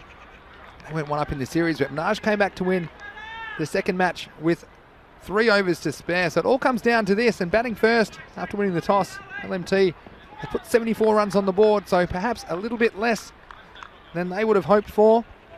But I tell you, runs on the board in what is essentially a final, they're good runs. Menage will have to work very hard for them, I'm sure. And La Manga Torrevieja, they'll be making them work very hard for them. And it's going to be Ravi Panchal to open the bowling. Now, we only saw him bowl in the first match when he bowled 2 high full balls and had to be taken out of the attack after only 2 legal deliveries. Again, we've seen him do some very special things in the field. And so he showed he was the man for the big moment in the field. And wouldn't it be a great story if he could come back and bowl his team into a winning position in this match? Of course, it's the same opening combination we've seen from Menage. It's Usman Mushtaq and Alumda Hussain. Mushtaq on strike.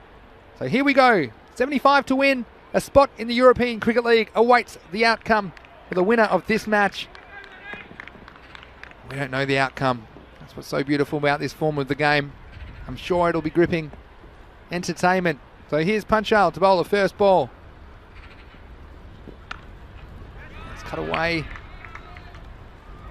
just for the single. I'm telling you that the opening over or 2 is going to make all the difference in this chase. That's just how the players are fielding. Like even that first one, if that gets fumbled and goes across the line, then the fielding side, you have a bit of a moment where you're like, oh, everything's going against us. So conversely, they can pull an early wicket or 2 out. Mung will have their tails up, and the new batsman for Menage will be fielding the pressure. Lumdar on strike for the first time. It's played away. There'll be no run.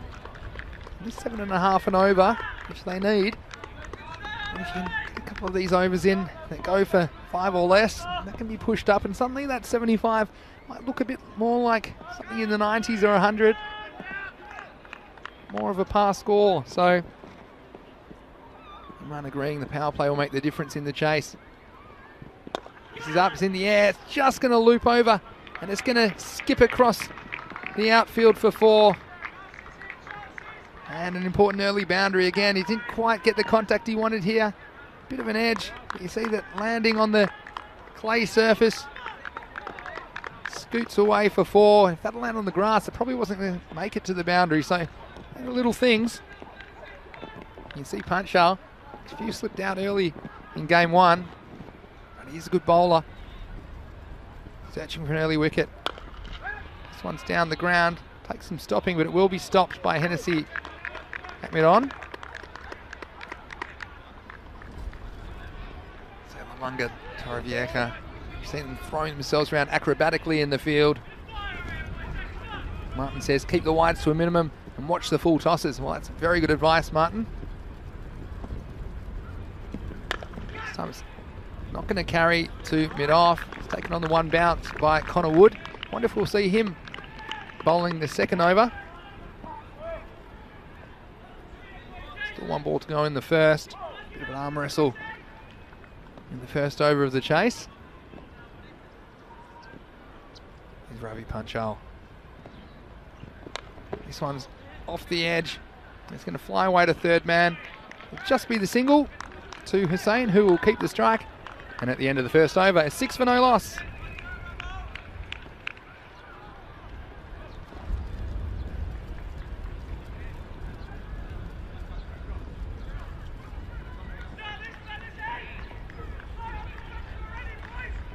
We've got some good comments coming in as usual on our YouTube chat, ECN European Cricket Network. might be watching on Fancode in India. In fact, it's not going to be Connor Wood just yet. They're going to turn to the spin of Charlie Rumistrovic, who's man of the match for his over in the first game. Just think again, this could be a very influential over in the outcome of this match. He's bowling to the left-hander, Alumdar. It was tossed up and the batsman went after it. It was a thick inside edge. I'll just get one. And I love that they're putting the ball in the hands of the 15-year-old at this stage. He's bowled very well today. He has good control and has the ability to kind of make the ball fall out of the air, if that makes sense. He tosses it up and sometimes the batsmen think they can reach it on the full. Just don't quite get there. Pulls the string on it, as I say. He's going to have Wishtak to deal with at the other end. He's pushed through a bit and played away. Dot ball. So I'll come out with that over 1 for 1 in the 8th in match 1, which ultimately decided the result and deservingly awarded man of the match for that performance. This time it's tossed up and again it's right in the block hole. And I'm telling you, I've said this a few times, but it's very easy from the lounge room or even the commentary box. Everyone's saying just bat sensibly, you'll make the 75. Well, I can tell you what, you'll have 11 Lamanga Torrevieja players out there making things as difficult for you as possible. Giving you nothing for nothing. This one is a full toss. Oh, and it's just over his brother, Theo Rumistrovic, at square leg. Again, as a matter of inches. This was the only one just lost his length slightly, and don't think he got a finger on it. But again, if he could have pulled that one in, it would have been an amazing catch, an amazing piece of cricket. But in the end, 4 runs is the result. Very tense around the ground at the moment.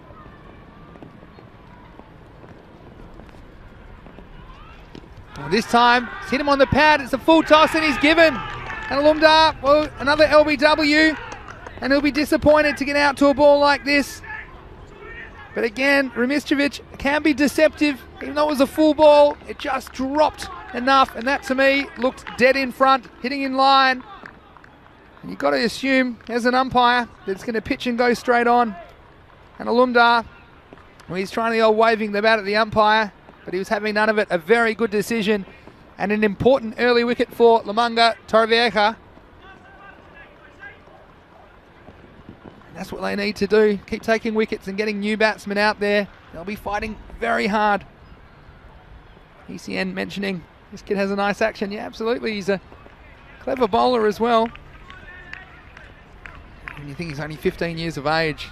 What a bright future he has ahead of him. And so trying to create a future for European cricket that is bright as well. A system for him to go into where he can play a lot of high-level cricket and get the coaching and support he needs. And an important wicket. He's come up with the goods again for Lamanga Torrevieja. He'll bring Mohammad Riaz to the crease. One ball to contend with. And this is the second over. It's a good one. And I tell you what, there could be a bit of trouble here if he picks it up. Oh, he made the stop. And the batsmen, they were a bit confused as to what was happening with the running between the wickets. If you watch this, the striker thought he got it past Charlie. And the non-striker, well, he had a long way to go, but he just couldn't find the handle at the critical moment. Regardless, that was a very good over. 7 off it and a wicket. And at the end of 2, it's 13 for 1.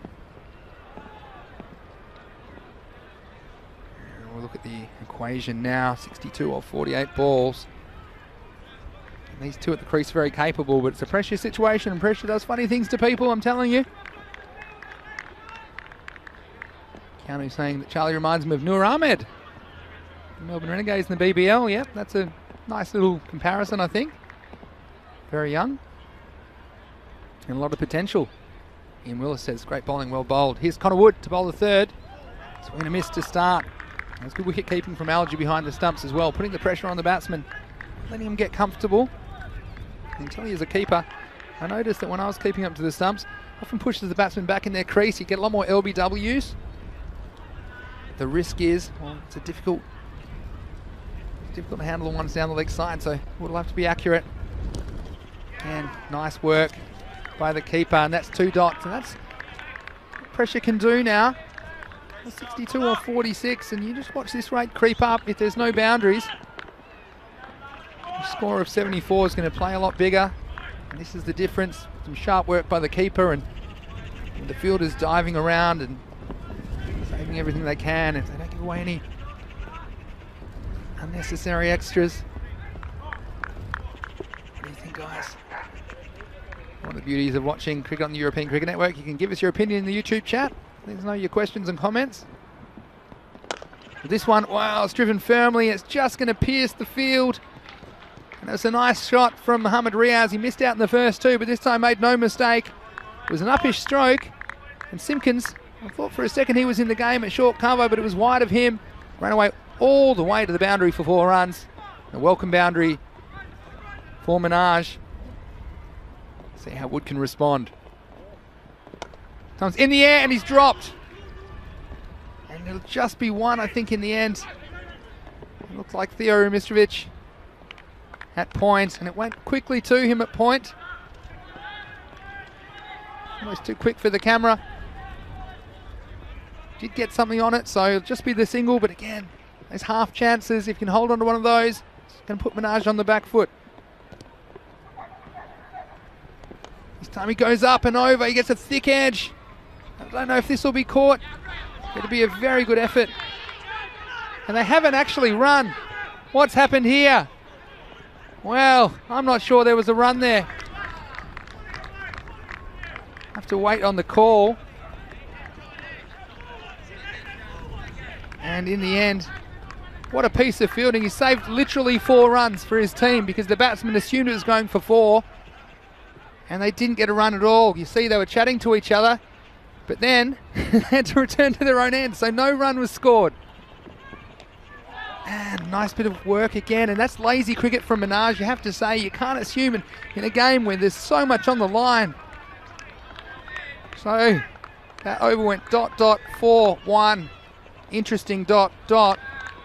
Only 5 off it, so 18 for 1. And if you lose this game by less than 4 runs, Minaj, you're going to be kicking yourself for this one. Ends the power play. Outstanding fielding, says Lily Panda. He got the ultimate reward, didn't he? They should have got 2. In the end, they got 0. And they were lucky not to get run out. We saw a similar situation, Australia versus Pakistan in the UAE a year or 2 ago, where that's when we're having a little conference about it. It turns out the ball never left the field to play and there was a run out. So, yeah, it's just lazy cricket. And Ravi Panchal's going to bowl his second and final over here in the 4th. Let's have a look at this equation. I'm very tense in the box today. I don't think massages are allowed either at the moment, so I have to deal with it my own way, but 57 off 42. Let us know what you think in the YouTube chat.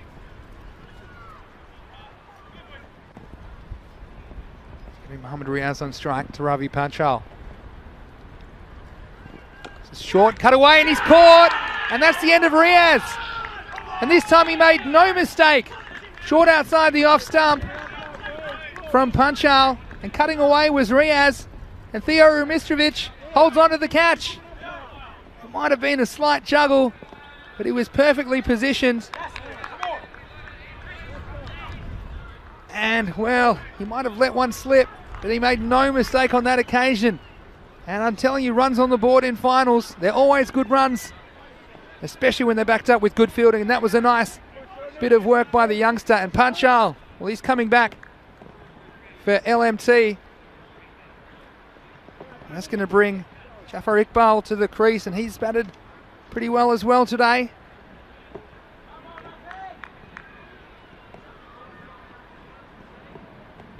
Trying to organise themselves in the field at the moment. Alamanga Torrevieka, they know the importance of every single run. New batsman, Jafar Iqbal. He's on strike. Oh, it's edged, and there's no one in the slip court, and of course, it's going to run away for 4. So a bit of luck for Jafar Iqbal.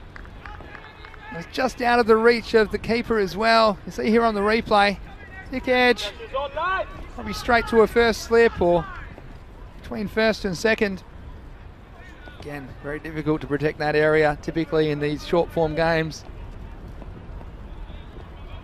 Now they're going to fight for every run, both sides.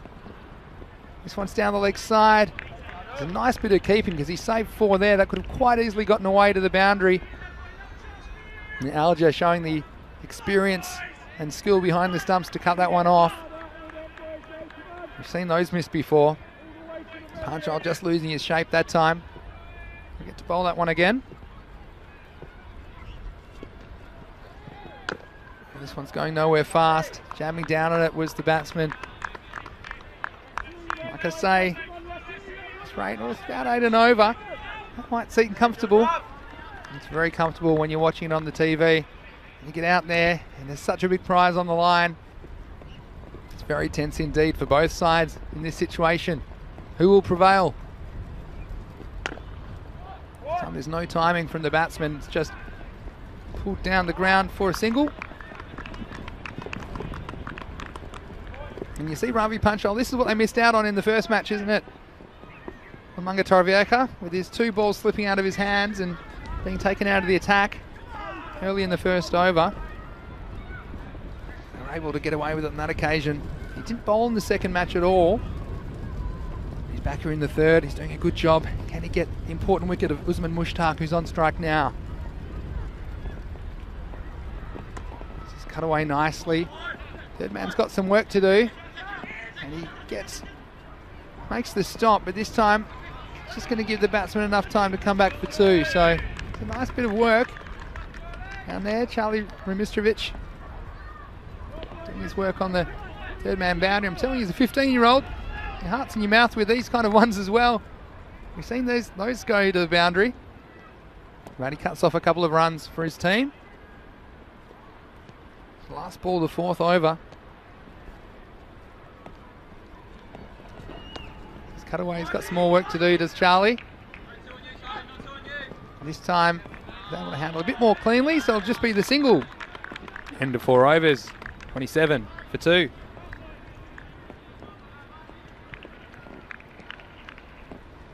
Well, you can see why both teams are tense, and why wouldn't they be with such a big prize on the line. European Cricket League 21 is on the way, starting May 31. One of these teams will be playing in the first week, beginning May 31. And they'll have the honour of representing Spain in their group, Group A. They'll play 8 preliminary matches and then finals, depending on their performance. Also a chance to go through to finals week in the 4th week of that tournament. Goes all the way through June to June 25. The action will be right here on the European Cricket Network. And here we go. We're going to have Theo Remistrovic bowling the next over. This is well bowled and well fielded. Simpkins gobbling that one up at cover. No chance of a run. So I like the energy about Theo Remistrovic. We saw him took a very good catch. He bustles through. He's quick to get back to his mark. He's a busy player. Bowls now. It's short. He's cut away. And a bit of work to do for the man on the deep point boundary. They'll get 1. That's all they'll get. And Usman Mushtaq, well, he was keen to get back for a second, but Jafar Iqbal, he was just jogging through, just the single. So a good piece of work, and they're defending every run they can at the moment. The equation, well, it's getting up there, isn't it? Just slowly creeping. Still Minaj well in control if they don't lose wickets, if they keep scoring an acceptable rate. Here's Theo Remistrovic. This one's hit back towards him. He can't get down in time. It'll just be the single. Hennessy will clean up. You can see the intensity and the enthusiasm of LMT. They're up and about, defending every run they can. 46 off 33. Can Theo get the big wicket and bring a new batsman to the crease? He's coming in now for Umanga Torvieka.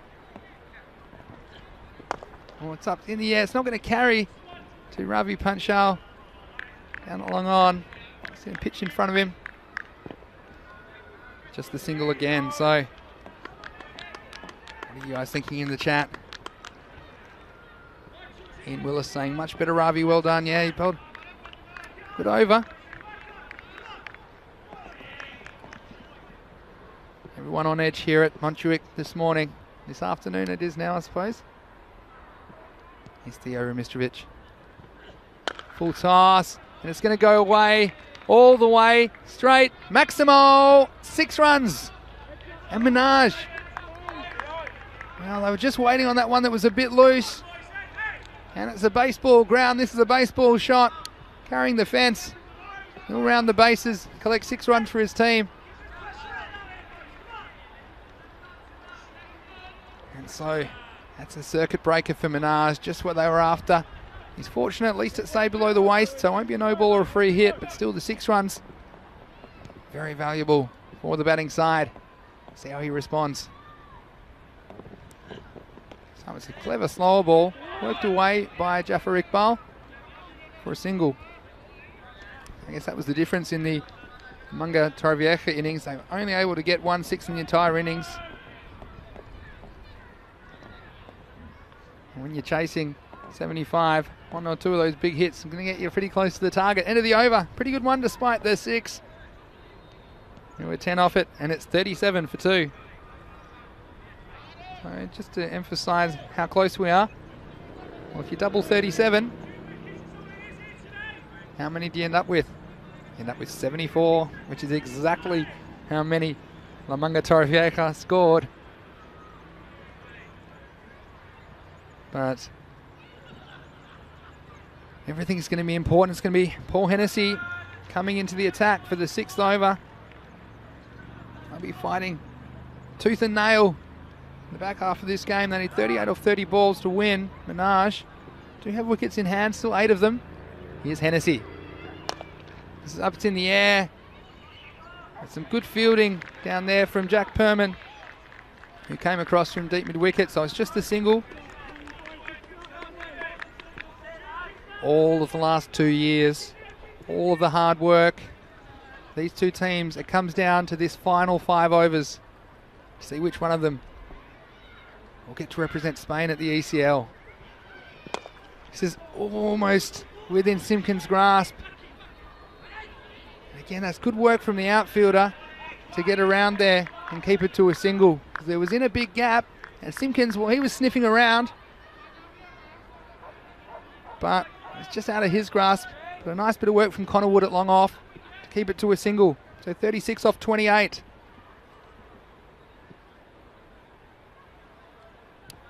It's Hennessy. This one's turned away. There's no run. They're just beating the bat. And we've seen that a few times, the ball's on the pads.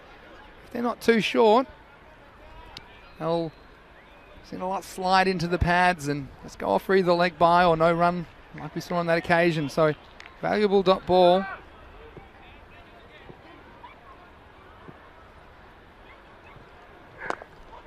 This one's just bunted away. It'll just be the single again. It's clever bowling by Hennessy.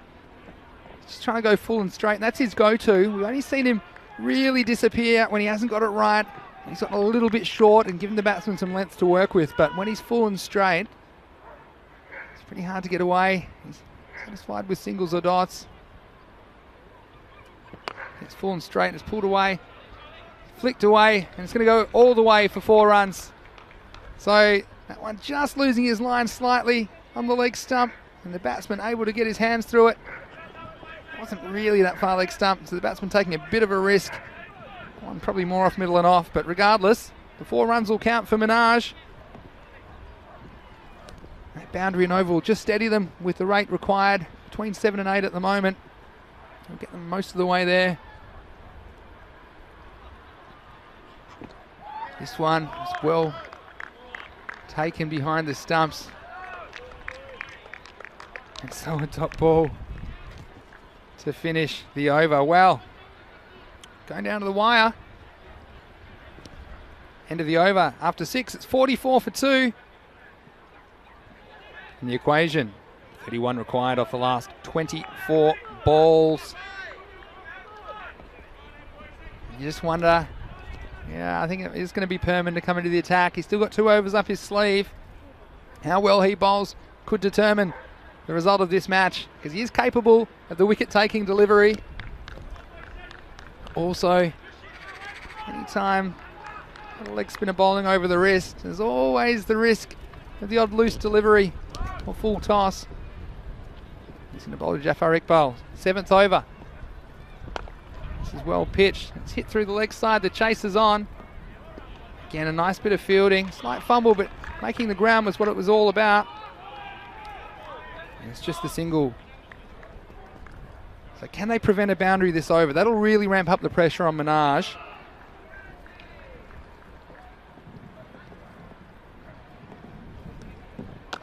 Short and cut away. In the end, they won't get a run. Yeah, I think, and whether they don't get a boundary this over will depend on 2 things. Depends on Perman not bowling any bad balls, but also the outfielders making the ground on these ground balls and preventing the ball crossing the line. So they're the 2 things that I think are important this over. Minaj aren't going to get that boundary. On this one, it's going to go all the way. And it wasn't really a bad ball, but the batsman took it on. Slog sweep over mid-wicket and 6 runs. Maximo and Minaj. Well, they were meant to be competing at the 2020 European Cricket League. They missed out, and they're desperate not to miss out in this year's tournament. So an important 6. 24 off 21. He's going to go again, but this time it's straight up in the air. Perman's going to do it himself, and he drops it. And he was never settled really under that high ball because he had a few issues against him. He was kind of running with the flight of it in the end. He also had Simpkins, but in the end he called him off it. And you can see that also the sun was a factor. In the end, it'll just cost him a run. Again, it would have been a useful wicket and a useful morale boost for Lamanga Torrevieja. This one's hit away on the offside. Chase is on. It's going to go all the way for 4. So Perman, so it's just a bit flatter on the off stump. And the fielder is a little bit too straight to cut it off. So takes it back to a run of ball now. 19 off 19. It's a full toss. It could disappear as well. It's going to go all the way. Maximo! 6 runs. And Perman just losing the handle towards the end of the over. After that drop catch going for 4 and 6. So 10 of those runs given away after the missed opportunity. That's the end of 7. Minaj, they're 60 for 2. Okay, we've got a big day on Super Sunday. After this, there'll be a little bit of a break, but we'll be back because we have 2 more matches coming your way on Super Sunday. Fan code ECS Spain match 51. The City Lions versus Hiras Abadel. That's starting at 3:30 local, 8 p.m. Indian time. And then final match tonight under lights, match 53 between Hiras Abadel and the Varna Royals. So stick around. Plenty of great cricket action still to come on Super Sunday. All right, here's Charlie. He's been brought back. And he came up with a miracle 8th over last time. He's going to have to do it again because now the equation, 13 required off 18 balls, 17 now. The first one was a valuable dot. Can he pull something out of the fire for Lamanga Torre? Let's hit away and get a single in the end. They can almost do it in singles now. Minaj, don't need to take any risks. Another boundary in this over will make it very, very tough for LMT.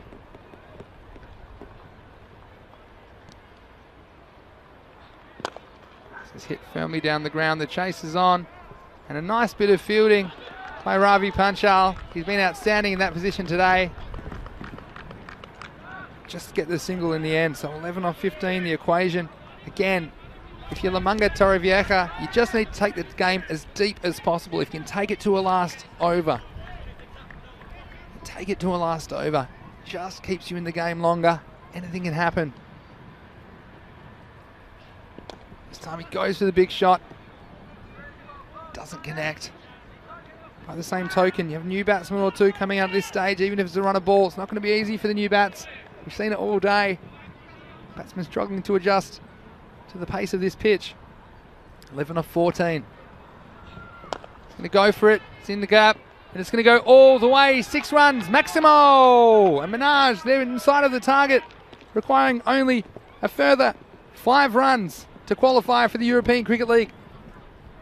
They were meant to participate in the 2020 edition, and the pandemic forced them to have to wait for another opportunity to qualify. So here we are. Only 5 required. 13 balls remain. Rumistrovic, what can he deliver? Trying again for the big shot, but in the end it'll just be the single. So the 6 influential. Again, taking the risk.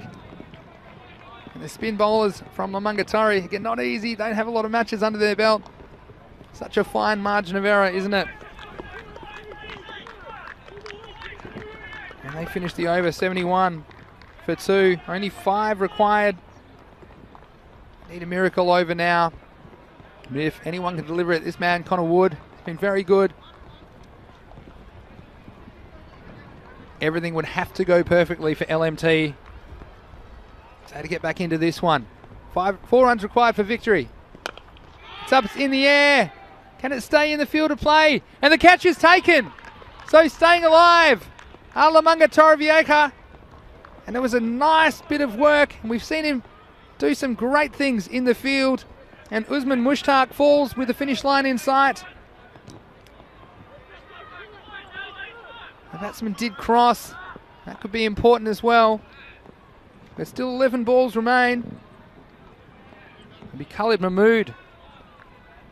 Well, he has been one of the reasons that Mungatari have struggled to post a competitive total today. He's been outstanding with the ball and in the field.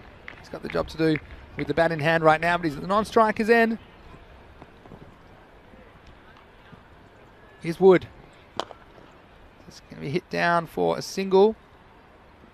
So now 3 off 10 again. If you can just find a way to get the ball into a last over. It might be the kind of a time where you need to bring some more fielders into the circle and try and force a dot ball or two, especially with a new batsman on strike. So we'll see what happens here. Still got no one in the circle in front of square. In fact, someone's just come into that position now. It's Akash Panchal. Comes into a mid-wicket to try and stop that single. This time, yeah, the dot ball, and that's your only chance. Need some dot balls.